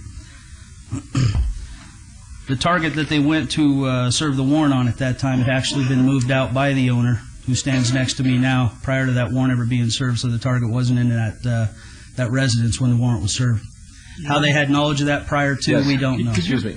If I may, would Sir. you repeat that, please? Sir, after SWAT had served the warrant on that specific property on that day, at the specific apartment in question for the impropriety, they went in to get the target out, the person that was selling the narcotics and possibly had firearms. They had been moved from that target into another place on the same property, so it moved down another to another unit. So the person who we went to make an arrest on had been previously moved before we ever went in and did any activity. And that had been moved in by the lady next to me. Thank you, Your Honor. 2006 calls for service comparison. At 1919 Fremont, Zari's Hotel, there's 17 rooms, as I said earlier. 200 calls for service. Right next door, or down the street, at 1920 Fremont, Purple Sage Motel has 18 rooms. There's only 66 calls for service. Next, 1841 Fremont, which is the Tivon Apartments. There's 36 rooms. They only have 76 calls for service. And that's a comparison with something like or comparable to. There's also a graph on the next page for Zari's Motel, calls for service comparison. Out of the 18 rooms, the 36 rooms, and the 17 rooms, you can see the difference. On the next page, what I've done is we actually put down a timeline and request. And the one thing with us is, although we do enforcement, we also have a humanistic approach in this, and the key to anything is communication. We've had 12 meetings with Ms. Perau. They've been done by my crime prevention specialist, my chronic nuisance officers, and also myself. They've been done in person. They've also been done on the telephone. They've also been done on her property. So we've given her every opportunity. The other unique thing in the chronic nuisance detail, we've abated actively over 100 projects since this detail was put into implementation. We've only gone to appeal 3 times. This is the 3rd. Usually, the owner of the management team will abate it actively with Metro, with the city, with crime prevention, i.e. the problem solved. Not in this case. Well, what do you attribute that to? Lack of management and accountability, sir. I'm not going to go into the timeline unless we need to through rebuttal. What I'd like to do is go to the last, where I actually did a breakdown for the Las Vegas Metropolitan Police cost breakdown to show the man hours and the cost. And this is a very, very low ball. A lot of officers putting in overtime. You're making time and a half. You could be up between $50 on up over to $100, depending on the specialty and the training and tactics. We broke this down. For patrol, 200 calls for service and proactive activity. 2 officers at $32 an hour. That's low. 1 hour per call, $64 per call. 64 times 200, that's $12,800. For their narcotics team, breakdown there, $450. That's 3 times. For the SWAT team, 2 times 400, that's $800. For an overall breakdown, and I'll go down because I don't want to seem repetitious here, the approximate total cost is $15,450. That's 472 man hours that we put into the Zari's Motel, sir. On the next page, and this is case in point for the recommendations. and I'd respectfully ask to be considered. Under the old chronic nuisance, the civil penalty was $500. The new one was actually put into effect by the mayor yourself and this council on the 24th of December in the year 2006. The new civil penalty there is $1,000. We would ask that we'd go off the old ordinance for $500 a day. That's 99 days. That's $49,500 in civil penalties to be considered. Secondly, that all 7 items listed need to be done or abated immediately. The things that I outlined, like the security, like the no visitation policy, IDL program, and they be done until the revocation hearing, which is next. And I'm going to ask for revocation of the business license of the Zari's Motel to be considered. All right. Let me ask the city attorney, what are we being asked to do today? Well, Your Honor, are we being asked to rule on whether or not it has been properly declared a nuisance and then impose sanctions, or is there a second phase that will be brought before us seeking revocation? Well, to impose the civil liability or the civil fines, you have to make a finding based upon substantial evidence that a chronic nuisance exists, which is defined as 3 or more nuisance activities within a 30-day period. And I'll have Sergeant Walburn articulate that maybe just a little clearer so our record is clear. But is that what we're here for today? Well, no, once that finding is made, then you have the discretion to impose these additional conditions that he's referenced on the back of the booklet that he provided. No, I appreciate that, but there's a suggestion that we impose a $500 a day fine. Does that take place today? That could take place today within the discretion of the council. And it could be from 0 to however many days there's a ongoing violation. And how about the request for revocation? Is that going to be acted upon today? That wouldn't be acted upon today, Your Honor. That would be a direction to staff to move forward with preparing a complaint. That was my question. Yes. That's my question. I just wanted to know what we're supposed to do today. Yes, sir. If the council desires a revocation to take place, then we would direct the city attorney to prepare the appropriate pleadings, and those would be served on the young lady, and she'd have an opportunity to respond with all due process rights attached to it. All right. Thank you. Thank you, sir. All right. Yes, ma'am. Okay, well, first of all, I apologize if my language is a barrier to tell you exactly what's going on here, because I hear his presentation, but it's nothing like the way I see it in my point of view. I called Mr. Minoletti, Giovanni Minoletti, on October 26th to ask him for advice because Mrs. Wendy Steelman from the health department gave me the idea to call him so he can help me to manage the building in a proactive way. That building, first of all, was closed for many years until I bought it. It had broken windows, homeless people living there, no electricity at all, and of course there was a lot of crime going on when we bought it. I lived in the 2005 year, I lived on the property. I live on premises. Yes, there were calls. We had people breaking into the newly fixed apartments. We had to make many calls because prostitutes and drug addicts and all kind of people were used to coming into the property like if it was their home. So we had to call for help. We had to call for assistance. We installed electricity and we put light bulbs in every single apartment outside. Besides that, we have 6 different big lamps that make that place look like a day at night.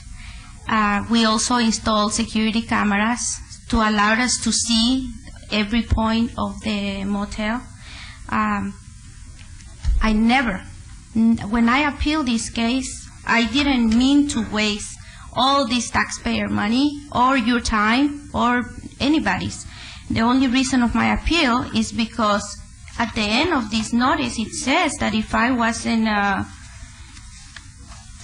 that I had an objection and I didn't want to waive my rights, I needed to appeal this letter.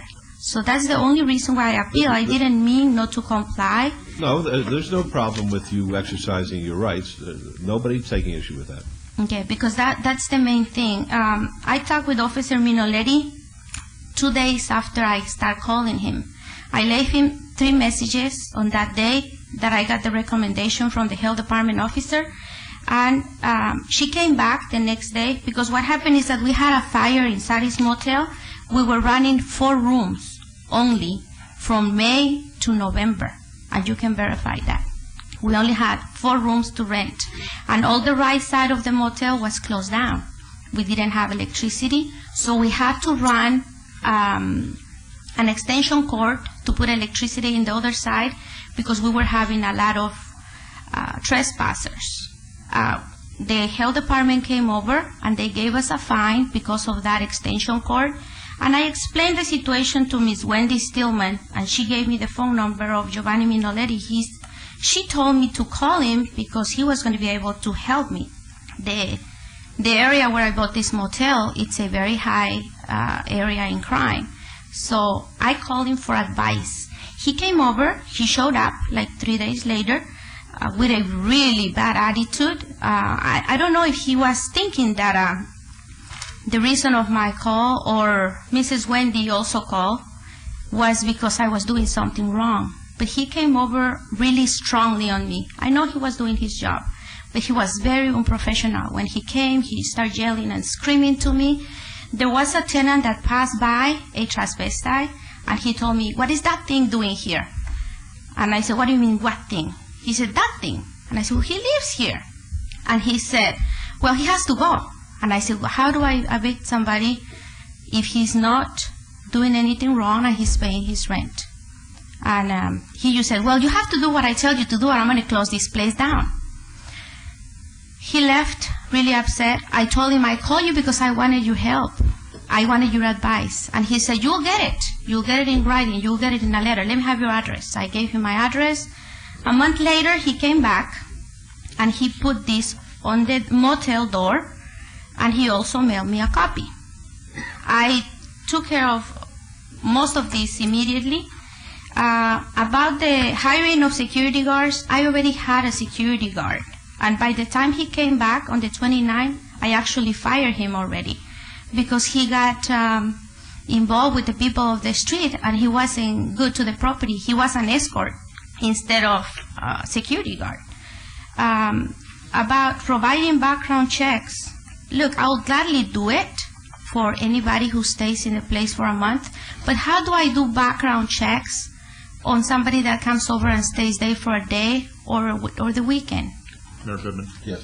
That was going to be a question I had, and I was going to ask you, officer. First of all, your report's a very good report, but next time I'd recommend you number the pages so that if I want to refer to the page. Absolutely. But on one of the pages, it talks about a request made of this lady to do the background checks. Let me find what I'm talking about. It's under the notice and declaration of chronic nuisance dated November 29th, 06. Councilman Wilson, if I may interject on here, she was advised by crime prevention and also the chronic nuisance officers, one standing next to me, the other seated. This is more for the weekly and monthlies and not the dailies. That was outlined to her. In case in point, I respect what this young lady has to say, but then again, instead of talking about impropriety and accountability, we're talking about my officer's ethics and morals, which isn't in question here today. Here's my question. This is the entry I'm talking about. It's under the timeline. Thank you, Mayor. It says 11/29/06, we requested owner conduct background checks on tenants and provide proof that they are being done. I understand you're not so concerned with the dailies because by the time you do a background check, they're gone. Yes, sir. But how is she going to do a background check? Background checks, what we're asking with the IDL program, number one, state law, we post it within the facility. That's done through the management or the owner. That way that the people that come in, that patron her establishment or another establishment, know that they're accountable, that they work with LVMPD in the city of Las Vegas, and that their IDL is done. It's simply as something as simple as getting social security numbers, getting dates of birth, getting heights and weights. Why don't you tell us what IDL is? Identify, detect, and locate. And that's what actually helps us hold, for instance, if you have, let's say, for instance, Zari's Motel, there's 17 units. Let's say there were 3 families in there living with children. you would want to probably have somebody that come in that's a sex offender registered for doing something illegal, improprietous with a child. And those types of things are available. It assists management with weeding out people that you wouldn't want on your property. So if you're talking about background check, that's a little misleading. What you're talking about is you requested that she get appropriate identifiers on tenants. Social security numbers, driver's license numbers, addresses, photocopy of driver's licenses, things like that. Right. The one unique thing about Downtown Area Command is we have a crime prevention specialist, and we have everything from a trespass program to a non-visitor policy to the IDL to the records checks. Everything is broke down in writing, and that's all been supplied to Ms. Peral by our CPS. So that is done that way. And with all the things that I do, I don't know just about everything, but I make sure that records are kept and that facts are done, and that's why we also keep case files so I can review that things are being done. And I empower my troops to do their job, and I know it was done because I spoke to my CPS 3 times about this, specifically after talking to this young lady on the telephone. Yeah, and everything by their request is absolutely done the way they requested. And as witnesses, it's their own officers because they come to the property Well, let to me check. ask you some questions, okay? Sure. And once again, I'm a little fearful. I think this is the first time we've used this nuisance ordinance. No, sir, we had, go ahead, ma'am, I'm sorry. Have we used the nuisance ordinance as far as a hearing is concerned? Well, we used it on the convenience store. Okay, it's a little different. I'll tell you why I'm a little concerned. Because one of the provisions makes it a criminal act for failure to do certain things. And I'm fearful, with all due respect, that she could be tending to incriminate herself if she answers some of the questions. You understand that you could have a lawyer here giving you guidance if, number one, you want one. We can't, I don't believe that the law provides us to appoint one, even if you can't afford it under a misdemeanor circumstance. But have you talked to a lawyer about this? I talked with a lawyer about it because the sergeant, he advised me to get a lawyer. But I really thought that I wasn't being... No, I understand that. You may think one thing and another thing may be happening, because I wanted to ask you some questions, and if you answer the questions the wrong way, you could be tending to incriminate yourself. Oh, okay. Well, I explained the lawyer, or I called a lawyer and told him what was going on, and he told me that if they were doing this with everybody or just with me. And I said, well, I went to knock at every motel to check, and this is personalized to studies. So he told me to come over here and check, because I am appealing the case. No, I understand that. I'm not being accused here. I'm not defending myself. I want to ask you, did you hire more security guards after you received the letter on November the 29th of 2006? Security guards would work there 24 hours a day?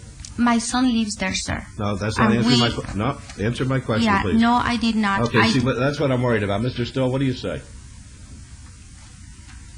Well, Your Honor, we're here on the civil appeal. There is no criminal case pending concerning this matter. She's not ever been cited that I'm aware of. I'd rely on the sergeant to tell us definitively, but I'm not aware of any citation. So rather than proceed within the context of municipal court through a criminal citation, they've chosen to take it through the civil process. Now, I guess technically they could do both, but practically it won't happen. All right. Right. Okay. Let's put it this way. You're proceeding at your own peril. If you want to get a lawyer, I'll let you get a lawyer. And in the meantime, the city council will be at liberty to accept the motion to begin revocation proceedings, no matter what your decision is, and then you can make your presentation by having counsel with you or representing yourself, whatever your pleasure is, ma'am. I'm just trying to protect your rights. Right. Well, if that's the case, then I'll get a lawyer. All right. I think that's probably in her best interest, and we'll proceed today. I believe that the Mayor Pro Tem has a motion. Yes, Your Honor. Your Honor, yes. May I make a couple of comments before you make that motion? Certainly. And Sergeant, there are other properties that face the same issue as a nuisance. And if you don't mind indulging me a little bit, Your Honor, I'd appreciate it. Go ahead. Do the other properties also help you with the IDL program? Sir, I'm going to let Officer Minoletti answer this because he's going to tell you specifically how many properties we're working with. And to answer that question specifically, yes, many properties. And there's, I think, over 100 in downtown that participate in the IDL. Well, and as he's preparing to answer that question, it seems to me that those other properties are being proactive enough to help us clean up the streets in the downtown area. Yes, sir. So they're helping your team do exactly what they need to do. Yes, sir. And I'm not recognizing that with this particular agenda item. That's correct. There was only been one name faxed in on the IDL program in 5 months to my office. And we went and checked records yesterday with our CPS, and none of the stuff had been done yet. Matter of fact, it took 30 minutes to locate paperwork that should have been out for her management or her family, whoever's in that office. We had to dig for 30 minutes to find it in her best interest, not to be used against her. Nothing's here today to that effect. And without her getting legal counsel on the other Yes, side, it appears to me that your team has taken a proactive approach to this property. Yes, and sir. I'm going to refer your attention to this graph here regarding the other properties downtown. The Purple Sage, which has 18 rooms, 66 calls for service. The Tivon, 36 rooms, 76 calls for service. Where's the line of demarcation here that says, hey, we got a serious problem here? We're not getting cooperation. We're spending so far 472 man-hours, including the time it's taken you guys to be sitting down here with us today. I mean, this is costing taxpayers a lot of money. But where's that line that says, enough's enough, we need to bring this to the council? Is this it, the 200 It's when calls? Sir, it's when a line of communication breaks down. It's when repetitiously sergeant after sergeant approaches me and officer after officer approaches my officers and talks about the impropriety and the culpability or lack of accountability by the manager or the owner. When officers are coming to me saying they're chasing drug dealers onto the property, into rooms with firearms and things like that, we step it up a notch. We also do more communication where we'll try and sit down or have a telephone conversation if somebody isn't within Las Vegas. Okay, or like Ms. Brow wasn't available, so we talked on the phone in a previous manner. It's when everything breaks down. It's when we have a totality.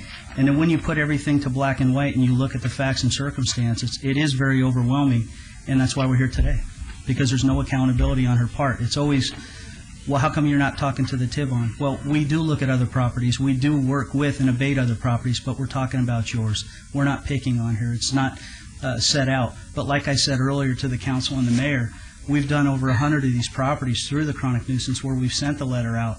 And without a knee-jerk reaction, we set up meetings that are, facilitated by the city attorneys, sometimes by liaisons that some are present here in the chamber today. And through the communication, we could work it out because there's positive attitude, and we want them to succeed. It's good for the city. It's good for us. It's safer for my officers. But when it just gets, it's unsafe, we have to take it forth. Well, Your Honor, if I may, and you hit it right there on the head. I mean, here we've got a property with 200 calls for service. Let's forget the taxpayer dollars being spent, the man-hours being spent. Let's go directly to officer safety. Yes, sir. And to the public safety, being our primary concern in regards to what's happening downtown. I mean, this is a scary thing, and I'm grateful that you put this together because it certainly helps me understand your program better. And I ask you specific questions so that the audience could also understand how this program works, so that you're being proactive out there in your efforts to work with these property owners to help them with their challenges so they can also be successful downtown. Thank you, Your Honor. Yeah, Councilman Brown. Sergeant, what, the IDL program, is that a policy or is that part of city ordinance or state law? Would you know any better? It's an option. I think it's an option that we look at through policy, correct? I would say it's geared toward more within policy, and I think it's an effective tool used in many law enforcement jurisdictions to partner with the community because we can't do it alone. We have to work with the private sector, and it's an effective tool to do that. And just the notice of declaration of chronic nuisance that lists those 7 recommendations or requests from Metro, the owner receives that. Does she sign something or acknowledging that she has received it? Go ahead. Mayor, Council.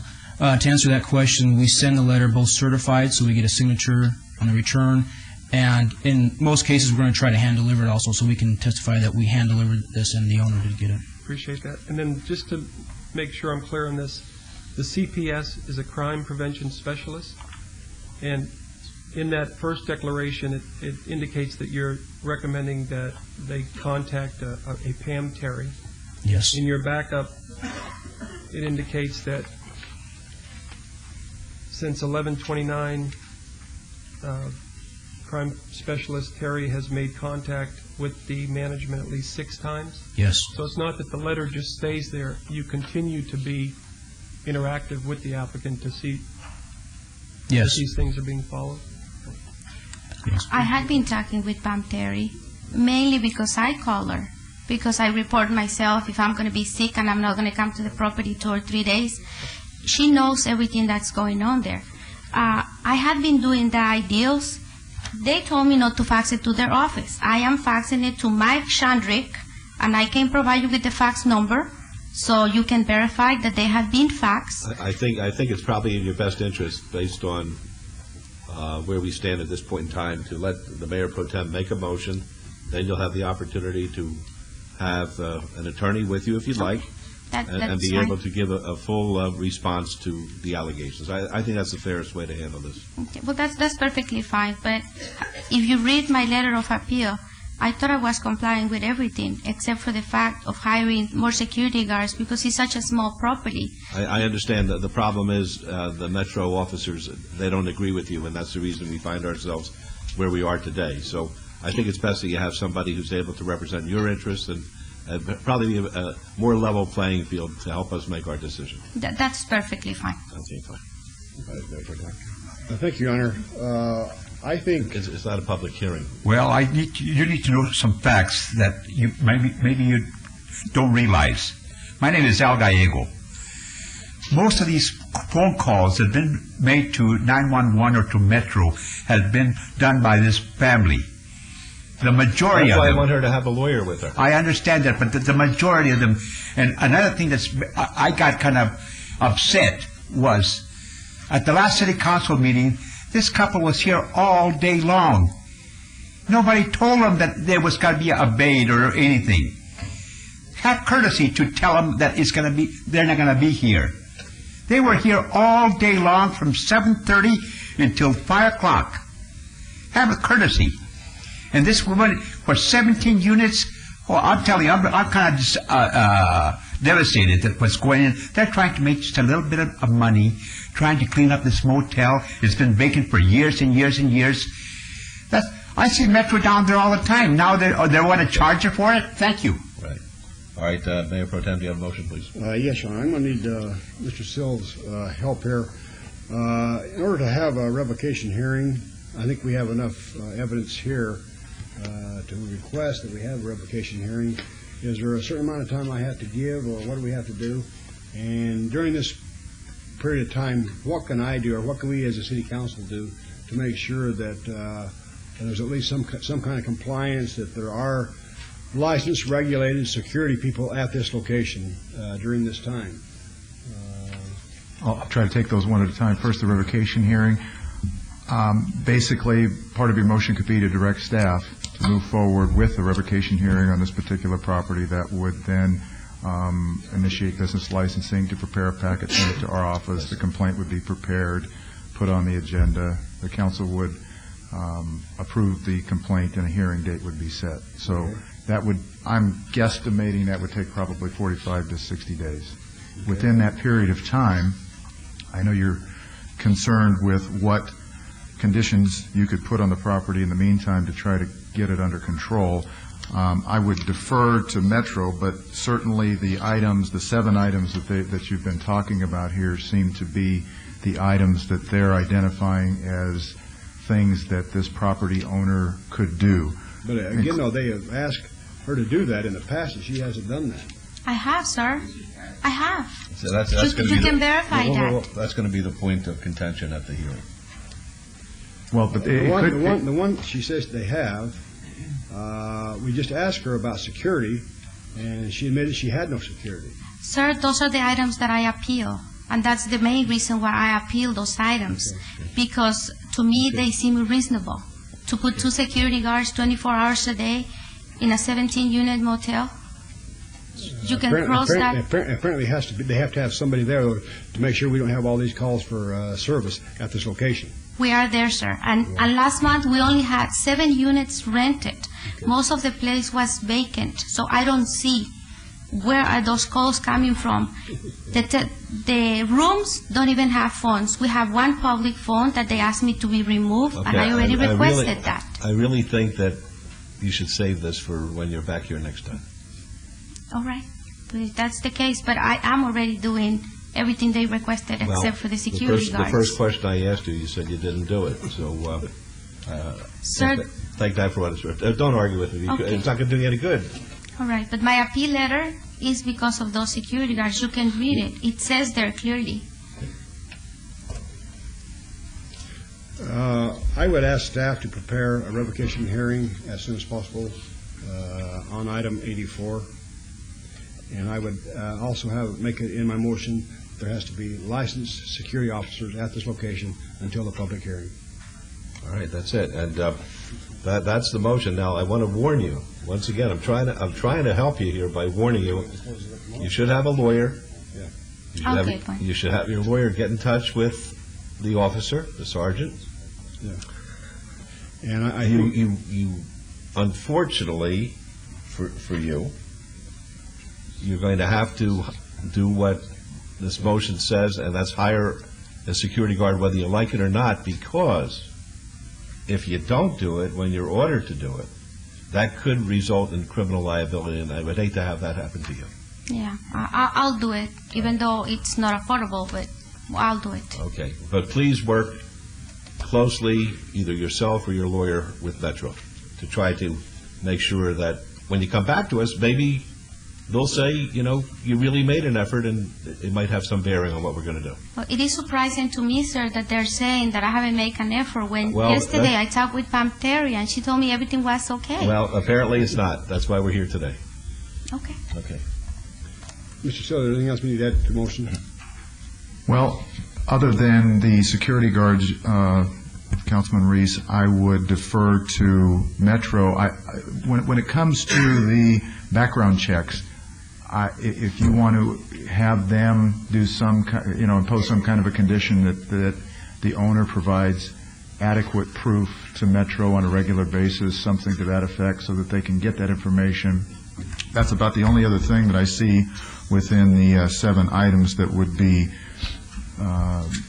effective maybe during this 45 to 60-day period.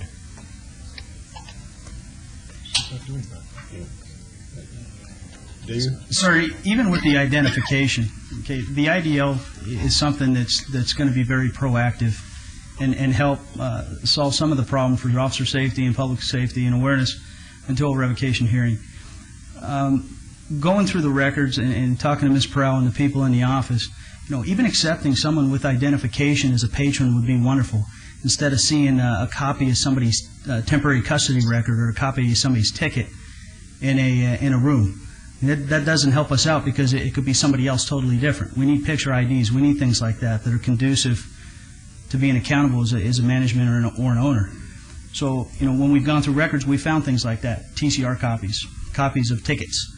We need people that actually have identification, maybe a picture ID so you know who they are. So that information is readily available, because you're also going to weed out impropriety before you actually rent a room to that person. If I could. If you go over there this afternoon, is there records that you can see who's staying at this complex? Absolutely, yes. You were just there.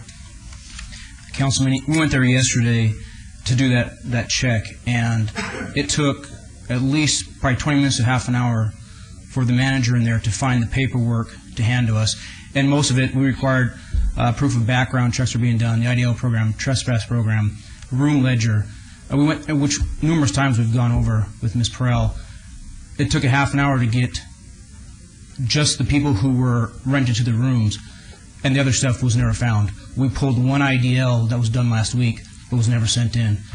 Oh no, that's absolutely not And true. Absolutely. You can send somebody over, and you can check all the files. Everybody has an ID. I would also make it a condition that they have the IDL checks available, so that when the officers go in, they can't see who's staying at this motel. That'd be part of my motion. All right, that's the motion. Let's vote on it, please. Post. Motion carries. Ms. Farrell, when you get a lawyer, have them call Metro. I will. But you know what? You can send somebody over to the property. Check every file. They did yesterday and didn't find what they wanted. So they're lying. Well, they're lying? Well, yes, they are. That doesn't help you. They are. I'm sorry, but they are. That's why I say you better get a lawyer, because when you call them a liar, they get angry. Yeah, I know. Okay. All this issue is because of Officer Minoletti. Okay. That's the problem. You're not helping yourself. Mr. Yeah, Mayor? I'll get a lawyer. I would just like to say that it's my understanding that Bolden Area Command has, in the area they represented downtown, had a very significant decrease in crime, and I think it's because they have been this proactive, and this is maybe why we've had the decrease in crime, which is what we need to build that great city downtown that you talk about. So I just want to say. Okay, all right. Thank you, Mayor, See Council. you all back here. Thanks. All right, 86 is the public hearing to consider the report of expenses to recover costs for abatement of vacant or abandoned building and assess civil penalties located at 1405 South Casino Center Boulevard. The property owner is Martin Todd Group. This is in Ward 3. Good afternoon, Mayor and Council. Devin Smith, Manager of Neighborhood Response. Excuse me. The purpose and background is that the condition of this property was a public hazard and an attractive nuisance. The Department of Neighborhood Services declared the property in violation and started legal notification. When no corrective action was taken nor an appeal filed, the Department of Neighborhood Services hired CH Construction to remove waste, trash, debris, vegetation, including dead bushes, trees, ground covering, and trimming low-hanging tree limbs. Secure doors and windows, openings, and other accessible openings not boarded to city specifications, and secure the property line with a minimum of 6-foot chain-link fence, removal of a shed in the rear property, and post no trespass, no vehicles, no dumping signs. 4x4 post and a 3x4 sign was facing on each frontage of vacant lot. To date, there have been 19 inspections conducted at this location. The value based on the sale date of March 2005 was $550,000. The recommendation is that the City Council approve the report of expenses in the amount of $4,369 for work completed by CH Construction, plus a 15% administrative fee of $655.35. Reinspection fees, including late fees of $148.50. Civil penalties, in the amount of $1,300 for a total amount of $6,472.85, and that the above charges be filed and recorded against the property constituting a special assessment and lien, and authorize that the notice and lien of assessment be duly recorded at the county treasurer. In addition, at the council's discretion, the council may impose daily civil penalties from October 19, 2006 to October 23, 2006 for 5 days for a total amount of $2,500. Thank you. All right, any questions? Yes, sir. Good morning, Your Honor and Council. My name is Kevin Hansen. I'm the attorney for the Martin Todd Group. The owners of the property asked me to appear and give the council an update. We're not objecting to the fact that the city had to come in and do this. Part of it is because we have had our hands tied in civil court. Within a few weeks after my client purchasing the property, it was in April, 1st of April 2005, a lawsuit was filed by another party who had been attempting to purchase the property at the same time. A Liz Penance was recorded. The case was filed in front of Judge Nancy Seda. At the time when the city began to notify us that there were problems and the property needed to be cleaned up, the other party to the lawsuit got wind of this and filed a motion for preliminary injunction in front of Judge Seda. My client's recommendation and what they were trying to do was to just tear the property down. And in fact, that's what they would want to do. Judge Seda, however, entered an order prohibiting my client from tearing it down. They did. My client did hire somebody to do the repairs that the city asked, but the people that they hired did a terrible job. So the city ended up coming in and taking care of it. So we're not objecting to it from that standpoint. The case was set to go to trial in January. Judge Seda left the bench. We've been bouncing a little since then. we're on our second judge since that time. On February 27th, our motion for summary judgment was heard in front of Judge Susan Johnson. She has the matter currently under advisement. We are cautiously optimistic, I guess, on the motion for summary judgment. Our alternative request was for the quickest trial date she could get us. We were ready to go in January. We would be in trial. This case would have been taken care of if it wouldn't have been for Judge Seda's, I guess, good fortune in getting elected to the Supreme Court.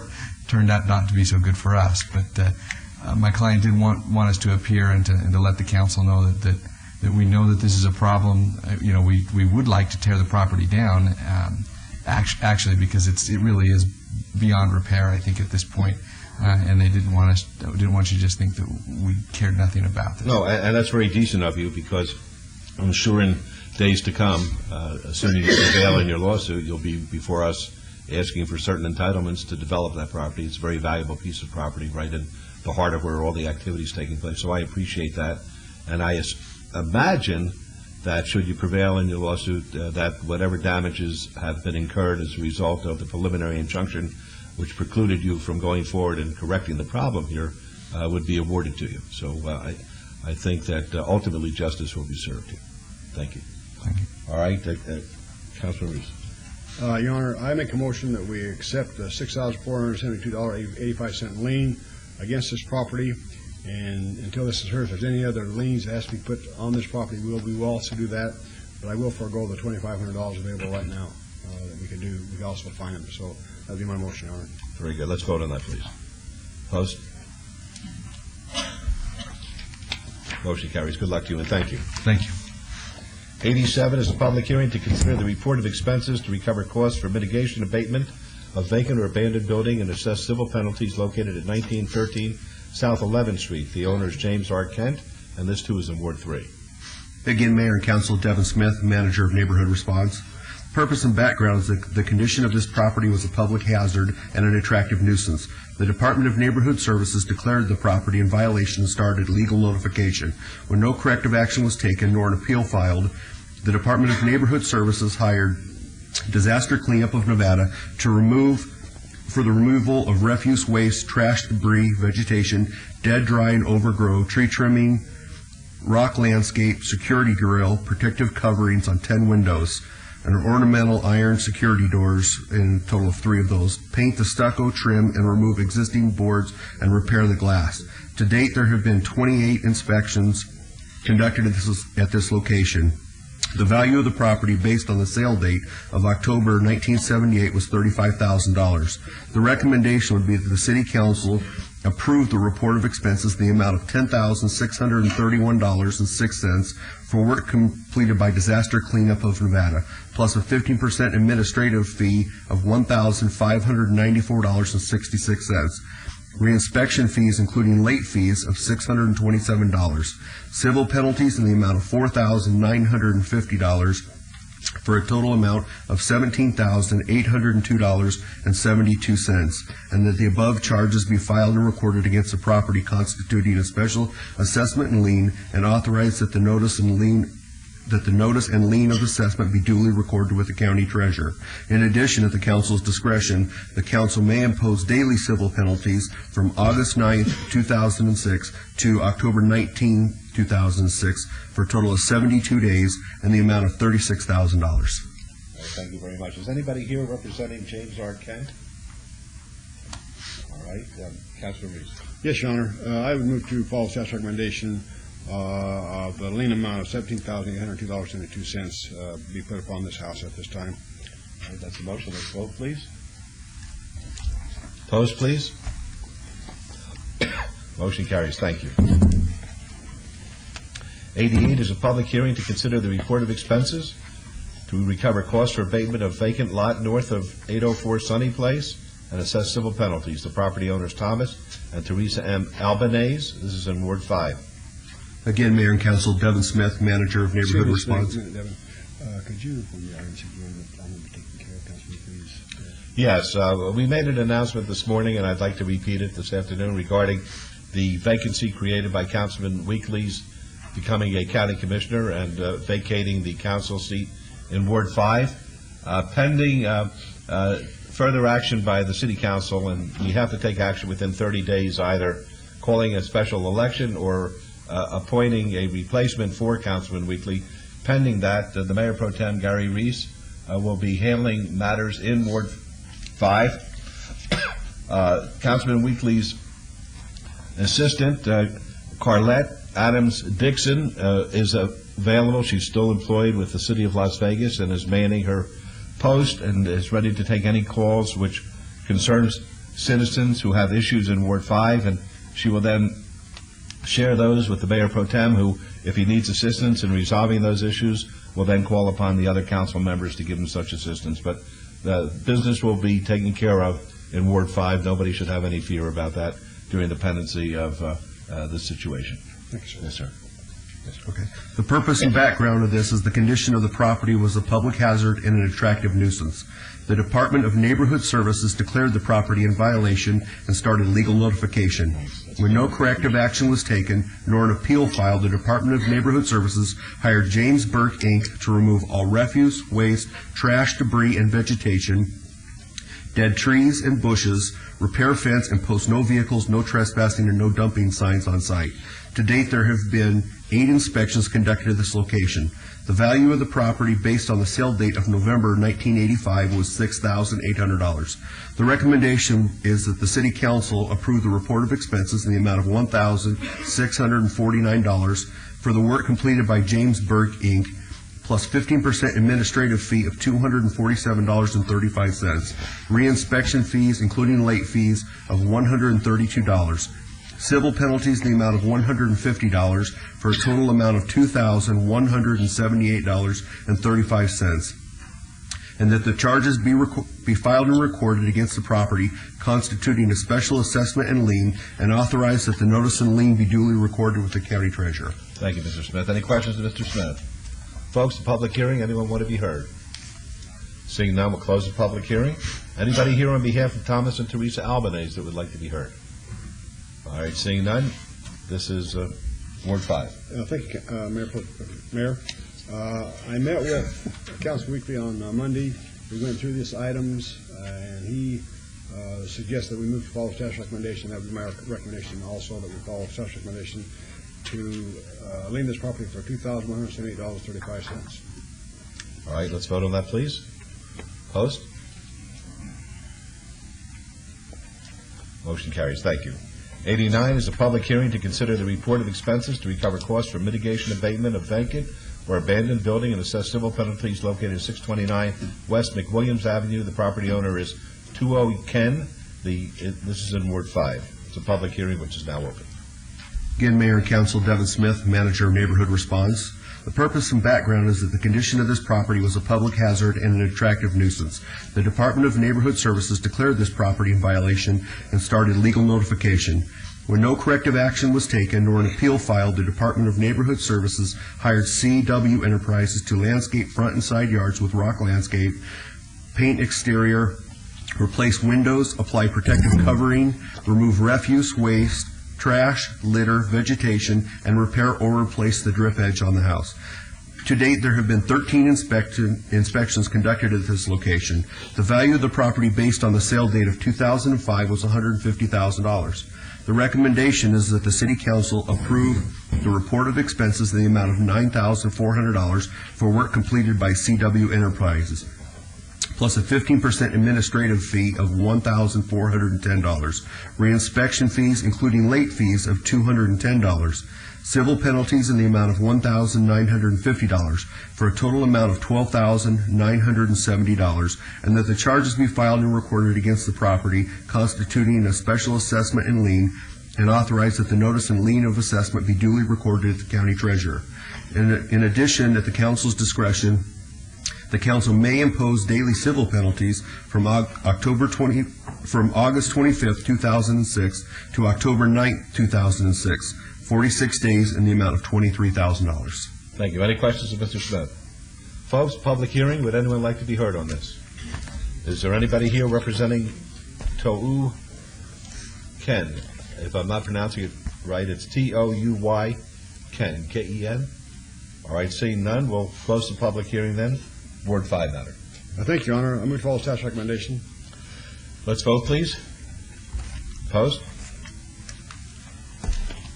Motion carries. Thank you.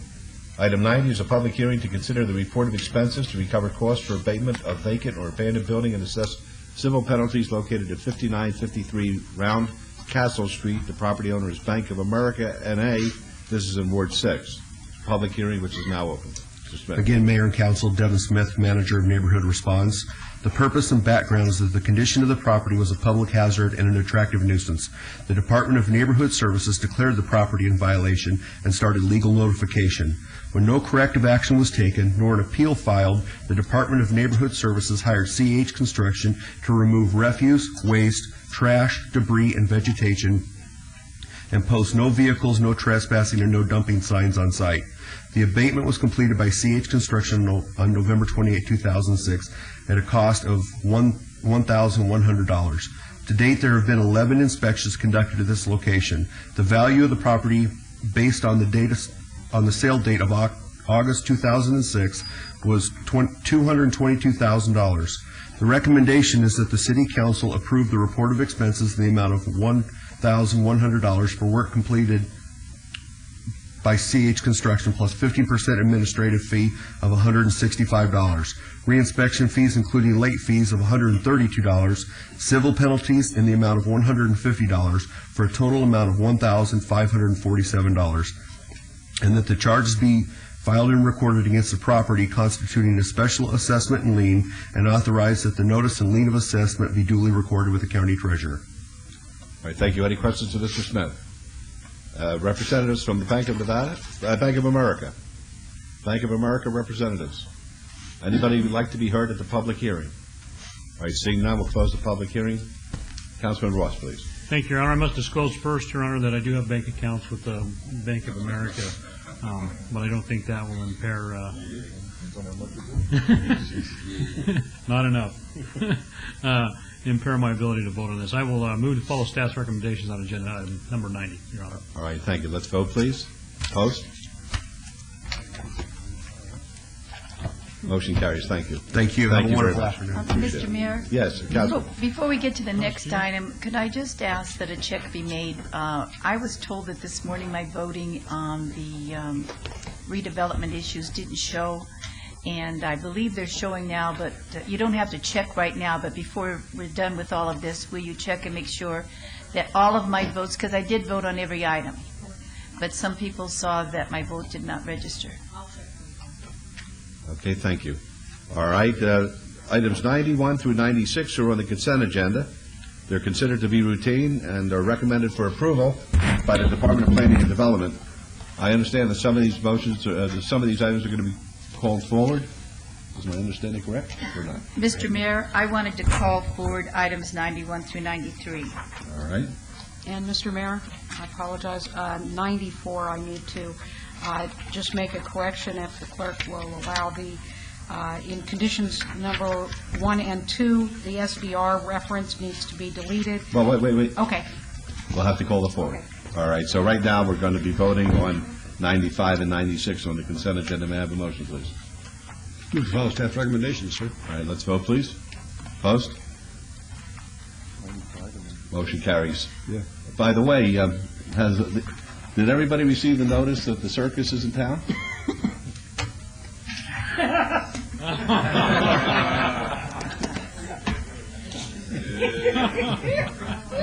What are you talking about? That's $10, Sean. All right, thank you. Okay. All right, 91, 92, and 93. 91 is EOT 18785. The applicant owner is Carolyn Michelle et al. Request for an extension of time of an approved rezoning from U, undeveloped GC General Commercial, General Plan Designation under Resolution of Intent, to C2, General Commercial, to RPD 8, Residential Plan Development 8 units per acre, on 5 acres adjacent to the southeast corner of Charleston Boulevard and Lindell Road. This is in Ward 1. Staff recommends approval. 92 is EOT 19549, same applicant owner, request for an extension of time for an approved variance to allow .44 acres of open space where .66 acres is the minimum required for proposed 40-lot single-family residential development of 5 acres adjacent to the southeast corner of Charleston Boulevard and Lindell Road. And EOT 19548, same applicant owner, request for an extension of time of an approved site development plan review for a proposed 40-lot single-family residential development on 5 acres adjacent to the southeast corner of Charleston Boulevard and Lindell Road. The staff recommends approval. These are in Ward 1. And Councilwoman, what's your pleasure? I have a concern about this property in that it's an eyesore in the neighborhood. We've had several complaints on it for the last couple of years. We've tried to keep it clean through code enforcement and things like that. But I would like to move on this with the approval of an extension for half a year, 6 months, which is, I believe, what you have there. 12/15/07, isn't that 6 months from now, about? If I may, it's 1 year from the time of the application, so, but that is indeed 9 months from now. So that is what the condition is to December 15, 2007. So it'll be 9 months from now. With the condition, however, that they clean up that property, because the city has been cleaning it up quite a bit already, and that a fence be established around the property so it doesn't deteriorate again. And that would be my motion. All right, that's on 91, 92, and 93. I think we can take them all together. Yes, I think so. Let's vote on that, please. Mayor Goodman, before Yes. we vote, please, I feel the necessity for a potential conflict. The applicant is not here, Councilwoman, to your knowledge. No, If I'm not mistaken... I've never had the applicant contact me, and I wouldn't recognize it. If I'm not mistaken, this could be the parent of some children that I provided some legal services for in the last few years, because it's a pretty unique last name. I think this might be the person, so... Pardon me? Yes.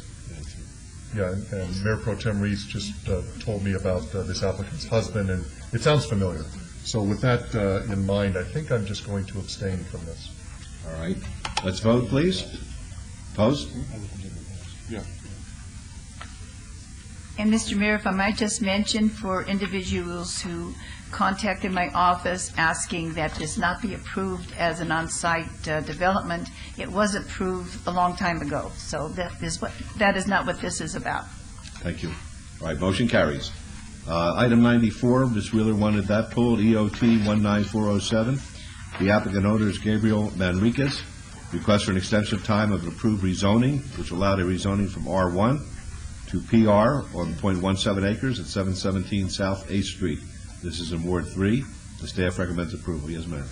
Thank you, Mayor. Just in conditions 1 and 2, to delete the reference to the site development plan review and put in the language with regard to the zoning, ZON 5726. All right. Mayor Pro Tem? I would make that correction, Your Honor, in my motion for approval. Thank you. Let's vote, please. Opposed? Motion carries. Thank you. All right. Mr. Mayor, could I ask a question of Margot, please? Certainly. Do we need to state the height of that fence? If I may, it'll be the standard, it's 6 feet. That's what I thought it would be, the standard. We don't need to put this in. Thank you. Okay. Yes. All right, that's on item 94. All right, let's vote on item 94 again. There's been a motion to approve. Let's vote, please. Opposed? Motion carries. No. Yes, motion carries. Thank you. 97 to 98. 97 is ZON 18972. It's going to be a public hearing. The applicant, City of Las Vegas, the owner, Max Jones Professional Plaza, request for rezoning from O to C1, 1.85 acres at 1506 South Jones Boulevard. The Planning Commission and staff recommend approval. This is in Ward 1. It's going to be a public hearing. 98 is VAR 18973. The applicant owner is Max Jones Professional Plaza, request for a variance to allow a front setback of 15 feet, where 20 feet is the minimum required for proposed 21,551 square foot office building on .85 acres at 1506 South Jones Boulevard. The Planning Commission and staff recommend approval subject to conditions. The public hearings on these matters are now open. Is there anybody here on behalf of the applicant? Anybody here on behalf of the City of Las Vegas or Max Jones? Yes, sir. Mr. Mayor and members of the council, this item comes before you On the zoning, the request to rezone is based on two factors. One is that the zoning currently is not in compliance with the general plan as adopted by the City Council, and this rezoning is a condition of approval on the previous approval of the project, which stipulated that prior to issuance of the building permit for the approved project, they needed to bring their zoning into compliance with the general plan. Thank you. Folks, a public hearing, would anyone like to be heard? Seeing none, we'll close the public hearing. Councilwoman Tarkanian. Move for approval on item number 97. All right, let's vote on that, please. Opposed? Motion carries. At 98, please. Move for denial on item number 98. All right, let's vote on that, please. Opposed? Motion carries. Thank you. Items 99 and 100. 99 is SUP 18927. It's going to be a public hearing. The applicant is Metro Pizza Northwest. The owner, Cimarron Frontage LLC, requests for a special use permit for a restaurant with service bar at the northeast corner of Sky Point Drive and North Cimarron Road. This is in Ward 6. Planning Commission staff recommend approval, subject to conditions. 100 is SDR 18926. Same applicant owner. Request for a site development plan review for a 9,831 square foot restaurant and retail building on 1.73 acres at the northeast corner of Sky Point Drive and North Cimarron Road. The Planning Commission and staff recommend approval, subject to conditions. These are public hearings which are now declared open. Gentlemen. Mr. Mayor, Sam Ficini, co-owner of Metro Pizza. John Arena, co-owner of Metro Pizza. I'm going to make a disclosure. I'm going to vote on this, but who was the best pizza delivery boy you've ever had in your life? Oscar Goodman, Jr. Thank you very much. Thank you. I'm so proud. I mentioned him this morning. We honored an expert oncologist, a cancer doctor who lives in our community. And I indicated that my son, who is an oncologist in New York City, he's going to be coming back and working at the Nevada Cancer Institute. And it's a long way from Metro Pizza, but I think of all the jobs he had in his life, that was the most pleasant one. Really. Thank you. Oh, a lot of free pizza. Oh. That's before I was mayor. Okay. Gentlemen, be happy to hear from you. We're here to answer any questions that the council may have. Okay, any questions of the men? Folks, the public hearing, would anyone like to be heard? All right, we'll close the public hearing then. Councilman Ross. Thank you, Your Honor. Gentlemen, I'm a little concerned about your special use permit with the service bar. You want to go into detail as to what you're asking for a little bit? It's the bar in the restaurant is simply to serve the customers that are dining in at tables. It's a beer and wine only. Only. Yes. Okay. Many protests have funneled through my office, not because of the pizza, but because of the way this request was as for a service bar. I will move to approve this item. You'll have no liquor. None. You won't have a bar. It's just a service bar to service a dine-in customer. And if a customer just wants a beer, they can't get it without purchasing food. Is that correct? That's the way it would That's the way you be do it? preferred and designed, yes. That's the way I'd like to see it as well. And we welcome you out to the Northwest. And Councilman Wilson was just sharing with me how great your pizza tastes. So we're looking forward to it. Thank you. That's assuming it's, you still own the place, was it Flamingo in Decatur? Yes. Yeah. Good. So we can expect the same great tasting pizza in the Northwest as One of the top 10 in the nation. all right, that's what we're looking forward to. Margot, did you want to include something in that? Mayor and Councilman, if I may, the only condition that needs to be added is that the service shall be beer and wine only. All of the other circumstances that you mentioned are already covered by code. Okay, and they mentioned on the record that it is just beer and wine only and that you have to purchase food for that. So Right, so we do need to add that, the beer and wine only as a condition. beer and wine only has a condition. You gentlemen agree to that condition? Yes. And the other conditions that the great director puts on your property there, you agree to all the other conditions as well? Yes, we do. Then I would move, Your Honor, to approve agenda item number 99 with the conditions and as amended. Okay, let's vote on that, please. Opposed? Motion carries. 100, please. I would move to follow planning and staff recommendations for approval of a 100 as well, Your Honor. Thank you. Let's vote. Opposed? Motion carries. Good luck, gentlemen. Thank you. Thank you. 101, 102, 103, and 104. Well, 103, has that been pulled? No. Okay. 101 is GPA 16511. It'll be a public hearing. The applicant is Richmond American Homes, the owner is Schnippel Family Trust. Request to amend a portion of the Southwest Sector Plan of the Master Plan from ML to MLA on 6.19 acres at the northeast corner of Smoke Ranch Road and Decatur Boulevard. This is in Ward 5. The Planning Commission and staff recommend denial. 102 is ZON 16519. The same applicant owner. Request for rezoning from R1 under Resolution of Intent to RPD 8 to RPD 12, 12 units per acre on 6.19 acres at the southeast corner of Smoke Ranch Road and Decatur Boulevard in Ward 5. The Planning Commission and staff recommend denial. Your Honor, if I could, Yes. please. I thought 103 was going to be withdrawn. I'm going to withdraw it without prejudice, yes. Okay, I have to read it. 103 is VAR 16525. The applicant is Richmond American Homes. The owner is Schnippel Family Trust. Requests for variance to allow, 35,642 square feet of open space, where 53,370 square feet is the minimum required on 6.19 acres at the southeast corner of Smoke Ranch Road and Decatur Boulevard. The Planning Commission and staff recommend denial. 104 is SDR 16522. Same applicant, same owner. Request for site development plan review for proposed 77-lot single-family residential subdivision on 6.19 acres at the southeast corner of Smoke Ranch Road and Decatur Boulevard. The application is being amended to include proposed 3-story development. The Planning Commission and staff recommend denial. These are all public hearings which are now declared open. Your Honor, members of the council, Bob Gronauer, 3800 Howard Hughes Parkway. I'm here representing Richmond American in this matter. You may or may not know this. This is an application or a piece of property that is in the former City Councilman Weekly's area. We were working with him over the last couple of months, making substantial changes to the plan. Yes. Do you have a new site plan you can show us? Yes, I'm going to be showing the new site plan as I go through. Does Margot have a copy of the new site plan? Yes.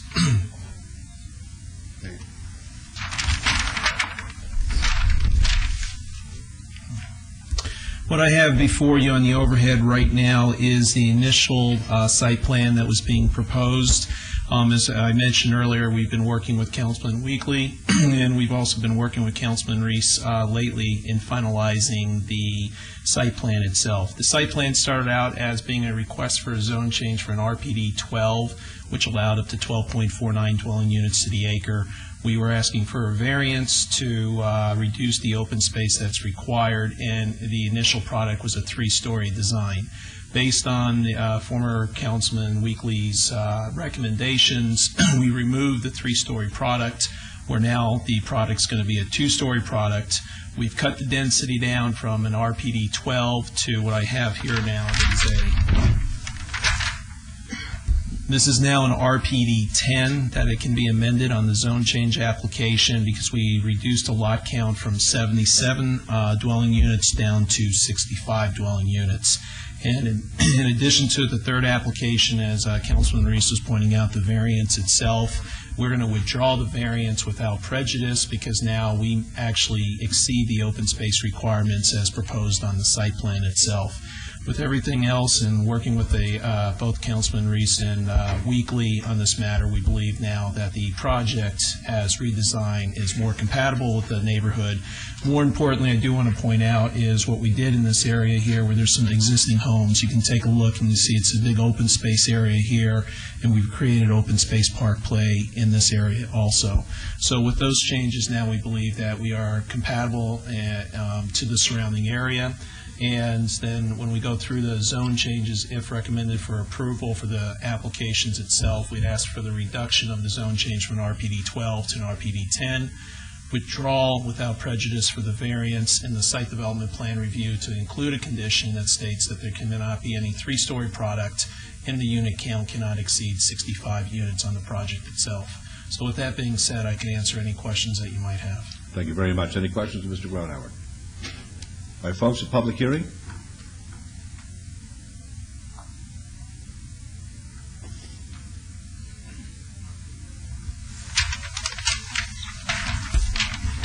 Afternoon, Mayor. My name is Don Doring. I reside at 4324 Mark Avenue. This is the third change already. When they first applied for this, It was a two-story, and it was going to be 77 units on lot sizes less than 2,200 square feet. Now, what I have here, if I may, Overhead, please. This picture right here is the home that I presently reside in, here in Las Vegas, 4324 Mark Avenue. 900 square feet. You can't even put that house. It's a single story. You can't even put that house on the lot sizes that they are proposing. This picture here is a home that I owned back in Wisconsin, as you can tell by the snow. And that's 1,500 square feet. This house would take up 2 lots that they have proposed. Now, they only had one neighborhood meeting, September 26th of last year. Only one. This is the first time I've even seen this plan. They've never communicated. The Richard Skew is the one that handled that meeting. And at the time of the meeting, when we got done discussing the lot sizes and the lack of space, as far as send your kids outside to play, there's no room for them to go outside and play. That was that size of a lot. Now, the next thing that was brought up at the Planning Commission meeting was schools. This area right here has been approved for over 500 units. This area over here, just off in here, by the post office, is approved for over 200 units. And now, at the time, there was 77. Now it's still 65, which is still extremely high compared to what is in the existing neighborhoods around here. Plus, there's no parks in this area. No parks. And that was one of the concerns that one of the other commissioners had as well. These lots are so small.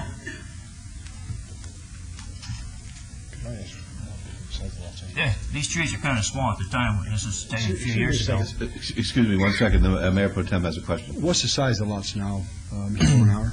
They're going to range anywhere from 1,700 to over almost 2,100 to almost 2,100 square feet. The home sizes itself are going to be anywhere from 1,200 to over 1,600 square feet also. See, that's a reduction from the 2000 when they were going to go with the 3-story. And they originally, I believe, it was going to be 1,400 to 1,600. So now they've changed it again. They keep changing. And one of the things that bothers me the most is when they get the GPA changed, they can go attached. They can dump all this and come back with a plan for attached units. Why not? They could have come back before the city council. Which is true. That may be true. But they've already, because in 05, they had come in with a plan for 50-some units. And then they dumped that. They dumped that, changed one for another one. And now they're changing it again. I just don't trust these people. Because, first of all, if I could, in this presentation... These are different owners, all right, Mr. Bornauer? The property owner is Mr. Mark Schnippel. The applicant who I represent is Richmond American. Richmond American Homes, yes. The one thing that he didn't do in his presentation, or Mr. Skew didn't do in his presentation, is mention 2 words. Good neighbor. Many times I've watched these meetings where these developers come up here. We want to be good neighbors. We'll do the right thing. The right thing. And be a good neighbor. Unfortunately, this gentleman didn't say that. Now, in his rebuttal, he may come back and say that. That's only because I said it. Not because he means it. He's being paid to say what he's saying. And unfortunately, I'm going to be not going to be able to get to work on time, so I'm going to be losing money. So I'm here on my own time. He's here making money. So I would respectfully request that this council do the right thing and deny all these applications and have him withdraw with prejudice so they can come back with a suitable plan that will work in this neighborhood. Why haven't they cleaned it up? If they want to come in here It's got all kinds, just like Mr. Arcanian was saying with the property before, is that there's all kinds of debris in there all the time. Why aren't they cleaning it up? If I could, sir, I would ask... Sergeant would be fine. Sergeant? Sergeant, yes, correct. Okay, Sergeant. Would it be possible for them to hold this in advance for 2 weeks so they can meet with you? I know Mr. Brown would love to meet with you. September 26th. This has been going on since September 26th. They could have had it all during this time. They could have had a neighborhood meeting. I was the only one to attend the meeting the first time. And with the objections that I brought up, in fact, one of the planning, the person who was there from the planning says, I think you just wrote out what we're going to say. They're going to deny it because of there's small lot sizes. Quality of life was brought up by Commissioner Boyens. Quality of life.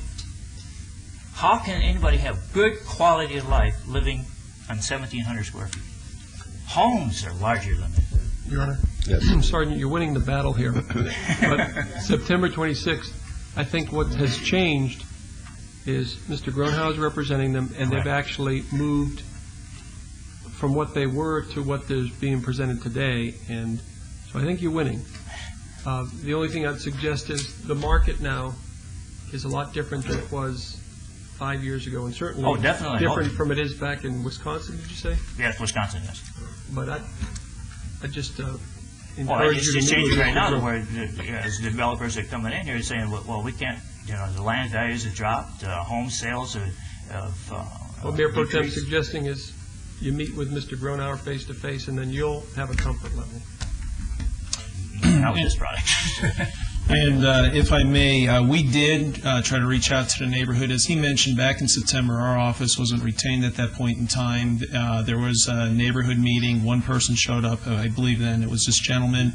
We were asked by the councilman at that time to have another meeting. We had a meeting at the Texas station on February 15th. It was a Thursday night. We sent out the same notices also. Unfortunately, nobody showed up at that point in time. But the key point is we've made substantial improvement to the plans to address the quality of life, the open space, etc., to the plan that you see today. But I'm not adverse to meeting with the gentleman. I don't know if I'll ever convince him or change his mind. But if anything, we did make substantial changes to the plan. Plus, we took away the 3-story component to remove any concern of any privacy issues that you may run into. And as Councilman Brown has correctly pointed out, this is simply a product change because of the market. We're trying to sell something to be compatible to the neighborhood, and this is a new product. My concern was, he mentioned that there was no park in the area. I truly believe that with the open space that we have here now, there is going to be that component at this location for the kids that move into the area there. To have adequate playground area for them to participate in. And having not been to any of the neighborhood meetings myself, I have a hard time making a motion for approval when we have somebody here that has not seen this present plan. And I would just feel like that even if you wanted to take 30 minutes and go talk to the gentleman or have a meeting, a notice meeting in the next couple of weeks, we could do that, whatever you feel comfortable in doing. If I could speak to the gentleman outside, and if we could resolve it, great. If not, I'll come back and then just continue it for 2 weeks if there's something else I need to. But I'd like to at least take the opportunity, if we can, to resolve it now, since he's here. It's easier than taking him away from him. I don't know the gentleman, but I do know that you do work very closely with the neighbors to make sure that everything we do is applicable, and I will use the word, you do try to be a good neighbor, I know that. And so if you want to take 15 or 20 minutes to talk to the gentleman, if not, we'll hold it in advance for a couple of weeks. I'll come back on. We'll go ahead and make a motion. Okay, thank you. If we could try it. You can trail this for 20 minutes or 30 minutes. We'll trail it. Go to 111 here. SDR 17312. It's going to be a public hearing. The applicant is Deja Vu's Little Darlings. The owner, Arthur G. and Jane M. Grant, request for a site development plan review for a proposed 80-foot-high freestanding sign on 2.46 acres at 1508 Western Avenue in Ward 3. Planning Commission and staff recommend approval. And that's it. I'm out. You want to room chair? All right. We'll have Mayor Pro Tem. I have to abstain based on my partnership relationship with Mr. Brown on a piece of property on West Charles. 111. I read it into the record.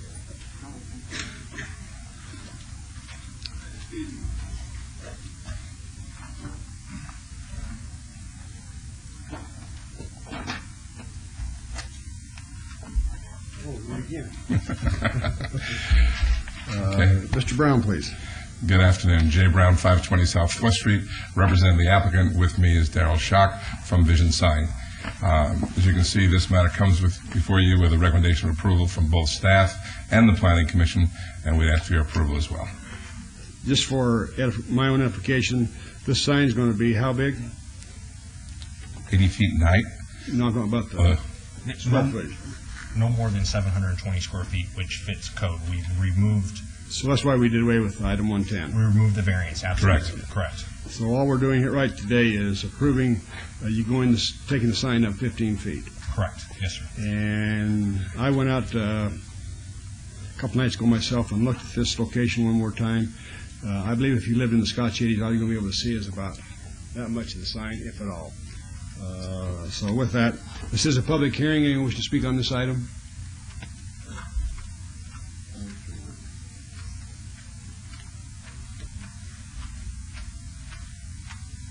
Good afternoon, Mayor, Council. My name is Ted Russell. I'm a resident of Las Vegas.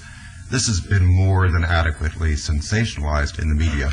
I have no problem with it whatsoever. Thank you. Thank you. I want to thank Mr. Brown and his group working with me, my office. I did have concerns about this sign. I feel like that we're all coming out winners on this, and I appreciate your time and effort. My motion is going to be for approval of item 111 SDR 17312 with an 80-foot sign. If I may? Yes. Mayor Pro Tem, if I may, we need to change condition number 2 to reference the sign elevations that are dated March 6th, 07, and also in condition number 4, the second sentence needs to read that the sign base shall not be located within existing or proposed public sewer or drainage easements. Yeah. We agree with that condition. Thank you. With those changes, you've heard the motion. Please cast your vote. Mr. Mayor, if I just might say before the vote, and I know I've talked with Councilman Reese, I just want to state I greatly appreciate all the efforts you've done in reducing the size of the sign. I still have a large number of individuals who reside in Scotch 80s and who do disagree that it'd only be that much. So I will have to vote denial, but I do want to express appreciation for the efforts you've made. Okay. Please post.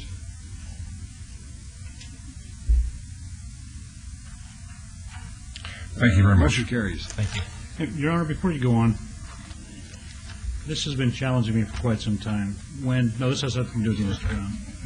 When speakers approach the microphone, Your Honor, to address you and the council, I would ask that they remove their hats out of respect to this office and to what it represents. If that's all right with you? That used to be our, Councilman, that used to be our policy. The gentleman in the matter which preceded this by 2 had that Marine Corps hat on, and I didn't want to get involved in an issue where the Marines were involved. So, Semper Fi, that's all I can tell you. Thank you, Your Honor. Okay, but, yeah, we'll use that policy from now on. Thank you. What's that big word? What, Semper Fi? Yeah. You know what it means. 112 and 113. 112 is VAR 18312. It's going to be a public hearing. The applicant is T-Mobile USA, Inc., the owner's International Church of the Foursquare Gospel. A request for a variance to allow a proposed 80-foot tall wireless communication facility stealth designed to be a minimum 184 feet from the residential property, where residential adjacency standards require a setback of 240 feet or 1.75 acres adjacent to the south side of Alexander Road, approximately 650 feet east of Cimarron Road. The staff recommends denial. The Planning Commission recommends approval. It's going to be a public hearing. 113 is SUP 18314. Same applicant, same owner. Request for special use permit for a proposed 80-foot tall wireless communication facility stealth design on 1.75 acres adjacent to the south side of Alexander Road, approximately 650 feet east of Cimarron Road. It's on Ward 4. The staff recommends denial. The Planning Commission recommends approval, subject to conditions. These are public hearings which are now declared open. Yes, sir. Good afternoon. Chris Wenner with Spectrum, 7351 West Charleston, representing the applicant T-Mobile. On item 112, we would ask for a withdrawal without prejudice on that. The site plan was revised, dropping the height, so the variance is no longer required. All right, Councilor Brown? Wishing to speak. Does anybody wish to speak on this? It's a public hearing. Seeing none, we'll close the public hearing then. Thank you, Your Honor. Move for approval. On 112, let's vote. Post. The motion is approval to withdraw without prejudice. Is that correct? Yes. Right. Let's vote. Post. Motion carries. 113. And Your Honor, on 113, I appreciate Chris and Margaret and Tiffany from T-Mobile. We've had 2 neighborhood meetings. It's a unique application as far as towers go. Because of the technology, they reduced it from 80 to 60. They reduced the circumference, tied it into a parking lot light, and we were ready to move forward today. However, it was brought to our attention this morning that there was an agreement made between the church and the neighborhood as far as anything other than the church building placed on this site not to exceed the height of the church. We went back and researched the original conditions. There's no reference in our original conditions, but out of fairness to the applicant and the neighborhood, we're going to confirm with the church if there was such an agreement made. I have talked to the applicant, again, appreciate all the time you've put in on this, but I'm going to ask to hold item 113 in abeyance for 2 weeks to confirm whether there was an agreement aside from the city's conditions of approval. All right, it's a public hearing, folks, if anybody wants to be heard before we vote on that motion. All right, seeing none, we'll vote on the motion then. Let's vote. Opposed? Motion carries. Thank you very much. 114 is SUP 18655. This will be a public hearing. The applicant is T-Mobile USA. The owner is Burke Enterprises Limited. Request for a special use design permit for a proposed wireless communication facility stealth design at 1501 East Charleston Boulevard in Ward 3. Planning Commission and staff both recommend approval subject to conditions. It's a public hearing which is now open. Yes, sir. Your Honor, if I Yes. could. I had a call from the fire department this morning about 8:45. They just found out about this stealth tower at this location. There's a fire station just right next door, due north, and they feel like there might be a problem with their frequency, commingling with this frequency, and they've asked to meet with the applicants. So I would ask that we hold this in abeyance until our next meeting, if we could, please. All right, that's a motion then. Let's vote. Opposed? Motion carries. And the date, Ms. Bridges? March 21st. I'll see you back then. Thanks. I think we have a meeting on the 19th. Yes. Okay, 115 is SUP 18685. It's going to be a public hearing. The applicant is Vegas Cash. The owner, Charleston Heights Shopping Center, LLC. Request for a special use permit for a proposed auto title loan establishment. A waiver of the 1,000-foot distance separation requirement from 2 financial institutions specified. A waiver of the 200-foot distance of separation requirement from a parcel zone for residential use, and a waiver of the minimum square footage requirement at 4923 Alta Drive in Ward 1. The staff recommends denial. The Planning Commission recommends approval, subject to conditions. The public hearing, which is now open. Yes, ma'am. Hi, I'm Chris Cusel, and I'm here to answer any questions. I represent Vegas Cash. Are there any questions of the young lady? All right, folks, public hearing. Would anyone like to be heard on this? Seeing none, we'll close the public hearing, and this is the Councilwoman Tarkanian's word. Yes, and I just wanted to confirm a few things with Margot, if I could. And I want it on the record, too, for people who are concerned that we might be adding another check cashing establishment. We are not adding anything. We are only moving one suite over. And so all these requests for waivers and anything you already have where you are, and you're only moving to the suite next door. That's correct. Yes. And I just want to be very sure that everybody understands that's contact at our office. This is not an addition. Yeah. It's just a movement, and you've been there for years. Yes, that's correct. Am I correct, Mark? But we did have a question about Mr. Becker giving the, okay. If I may, Mayor and Yes. Councilwoman, in consultation with the City Attorney's Office, the proposed language we have is that to be added as a condition, that the non-conforming use to conduct financial institutions specified payday loan check cashing activities at 4921 Alta Drive shall be immediately expunged upon the City Council's approval of SUP 18685 at 4923 Alta Drive. The 180-day discontinuation of use period pursuant to LVMC 19-16030A3 is waived in accordance with the acquiescence of the applicant and the owner of the property. Is that agreeable? That's agreeable, yes. Very good. And for those watching who may not understand, as I understand it, that means that nobody can come in and take what you have already, so we still only have the one. That's correct. Thank you. I move for approval. Thank you. All right, let's vote, As please. amended? As amended? Absolutely as amended. Okay, please vote. Opposed? Motion carries. Good luck. Thank you very to much. You're welcome. Okay, 116, 117, and 118. 116 is GPA 16294. It's going to be a public hearing. The applicant owner is John Hernandez. Request to amend a portion of the southeast sector plan of the master plan from L to O on .17 acres at 410 Spencer Street in Ward 3. Planning Commission staff both recommend denial. 117 is ZON 16296. The same applicant owner requests for a rezoning from R1 single-family residential to PR professional office and parking on .17 acres at 410 Spencer Street. Planning Commission staff recommend denial. And 118 is SDR 16292. Same applicant owner requests for a site development plan review for the proposed conversion of a single-family residence to an office and a waiver to allow no perimeter landscape buffer in the front yard where a 15-foot landscape buffer is the minimum required, to allow no perimeter landscape buffer in the side yard where an 8-foot landscape buffer is the minimum required, and to allow a 2-foot landscape buffer in the rear yard where 8 feet is the minimum required on .17 acres at 410 Spencer Street. Note, this is amended to allow no perimeter landscape buffer in a portion of the side yard where an 8-foot landscape buffer is the minimum required, and to allow a 3-foot landscape buffer in the rear yard where 8 feet is the minimum required. The Planning Commission and staff both recommend denial. These are all public hearings which are now declared open. Yes, ma'am.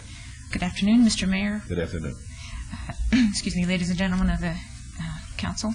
We request that all three of these items be withdrawn without prejudice.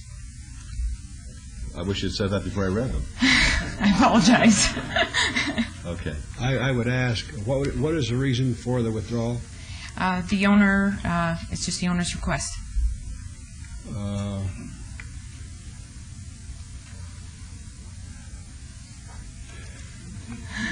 I really believe I want to hear these items, Your Honor. I met with these applicants on two different locations, and the one location I agreed with. This location here, there's no reason for them to come in here and request office at this location, and I'm not in favor of using this location for an office. If they're going to spend money, they can rehab the home, and it's a very nice home, and it's not on a busy street. There's no reason for them to go office, and so I won't entertain anything other than residential at this location. And I believe the applicant realizes that and understands that the use he's requesting is not applicable in this location, and is why he's withdrawing the applications. Okay. Did anyone want to be heard? All right, fine. So, yes, sir. Your Honor, thank you for hearing me. My name is Phil Dabney. I am an attorney at Holland and Hart, and I also am on the board of directors of the Nevada Treatment Center, which is opposed to the application. We don't have any opposition to withdrawal, but we agree with Councilman Reese that this should only be a residential use because it would otherwise encroach into the neighborhood, and it's also problematic because of crime issues, et cetera. I think everyone's on the same page on this one. Thank you. Mayor Pro Tem? I would move to accept the withdrawal of items 160, 117, and 118 without prejudice. All right, let's vote on that, please. Opposed? Motion carries. Thank you. Good luck. Thank you very much. 119 and 120. 119 is ZON 17693. The applicant is Richmond American Homes. The owners are Sharon Turbeville, Delmar Dinkins, and Terry and Catherine Karras. Request for rezoning from RE to RPD 8 on 7.27 acres adjacent to the northeast and southeast corners of Bradley Road and Solar Avenue. This application is for RPD 5, 5 units per acre. The staff recommends denial. Planning Commission recommends approval subject to conditions. Pardon me. 120 is SDR 17694, the same applicant, the same owners. Request for a site development plan review for a 58-lot single-family development on 7.27 acres, adjacent to the northeast and southeast corners of Bradley Road and Solar Avenue. This application is for 40 units, RPD 5. Staff recommends denial. Planning Commission recommends approval, subject to conditions. These are both public hearings, which are now declared open. Yes, ma'am. Good afternoon, Mr. Mayor, Council. Stephanie Allen, 3800 Howard Hughes Parkway, here on behalf of the applicant, Richmond American Homes. If I could direct your attention to the overhead. Our site is located out in the northwest part of the valley on Bradley, in between Severance and Elkhorn. It's approximately a 7-acre site that was assembled amongst sort of a pocket of RE homes, which is the green area right here in the center. This entire area is master plan medium-low density, and as you can see from this aerial, there are a number of communities that have come in and developed within the range that's allowed within medium-low density, and that's what we're proposing today. Further north of our project along Severance is an RPD 7, as you can see, that allows up to 7.49 dwelling units to the acre. To the west and to the south is an R1 community that's been developed up to 5.5 units to the acre. To the east of our site is an RPD 5 development that's allowed up to 5.49, and that's exactly what we're proposing today. We did start off with an RPD 8 application, and we've worked with the neighbors in the area, specifically the RE neighbors that are in that little pocket of green parcels here, on significantly reducing the density as well as adding some conditions to better protect them and their unique situation in the area. With that said, this is the site plan that we have before you today. It is a 40-lot development with a density of 5.49, which is an RPD 5. We've agreed to a number of conditions, specifically with the neighbors to the south that have some ranch estates properties to the south, and I would like to just read those into the record. They were imposed at Planning Commission, but for the sake of the neighbors, I'd like to just put those on the record. Please do. The first is that there shall be a minimum 15-foot landscape setback along the southern property line of the project. We've provided larger lots to the south, and we will provide a 15-foot landscape buffer to better buffer those residents to the south. The south and east property line south of Solar shall have walls of 8 feet, which is along this southern property line and this eastern property line. The southernmost 2 homes and the northwest home shall be limited to 1 story in height, which are these two parcels. And then there was a parcel up here at Planning Commission. We've made that open space to eliminate. I guess it's even better than a 1-story home. We've provided open space there. Your Honor, may I? Would you identify those lot numbers, please, for the record? The 2 lots that would be 1-story are lots number 1 and number 2. Thank you. Sure. There shall be 1 consolidated open space area with a minimum of 33,706 square feet. We've consolidated, for the most part, this open space area in the middle of the site. It was difficult in meeting all of the conditions, so we do have a little bit of an open space area on the northwest corner, but the majority of it has been consolidated in the center of the site. There shall be notification to the buyers that there is equestrian uses and other agricultural uses and lighting in the surrounding area, which Richmond will do. The private streets shall be stubbed for future street lights, and the applicant will apply for speed humps on Solar Avenue per city approval. And those are the conditions that we agreed to at the Planning Commission, and we believe we're meeting those conditions here today. There is one neighbor here in the audience. I don't know if he wants to speak, but we have worked long and hard with them. We've had 3 neighborhood meetings and truly worked hard to come up with a good development that's compatible and harmonious with the area. So we'll be asking for your approval. Thank you very much. Are there any questions? All right, folks, a public hearing. Would anyone like to be heard? All right, seeing none, we'll close the public hearing. This is Councilman Rosensworth.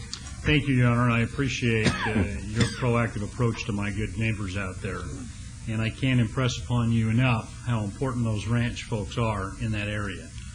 As I looked at the aerial, it's going to become increasingly more challenging out there for the RE folks to keep their way of life. The disclosure to buyers is quite important in regards to letting them know this is an equestrian area. A lot of my friends, a lot of my neighbors out there have horses, and they want to continue that lifestyle, and I want to make sure that they do exactly that. You stated in your presentation this was an RPD 8. You knew we were going to have challenges with that, as well as your client did. So I think working with the neighborhood and your client's part has done a great deal. Commissioner Dunham, I think you've answered all of Commissioner Dunham's concerns about the open space use. He was quite concerned about the way it was laid out in the previous site plan. I think you've addressed all of those issues for him and addressing the access and egress. Now, I am going to recognize Mr. Conrad in the audience, and if he wants to come up here and say a few words, because I kind of like to get Mr. Conrad, would you come up so I get on the record a nod of yes or no, or however you want to handle it. State your name, of course, for the record. But there's a few other conditions I'm going to throw at you. Okay. For the benefit of the neighborhood, okay? Brent Conrad, 5336 Elkhorn. I live right there by Lot Mart. Stephanie's been great working with us. We've had several meetings. We started off with 20-some neighbors, and it's down to me. I guess they were thinking somebody's watching out for them. The only even thing I even question is Lot 21 is still a two-story. We were, it's kind of bordered on the Warner property back there.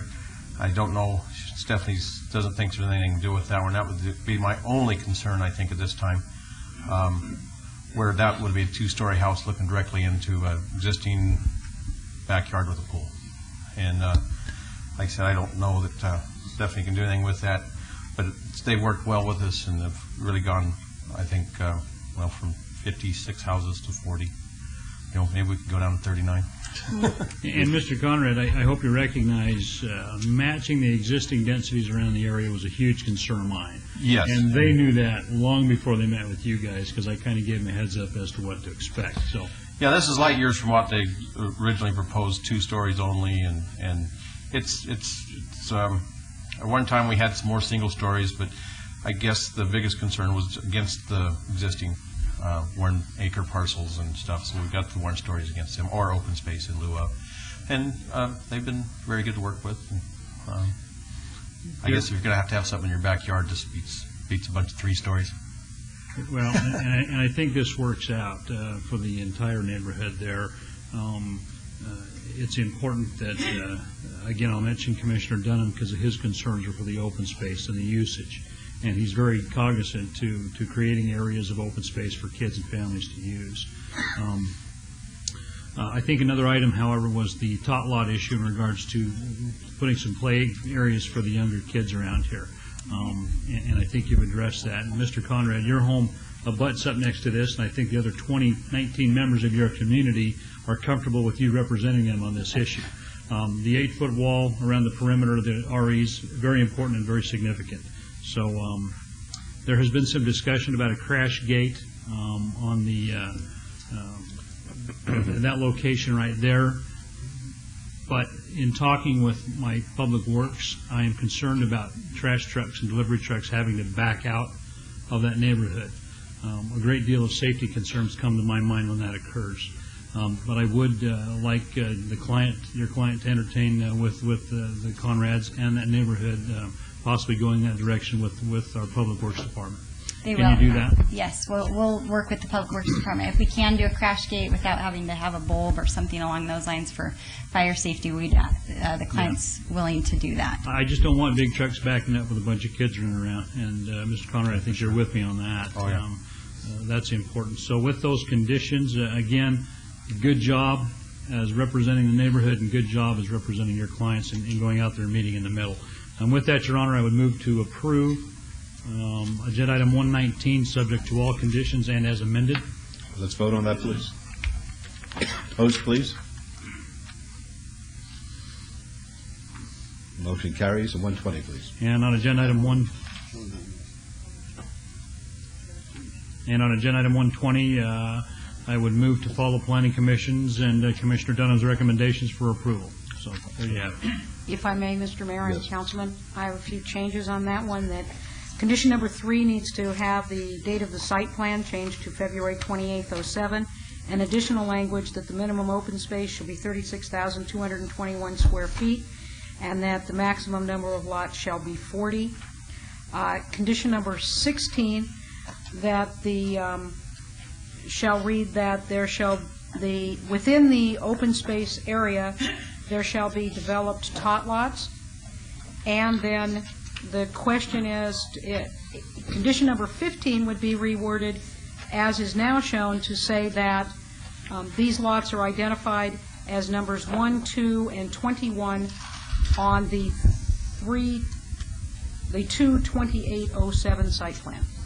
Margaret, before you go that far, let's ask the applicant, Your Honor, if I may. Certainly. On lot 21, is that going to work for your client? That's actually going to cause some troubles with the width of the lot. I don't think that they can fit a one-story home on lot 21. That is why they created that additional open space in that northwest corner so that they wouldn't have to provide a You're actually one-story over home. your necessary required open space, is that correct? Yeah, we are.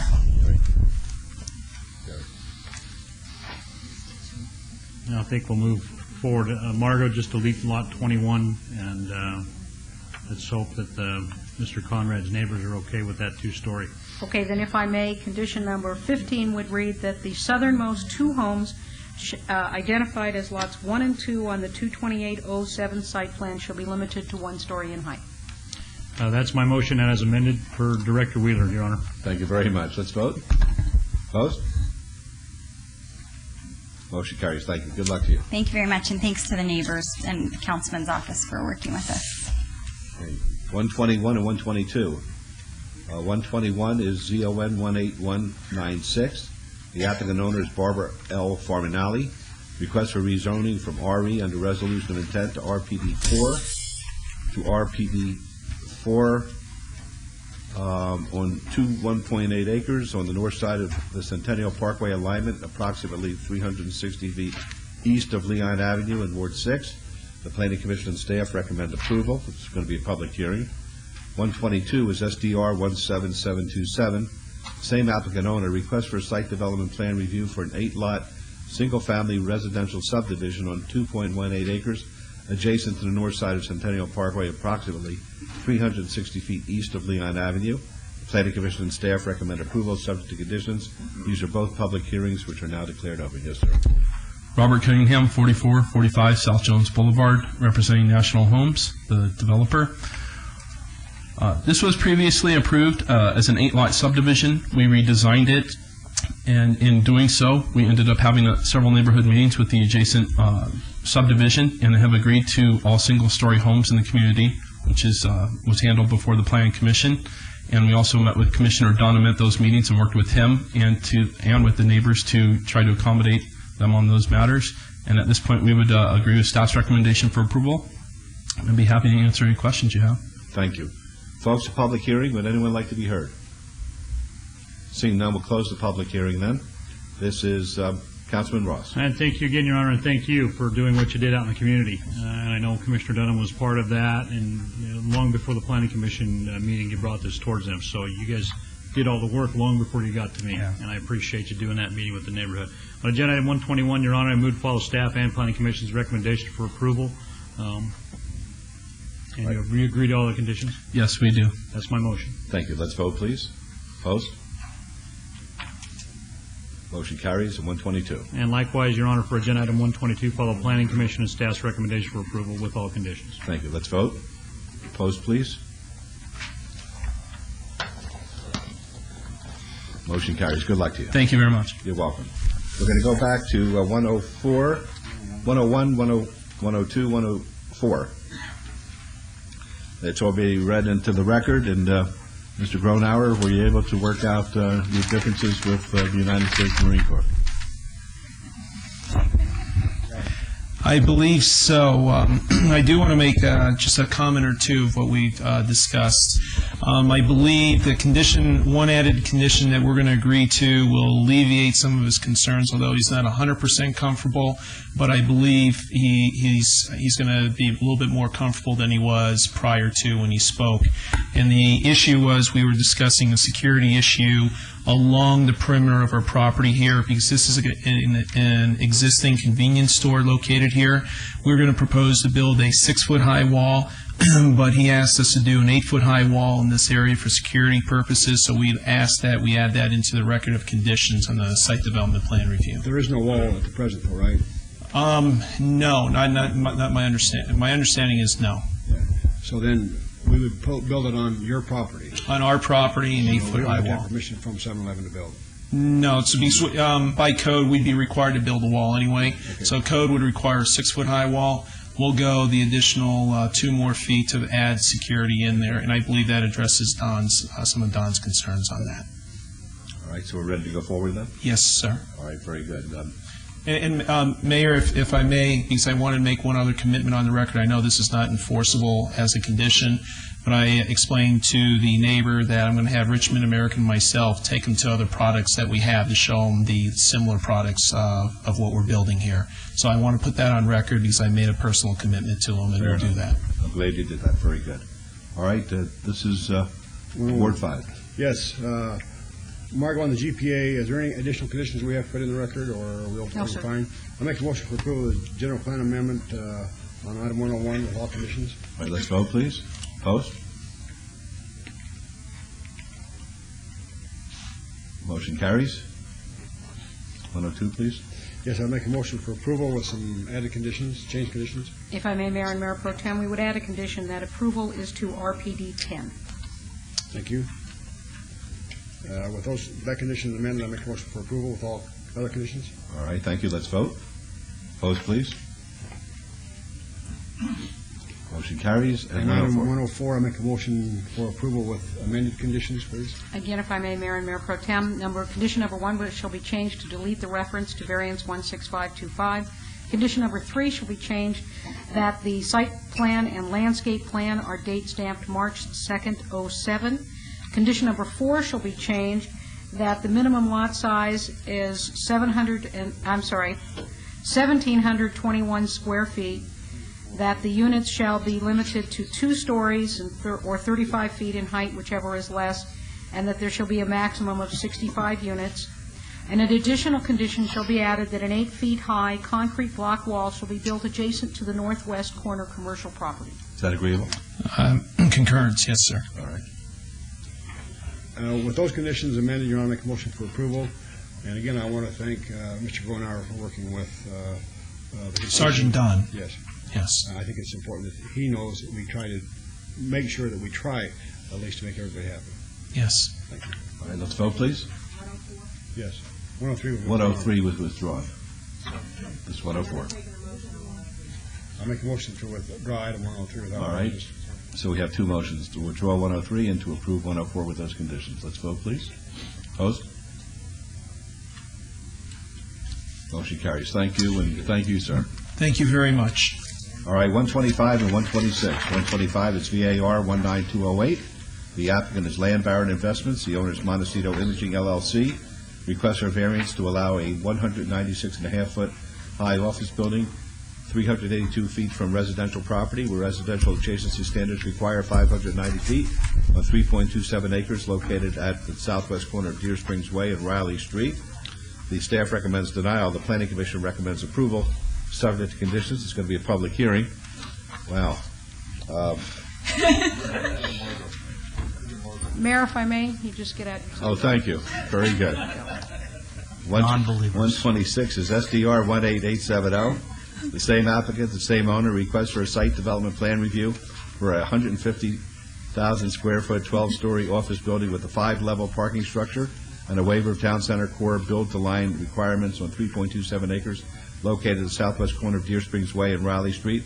Staff recommends denial. The Planning Commission recommends approval, subject to conditions. These are both public hearings which are now declared open. Let me ask you this. Does Bob Shulman have any interest in Montecito in this particular? No, sir. This property was sold. Okay, very good. Thank you. Thank you, Your Honor. Bob Genzer, Genzer Consulting, Las Vegas, Nevada, on behalf of the applicant Land Baron Investments, along with Kristen Newman, who is the architect for this project from Aptus Architecture. Also with us today is Mr. Randy Black, Jr., who is a principal in Land Baron Investments. We accept all of the conditions that were imposed by the Planning Commission on these particular items. At that meeting, we did agree to reduce this building from 12 stories and 196 feet to 10 stories and 168 feet. This is in the area of Montecito that is covered by the Montecito Development Agreement, so the rules in this area are a little bit different than in other parts of town center. With that, I think we're just going to step back. I understand that there may be some additional conditions that are going to be imposed today, but we'll be happy to answer any questions that you may have. You may not be able to step back far enough. Thank you. worst-looking jacket I've ever seen in my life. It's extraordinary. For the record, I'd like the record to reflect that I had nothing to do with any of the comments involving Mr. Genser's sport coat. Thank you, sir.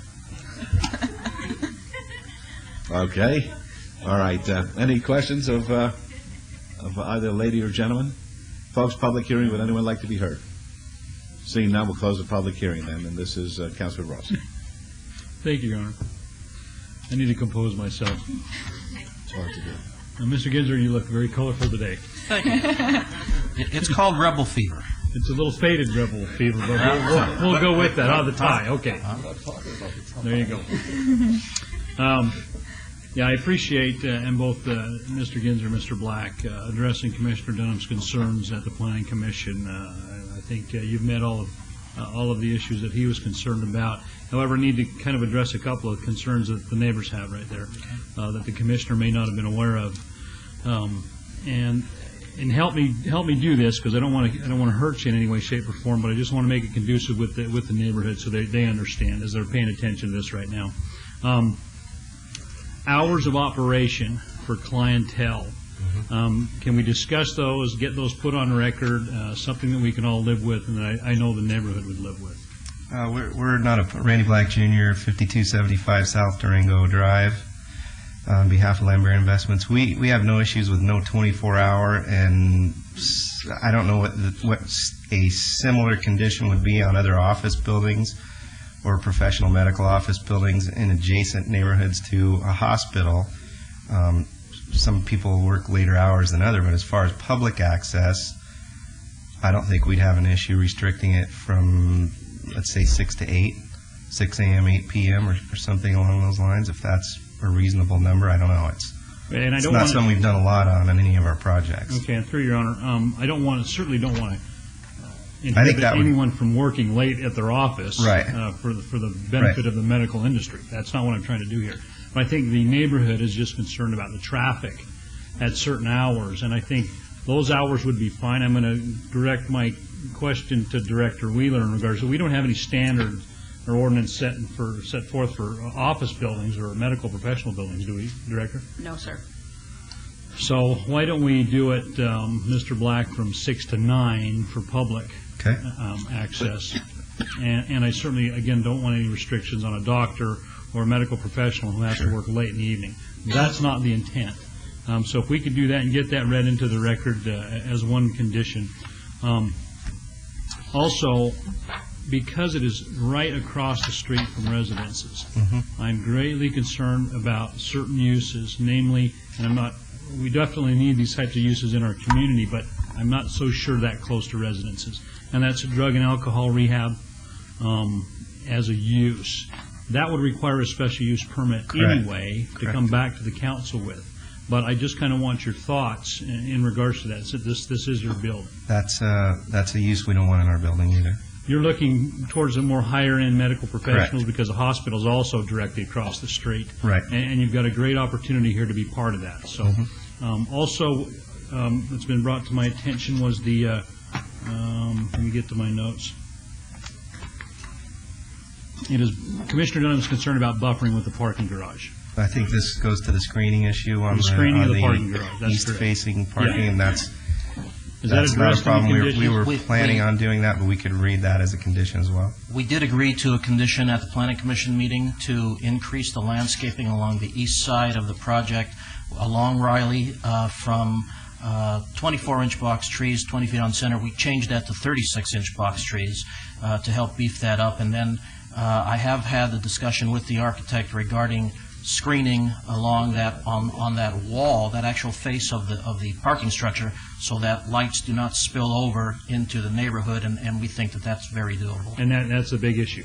Sure. That's exactly it. Another concern was security, parking lot, parking garage, the building. How are you addressing that? That's a card key access with the gated entries that will be tied directly to the times we just discussed for public access, and then if any individual that has their offices in there wishes to access the facility, they'll have their own access key, which will let them in the gate. But those entrances will be securitized through that Car key fashion. access only. How Correct. about, are you going to have any security on site? I know you have several other properties throughout the valley. Do you have 24-hour security that patrols these? We haven't had a big issue with a lot of ours, and that's kind of a case by case. If it's needed, we put it there. If we don't have any issues, we don't burden the tenants with an extra additional expense. And I don't want to burn the tenants either, but if we do run into a challenge, I'm not sure what mechanism or vehicle I have to pick up the phone and call you and say, hey, we're having some issues out there. What can you do to help us? That is the mechanism, the telephone. Is that what's going to do it for me? Well, yeah, that would work. If we're overly concerned with the safety of our tenants and customers, so if that need is there, we'll put it in place. But with the layout of this parcel and the limited access points and the card key access to those areas, I don't know that they're going to get in there. But again, we have a large investment there. Yeah, you do. We will put a security officer on the property if it's necessary. That's all I needed you to say on record, if it's necessary. Yeah. And you've got a great deal of investment in here. And Your Honor, this is the real deal. I mean, Randy Black Jr. is the real deal, and we don't have to worry about him following through with his commitments here. And I'm going to hold him to that. So I think you've addressed all of my concerns, certainly the commissioner's concerns, as well as the neighborhood surrounding that area. So with that, Your Honor, I would move to approve Agenda Item 125, subject to conditions. And Margot? If I may, Mayor and Yes. Councilman, we need to add that the approval shall be for a 10-story, 168-foot building with a residential adjacency setback of 385 feet where 456 feet are required. And you read that because the initial application was for 12 stories, am I correct? Correct. And you guys worked that out at Planning Commission, so that worked Yes. out well. So The that's, purpose is so that at the time of plan check, we have in the conditions exactly what is approved as it differs from what was originally noticed. okay. And that's my motion, Your Honor. All right, let's vote, please. Post. Motion carries. Thank you. And then, Your Honor, Agenda Item 126, and Director Wheeler, is this where we put the other conditions into? Yes, sir. On the Yes. SDR. Then with that, Your Honor, I move to approve Agenda Item 126, subject to conditions and as amended and agreed to by the applicant. If I may, to read those in so we have them. Condition number 3 will be changed to reference that the site plan, floor plan, and elevations are date stamped February 21st, 2007. We would change condition number 17 to delete it as it is written and add that the public hours shall be limited to 6 a.m. to 9 p.m. And 2 additional conditions, as I heard it, that the applicant shall submit for planning and development approval a plan to screen the interior lighting of the parking structure to the east. Plan shall be required to obtain administrative approval prior to issuance of building permits, and an additional condition that no court-ordered drug and alcohol treatment uses shall be allowed. Is that agreeable? Yes. Yes. Very good. All right, that's the motion, then let's vote. Post. Motion carries. Thank Good luck to you. you. Yes. Thank you. Mr. Black, you're a lot quieter than your dad. Yeah. And learn. You can't learn if your mouth's running. 130 is SUP 18691. The applicant is Czech City. The owner is Freno and Son Cheyenne LLC. Request for a special use permit for proposed auto title loan establishment and a waiver of the 1,000-foot distance separation requirement from another financial institution specified at 7350 West Cheyenne Avenue, Suite 111 and 112. It's in Ward 4. The staff recommends denial. The Planning Commission recommends approval subject to conditions. It's a public hearing, which is now open, and I turn it over to you, Mayor Pro Tem, because of the perceived potential conflict, which is a joke, between Mr. Brown and myself. He is a joke. Mr. Brown, please. Jay Brown, 520 South 4th Street. Representing the applicant with me is Lucy Stewart. This property is located between, actually on the north side of Cheyenne, between Buffalo and Tenaya, and it's just east of Magoo's. Presently, there's a Best Mattress store that currently exists at this location. We consider our operation to be a full service financial institution. There is a auto title lender. That's all they do, and they're located on Tenaya, just north of Cheyenne. I think it's about 610 feet away, but that's a small part of our business, and we don't really think that really is a competitor. In any event, I think Ms. Stewart would probably like to add a few words, but we really just want you to follow the recommendation of the Planning Commission. Ms. Stewart? Thank you, and I'll be brief. I just thought I'd let you know that even though we do have auto title loan as part of our business in Czech City, they never repossess cars. They're of the theory that if you don't have a car, you can't go to work, and if you can't work, you can't pay us back. So I know one of the concerns has typically been that there would be like an auto storage yard in the parking lot, and that's just not the case in any of their sites around town. Thank you. This is a public hearing. Are there any questions of the applicants? Anybody from the public wish to speak on this item? Seeing none, we'll close the public hearing. Councilman Brown, please. Thank you, Mayor Pro Tem. I would move for approval subject to staff conditions. All right, let's vote, please. You've heard the motion. Let's vote, please.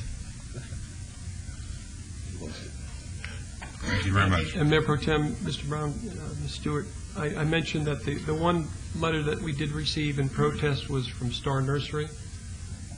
They're having, we talked about the day laborer situation, so I'm going to pass this letter to you. I just ask that you contact Star and let them know that you want to be part of the solution out there to ease some of their concerns, so I'd appreciate that. Thank you. Very good. 131 is SUP 18902. It's going to be a public hearing. The applicant is Pawn Plus. The owner is Christensen Brothers, LLC. Request for a special use permit for a pawn shop and a waiver to allow a 685-foot separation from an existing financial institution specified where a 1,000-foot distance separation is required at 854 and 856 East Sahara Avenue. This is in Ward 3. The staff recommends denial. The Planning Commission recommends approval, subject to conditions. It's a public hearing which is now open. Your Honor, if I could, I would like to read a letter I received about 1 o'clock. It says, "Dear Ms. Ronimus," she's retired, "on behalf of my client, Pawn Plus, I respectfully submit this letter of request to hold the above referenced application in abeyance for 30 days to the April 4, 2007 meeting. Please call if you have any questions." I didn't have time to call. I do have concerns of why. I understand that the reason this request came through is because of some petitions that have been presented to the council members from the opposition of this application. I know that I look out in the audience and some of the people that are here are opposed to this application. I guess my question would be, Your Honor, do we want to hear this at the time? I've always made it a policy on my items that I will allow at least one abeyance per application per side. I don't know if we need to hear this item and then hold it in abeyance or hold it in abeyance now and come back in 30 days or whatever. I don't know. Well, if you're disposed, Mayor Pro Tem, to move for the abeyance, I think it's only appropriate to offer those who have sat here through the afternoon session the opportunity to be heard. We could take their testimony or give you the choice of coming back when we consider this after the abeyance period has lapsed. That's going to be your choice. If somebody wants to speak to it, you certainly are able to do that today. You won't be able to speak the next time because it would just be repetitive, but if you want to speak today, since you've sat here so patiently, I'd be delighted to hear from you. Well, I would like to, if I could, through you, Mayor, ask Mr. Perry, why are we asking for this abeyance for 30 days? Councilman Reese, Stanley Perry, 300 South 4th Street, Ballard Spar, Anders, and Ingersoll. You're correct. We received a petition with some 200 names just yesterday.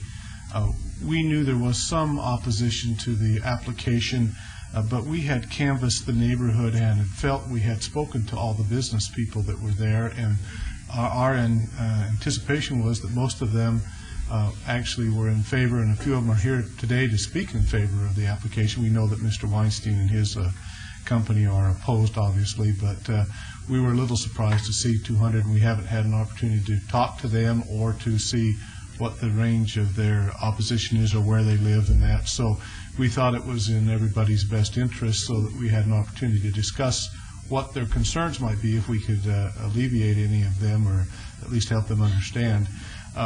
So that's the reason for the letter today. We're prepared to go forward. Actually, we have people here speaking on support of this item that we hate to inconvenience them either, but it's an important item for everybody, so at least from our point of view. So we felt that maybe asking for the 30-day continuance was better than to have a long hearing and then you'll be surprised. Right. Okay, we appreciate the position. If anybody wants to speak for or against, as I say, this is you're given the opportunity to do it, but when we come back again, assuming that we do that, if the abeyance is granted, you'll be waiving your opportunity to speak.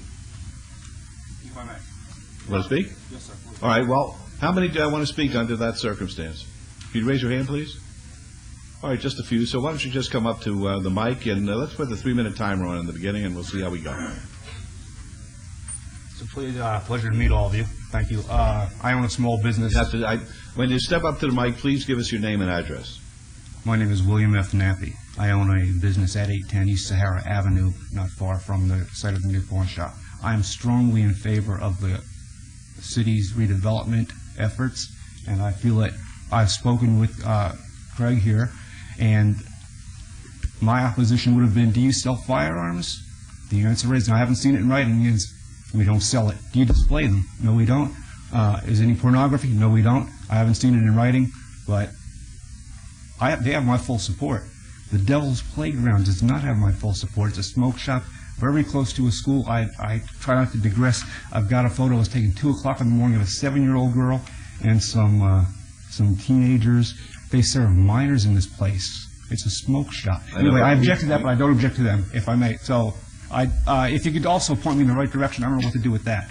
Immigration. I would say our marshal would be happy to talk to you about that and get you in the hands of either the Marshal Service or the Metropolitan Police Department. If they do have that in writing, they have my full support. Because myself, I was making every effort to keep the area clean. I was picking up the litter myself. I offered to hire homeless people. The guy, I hired one day.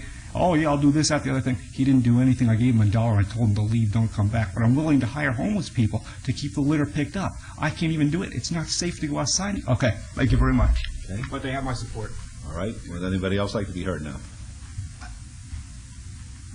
Mr. Russell, there's been a request that you remove your hat, please. My hair is terrible. I'm in transition. I think that's rather picky-owned, but I'm no problem. Willing to go along with it. Good. My name is Ted Russell. I'm a resident of Las Vegas. I've been in on this process, which has been open meetings since the get-go. I have seen a lot of diligence by the applicant to make sure that there is a community buy-in as best can be. My feeling is purely subjective. I just don't think it's exactly fair and cricket to throw in a petition at this late date in the process. Thank you very much. Thank you. Next, please. Good afternoon. Aaron Morris on behalf of Tower of Jewels. I just want to, we find ourselves with a question back here. We don't understand if the issue is, that if it's basically presumed that it's going to be held in abeyance. So right now it's the opportunity for people to get up. Let's put it this way. I'll answer that so we don't have to play any games here. If it's not held in abeyance, I assure you that we will have a full hearing today and everybody will have their complete say. That's all I need to know. We'll wait till the decision on the abeyance is made. My comment was, I always allow either the applicant or opposition one abeyance on all my items. I don't like to see them come in at this late date.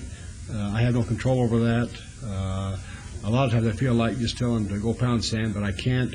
And so I just hold my tongue and I say we'll decide what we need to do.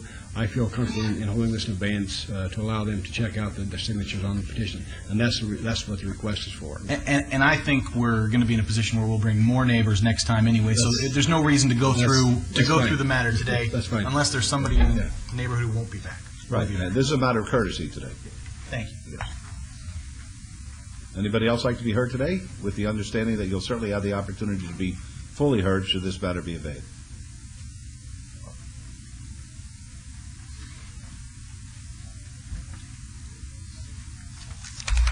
Mayor, my name is Daryl Groberger, and I am a resident in Las Vegas, 1200 Kalen Avenue, and I am an employee of Trinity Christian Schools, which is close by to the proposed site for this pawn shop. My concerns are these, and I would just like to make them today since I'm not sure what my schedule will be when you have the next time around, so I wanted to give those to you now, if I may. Please. The basic thing is that the petitions that we had were petitions that we put out to our school parents that were concerned about having a pawn shop this close to the school. The second thing was with church members that also had a vested interest in what is going on in the local area right close to the church. With the many functions and activities that we have there with children throughout the week, with adults going in and out, we felt like that we just needed to stand up and say that this was something that we did not feel was appropriate for our desired neighborhood where we are. As you know, Mayor, within the city, we have many problems with the homeless people and other things around. It is a basic problem that we have to face where we are with our location. It's one of those things. And with this, we would just like to request that the council look at this in terms of the location and with the school that's there, with the church that's there, and take that into consideration as you make your plans for what's going to be the new Las Vegas city center. That's what we're all looking forward to as being a very important part of the city. And with that, I would request that you deny. If I could, and this is for Mr. Perry and Mr. McCall. So then some of these addresses that we have on these petitions may not be in the surrounding area. I'm sure that a lot of these parents that live there don't live in the neighborhood. They That's may live, true. They may Everywhere in the city. Yes. And the same way with the church membership that has vested interest in what's going on there. Obviously, they are members from all over the city, not just in that area. And that's important to me also, so that this is on the record that a lot of these signatures then won't be right in the area. These signatures may be from all over the valley. That's true. Thank you, sir. Thank you. Thank you. Anybody else like to be heard today? I see some folks standing up. I don't know what that means. Okay, I guess it means nothing. All right, then we'll close the public hearing.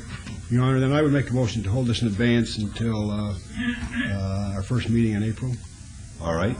April 4th. April 4th? That's granting them the 30-day request that they had. All right.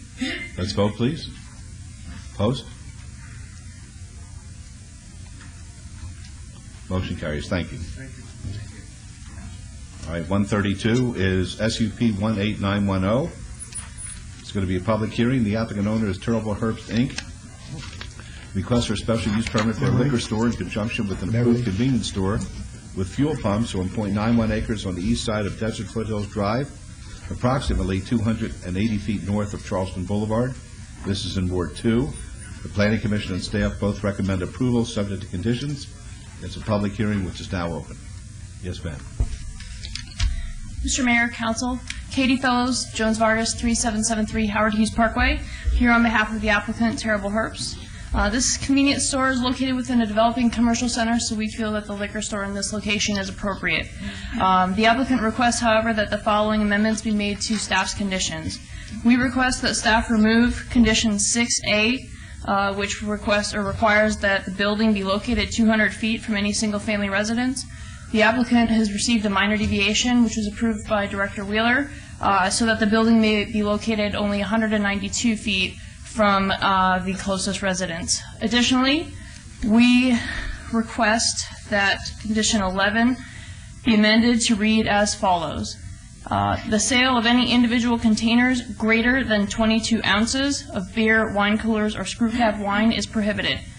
All such products shall remain in their original configuration as shipped by the manufacturer. Further, no repackaging of the containers into groups smaller than the original shipping container size shall be permitted. I'd be happy to answer any questions at this time. All right, thank you. Are there any questions of the young lady at this time? All right, folks, a public hearing. Would anyone like to be heard? Seeing none, we'll close the public hearing. Councilman Wilson. Ms. Fellows, I think you misspoke. I think you said that you would request that the prohibition against the sale of greater than 22 ounce. I think you meant less than. Yes, I appreciate that, Councilman. Why don't you restate that? So then, condition 11 would read, the sale of any individual containers less than 22 ounces of beer, wine coolers, or screw cap wine is prohibited. And the remaining portion of that condition remains as stated. So you would agree that anything less than 22 ounce is prohibited? Correct. Okay, and that's fine. And we talked about that. And the only thing that I would add is that I would like a 6-month review. And that the applicant is acceptable. We're okay with that? Yes. And you're only asking for an 8-foot variation on the 200-foot distance, so I don't have any problem with that. Is the Director Wheeler, you're looking at me like you need to say something. Okay. The commercial center that this sits in, it's developed? It is under development currently. It's under construction. Do you have any idea what else is going to go in the surrounding? I know for sure that there is a grocery store, which will also be selling liquor and other commercial and retail uses. Okay, thank you. With these comments, I have no problem with making a motion for approval consistent with my comments. Director Wheeler, now you need to say something. Thank you, Councilman. Condition number 5 would be changed to reference that the site plan is date stamped March 2nd, 07, and the elevation and landscape plans are date stamped 12/22/06. Staff would recommend the deletion of condition number 6 in its entirety. The change to condition number 11, as read in by the applicant, is acceptable, and the additional condition would be, as proposed, that a 6-month review shall be conducted at a public hearing of the City Council. Fees pursuant to adopted City Council resolution for noticing of the public hearing should be paid by the applicant. Is that agreeable? That's agreeable. That's my motion. All right, that's the motion. Let's vote, please. Opposed? Motion carries. Good luck to you. Thank you. You're welcome. 133 is SDR 18894. It's going to be a public hearing. The applicant is Dr. Obteen Nassari. The owner is 2111 South Maryland, LLC. Request for a site development plan review for proposed 3,530 square foot single-story office building with a waiver to allow a 1-foot wide perimeter landscape buffer along a portion of the north property line where 8 feet is required, and a 4-foot perimeter landscape buffer along the east property line where 8 feet is required, and a waiver to allow a 7-foot wide perimeter landscape buffer along a portion of the south property line where 15 feet is required, 1.33 acres at 2111 South Maryland Parkway and 1205 Exley Avenue in Ward 3. The Planning Commission staff both recommend approval, subject to conditions. This is a public hearing which is now open. Yes, sir. Hi, my name is Dean Bryan at 308 South 11th Street. I'm representing Dr. Nassari. He currently resides across the street on Maryland Parkway and leases space there from the church. And he's been able to purchase this property and tear down the 2 homes that were there. One was actually a business, tore them down, and now wants to build his new office building. And we have staff's recommendation as well as Planning Commission's recommendation. And we're here to let you know that we've read staff's are the conditions, and we're agreeing to them and would like your support. Thank you very much. Are there any questions? You can smile. Thank you very much. Are there any questions? Okay, folks, public hearing. Would anyone like to be heard? All right, seeing none, we'll close the public hearing. This location has been a bothersome area for me for the last 5 or 6 years. I really think now we're going to get something that's going to be a nice new development along Maryland Parkway. I think that what they're asking for is certainly in the scope of what we do here at the city. I'm going to make a motion for approval of the site development review for item 133 at this location with all conditions. All right, let's vote, please. Opposed? Motion carries. Good luck to you, sir. Item 134 is DIR 19779. The applicant owner is the Chicago Inn. Appeal of the Planning Department interpretation of Title 19.16 regarding the discontinuation of a non-conforming use located at 1502 North Jones Boulevard in Ward 5. The staff recommends denial. Are you the applicant? Yes, I am tonight. Very good. Be happy to hear from you, folks. State your name. There's Robert McEwen. And Bonnie McEwen. Okay. We've been in business there for 21 years and over. We've been approved to continue building. The reason we did not get open before the end of December of 2006 is there was a lot of changes made in the area from the city council and every city telling us, different things had to be approved. We have never had any problems with the city or anybody else or with the neighbors or anything on it. Your Honor, if I could, at this location, your business burnt down? Yes, it did. And you've been in the process of rebuilding your business? Yes. And I've met with Councilman Weekly on this location. He feels like that in the past there was never any problems at this location. A lot of the neighbors are asking when it's going to be opened up again. I know I went out there and looked at it here a couple weeks ago. About when are you going to get open again? We hope to be open within 60 days, if not sooner. Okay. All right. Thank you. Any other questions? All right. No, it's not a public hearing. No. I guess what I need to do then is I need to make a motion for approval of this item rather than denial. I make a motion for approval of item 134 with all conditions. If That I means may, do they win? That's what I'm saying. yes, they would, yes. Okay. I make a motion for denial of their... We're approving their appeal. You're approving the appeal. So they win if we vote yes? Yes, sir. Okay, let's vote.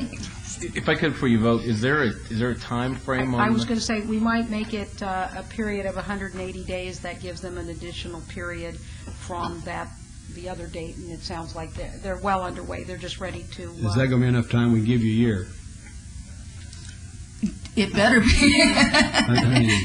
180 days, then, Your Honor. Okay, let's vote, please. Opposed? Motion carries. What is the Chicago Inn?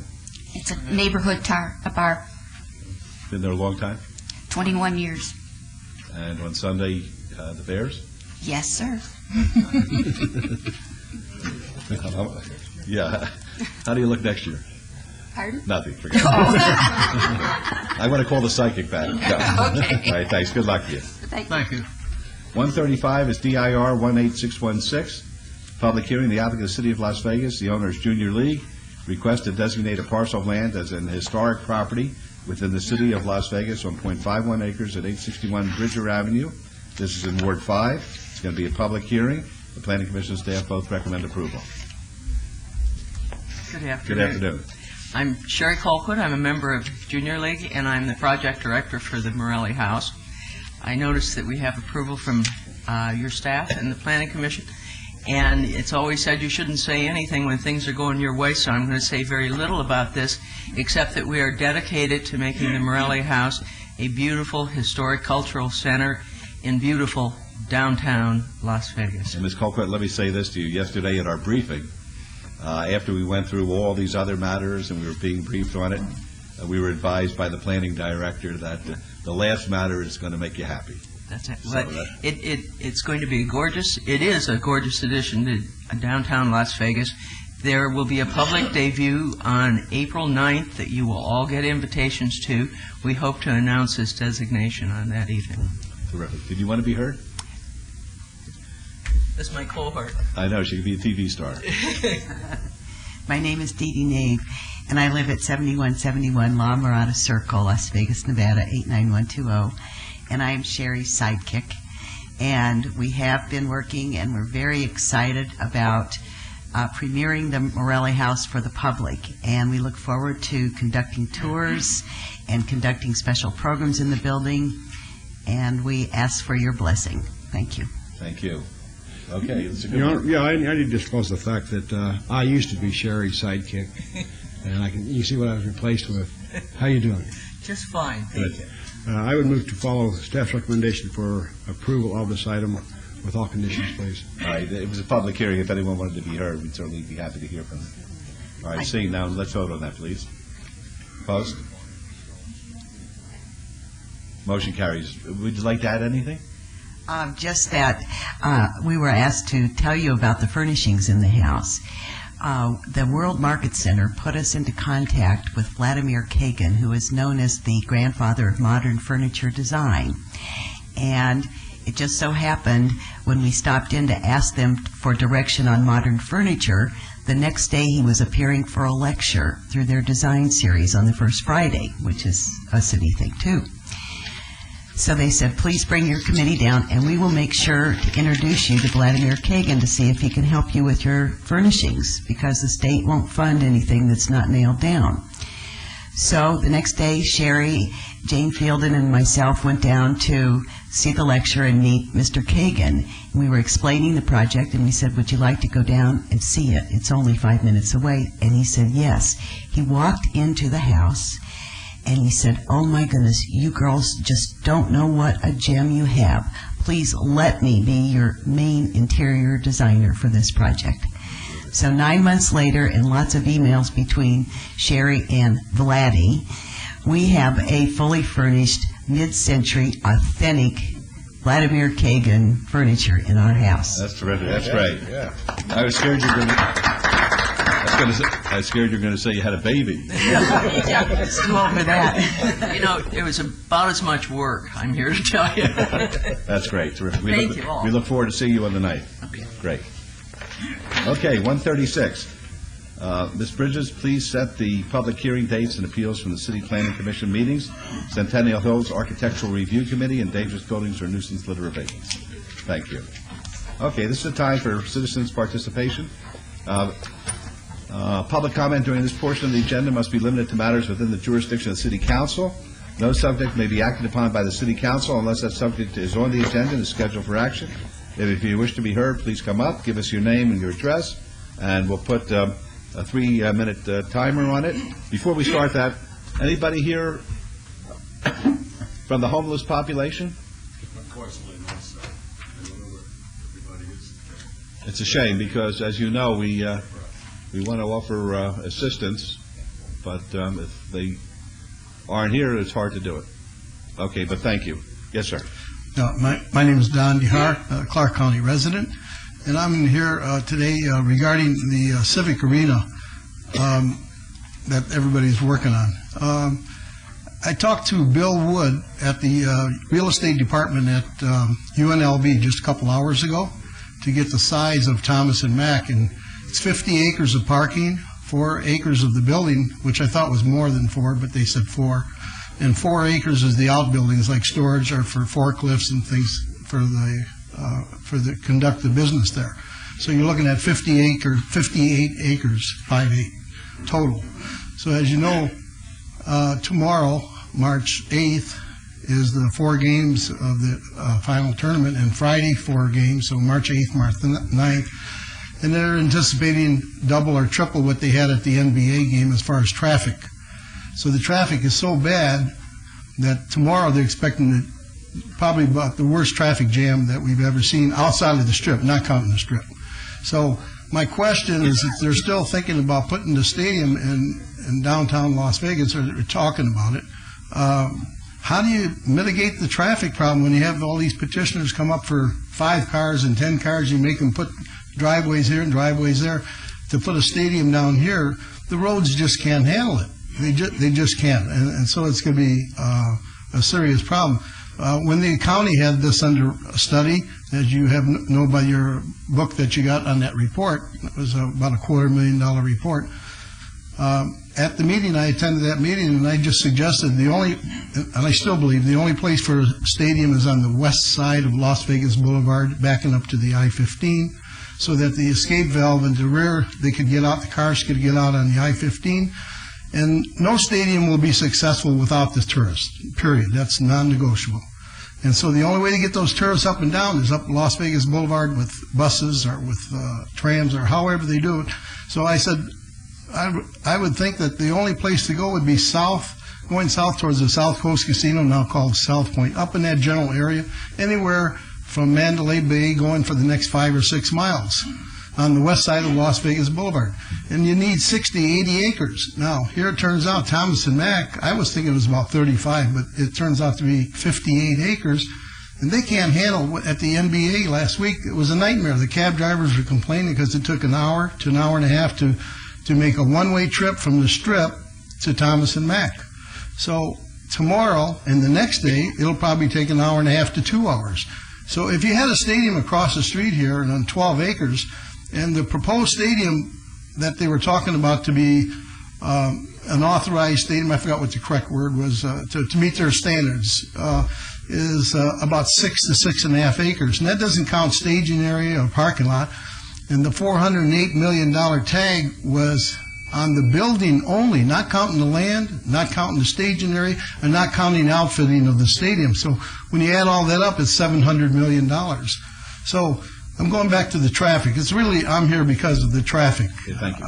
And that's it. That I don't see how it's going to work, but I told the girl at the city manager's office, Kim, I says, I would like to talk to the mayor. And she says, why? I says, because if he can fit that stadium on that 12 acres, I need somebody to help me with my closets. She busted out laughing. She says, I said, when's the next meeting? She said, right now. I said, I'll be right down there. Very good. Thank you. Next, please. Al Hesson, retired Navy veteran, city resident. Some quotes from a blistering article by John Ralston in the Las Vegas Sun, March 2nd. It's hardly worth paying any attention, Oscar Goodman, anymore. after years of pointing out his all for me and one for me attitude, his serious dissembling, and his ever-spinning ethical compass, I've grown weary of his honor as he has grown more irrelevant. Others have picked up the Oscar decoder to translate his rhetoric into reality, and he has done enough to expose himself as the unserious person he is. His phoniness may well be established, but what many in the Valley don't even see is Goodman's crass, thuggish side cultivated during his days, immersed in the culture of La Cosa Nostra. Goodman, who has never made an attempt to mitigate his gall, never forget, is always about Oscar. And I suppose Goodman's behavior should no longer surprise anyone, coming as it does from the self-adulating mayor. Much of what Goodman says and does is harmless, but too much of it sends a signal to people here and around the country about how little we have evolved from Goodman's salad days as a mob mouthpiece.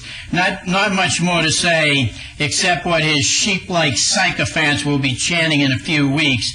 4 more years, unquotes. And Al Hesson adds, those sycophants include huge numbers of bum kissers who appear at city council meetings every 2 weeks, plus the 41 people, degenerates all, a get-a-life crowd who paid last week to hear Buffoon Goodman as a professor of Martini mixology course sponsored by the discredited Community College of Southern Nevada.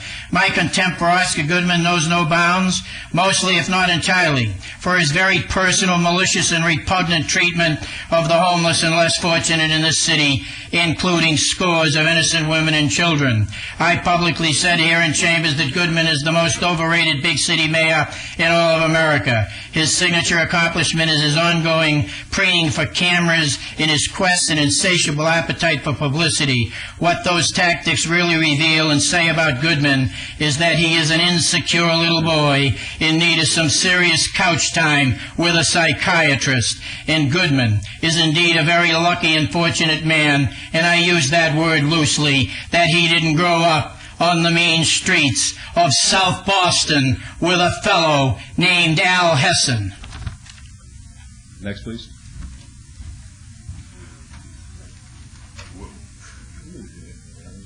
Good afternoon, Your Honor, City Council. Councilman Ross, I'd like you to note, I didn't bring my hat, so. My name is Michael Lee. I'm publicly known as the Las Vegas Superbum. I'm at 117 on North 4th Street. I'm also proud of this report that since I came here last, I've been recently elected to the Board of Directors for Forgotten Voice. I represent 14,400 homeless people on that board. Forgotten Voice, as you probably know, is a New Street newspaper that is created and published by homeless people. I'm very proud to announce today that here it is. And I brought copies for all of City Council. I want you to look at Forgotten Voice as your opportunity to communicate directly with homeless people. We look at it as our way to communicate our ideas and our concerns to you. So we're going to make sure that you have a copy each and every single time that we publish. And I've brought 10 copies here for you and your staff to review. And we certainly hope to get your feedback on that. Your Honor, the last time I was here, you and I made an agreement. You would hold up your end, I would hold up my end. Sir, you've done an admirable job of doing that. I'm not ready to go up against the Las Vegas Sun to defend you, but I must publicly acknowledge that you have at least taken some kind of steps. On my end, sir, on the back of this newspaper, you'll see in the corner an article that says, "Come and get it." I have announced within my community to my constituents your commitment to getting people assistance, whatever that might be. On that note, sir, I'd also like to bring to your attention a developing crisis situation with the 40 women who are in the emergency shelter at St. Vincent's. Their time is ending. I went down there and talked to them. While they remain upbeat and high of spirit, they are very concerned because there's no information on when their shelter is going to end. We've heard March 27th as the emergency shelter for men is ending. Now heard March 31st is when the grant is actually ending. Women down there have heard the 10th, St. Patrick's Day, yada, yada, yada, this and that. They asked me to come up here and ask you, what are their options? What are their options? You know, they are not interested in going back on the streets, but they don't know what their options are. They understand that I'm up here and I'm advocating for them. I've been talking to Clark County. I've been calling everyone. Shannon West office called me this morning. I talked just recently to NSD, Tyrone, on that sort of thing. But these women definitely need to be reassured. Your Honor, if there's any way possible, I'm certainly hoping that you or a staff member or a representative of the city will come down there and tell them they are not alone, that homeless advocates, homeless people, the city and the county are working as hard as possible to keep them off the streets. We're not allowed to take any action, as you know. Yes, sir. However, if you would be kind enough to meet with our deputy city manager and arrange a time when we can go and speak to these women, we will. That's all I asked for, sir. I want to thank you so very much for your time. Who should I give these copies to? The deputy city manager? The clerk will hand them up to us, and we're happy to read it. But in the meantime, after you do that, please talk to our deputy city manager. Okay. And again, Your Honor, thank you very much. No problem. Mr. Mayor? Yes. I just wanted to clarify, this is a winter shelter. It's operated with the understanding that it closes on March 31st every year, right? In this particular granting, I believe it was March 31st. I think it might have changed from last year. I know there was a month-long extension granted last year. We came in the same situation last year where we didn't know when the shelter was closing. It's customary, I believe, March 31st, although if there's inclement weather, they keep it open longer, I think. And I just wanted to mention a few things to you that what you may be aware, but I'm not sure, the Clark County Social Service has sent out early morning and weekend intervention teams all winter long to try and help these women enter housing, not necessarily in that shelter, but wherever they can. And they have been successful with some placements, but others have been more complex situations. And that the homeless and these women in particular will be helped by the outreach team at HELP of Southern Nevada. As I understand, they've been alerted to that. And Shade Tree and Salvation Army are also options that would help. Okay. I just wanted to mention those, and you're probably much aware of them. I know there's a burden on a lot of people to try and do this, but this is something where people have been making steps. Okay. I'd just like to respond to that by saying that your outreach teams are not being successful because they're not peer-based. The women that you found out there, small percentage. So Unless it's peer-based, there's a trust factor, and I'll bring that up with staff. Well, then maybe we could convey that to people. Is Tyrone Thompson here? I'm speaking with Tyrone. Oh, you are? Okay. Then you're conveying this information to him so he's aware. Because sometimes you try things and they don't work the way you want them to, and it's individuals such as yourself who are very familiar with the situation that can provide information to help us do better. Well, these people are my boss. I got 14,400 bosses, and they're all watching me. So, it's like, hey, do your job. That's what I'm up here doing. Thank you. Thank you again for your time, folks. Thank you. Talk to you later. Thank you. Next, please.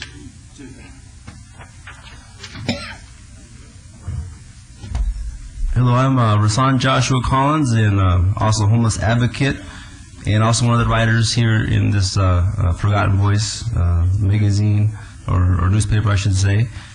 My article is titled Hoping in Jesus, and one of the main concerns in it I was writing about was just the arrests of homeless people that's still continuing to this day. People are in jail for sitting under trees and just trying to enjoy nature. And now I want to compare that to something here. Do we have a TV screen where I can show something? Do I need to put it right here? Is that where it goes? Okay. Can anyone see that? I don't believe they use the overhead during the citizens' participation. Oh. Is there a way to get it going? Or? I just don't believe that that's the policy during citizens' participation to have the overhead. If you could pass it up here, we'd be happy. Yeah, sure. Okay, well, what this is Las Vegas Night Beat, and it's a homosexual magazine, and it's being passed out in the library, the public library. That's the reason we don't. That's the reason we don't use the overhead. Yeah, there's like three men here naked, and it's being passed out in the public library. So I don't know if something can be done about that, but I don't believe that's what kids need to be seeing. And I want to encourage people also to just remind that if they want to be involved in activism or feeding the homeless, that kind of stuff, to contact me. My email is servingjesus99212yahoo.com. And I would really like to just get together with people that are interested in helping those that are in jail also. They're incarcerated for wrong reasons, because there's a lot of that going on. It's kind of a Gestapo tactic type situation, and bullying and that kind of stuff, and that needs to stop. And those of you that are interested in spreading the gospel also of Jesus Christ, please contact me. And please pray for me as I'm out here trying to do the Lord's work. I really need that prayer. And please send me prayer requests that you have. My email is servingjesus99212yahoo.com again. And let's see if there's anything. Oh yeah. Let's see here. Yeah, I just wrote down also this that smoke shop was a concern, but that magazine is really one of my concerns. And I went to the library before and I asked them to remove it, and they removed it. And then it got right back in there, though. So something more hopefully needs to be done. Hopefully city council or somebody can contact the library. Can anyone do that? Would anyone be willing to do that? Or We can't take action today. You've made the request, and we have the document, so okay, we'll go from there. Okay, thanks. Thank you. Russell? Good afternoon. My name is Ted Russell. I'm a resident of Las Vegas. I wholeheartedly endorse The Forgotten Voice. It's completely innovative. It's all levels. The board is public record. The gentleman was here. It also includes on the board the head of the ACLU. It also has on the board a minister that I'm very close to, who also has gaming experience. It is backed by some of the highest level of gaming industry corporate entities. It is online. It's innovative in that let's say I were homeless and I ordered 50 copies. The person say, how much is it? I could say it's free, it's 25 cents, it's $1. There is no monitoring of the monies taken in. Again, it is neutral at all levels. I think it's innovative, and I'm praying that it works. It's nascent right now, very humble, but if we all do our part, I think it'll be great. Thank you. Thank you. Would anyone else like to be heard? I think for purposes of the record, Ms. Bridges, we better put this in sort of an opaque envelope and make it part of the record as part of the presentation made by the gentleman. Very good, thank you. Okay, anybody else like to be heard? Seeing none, the meeting is adjourned.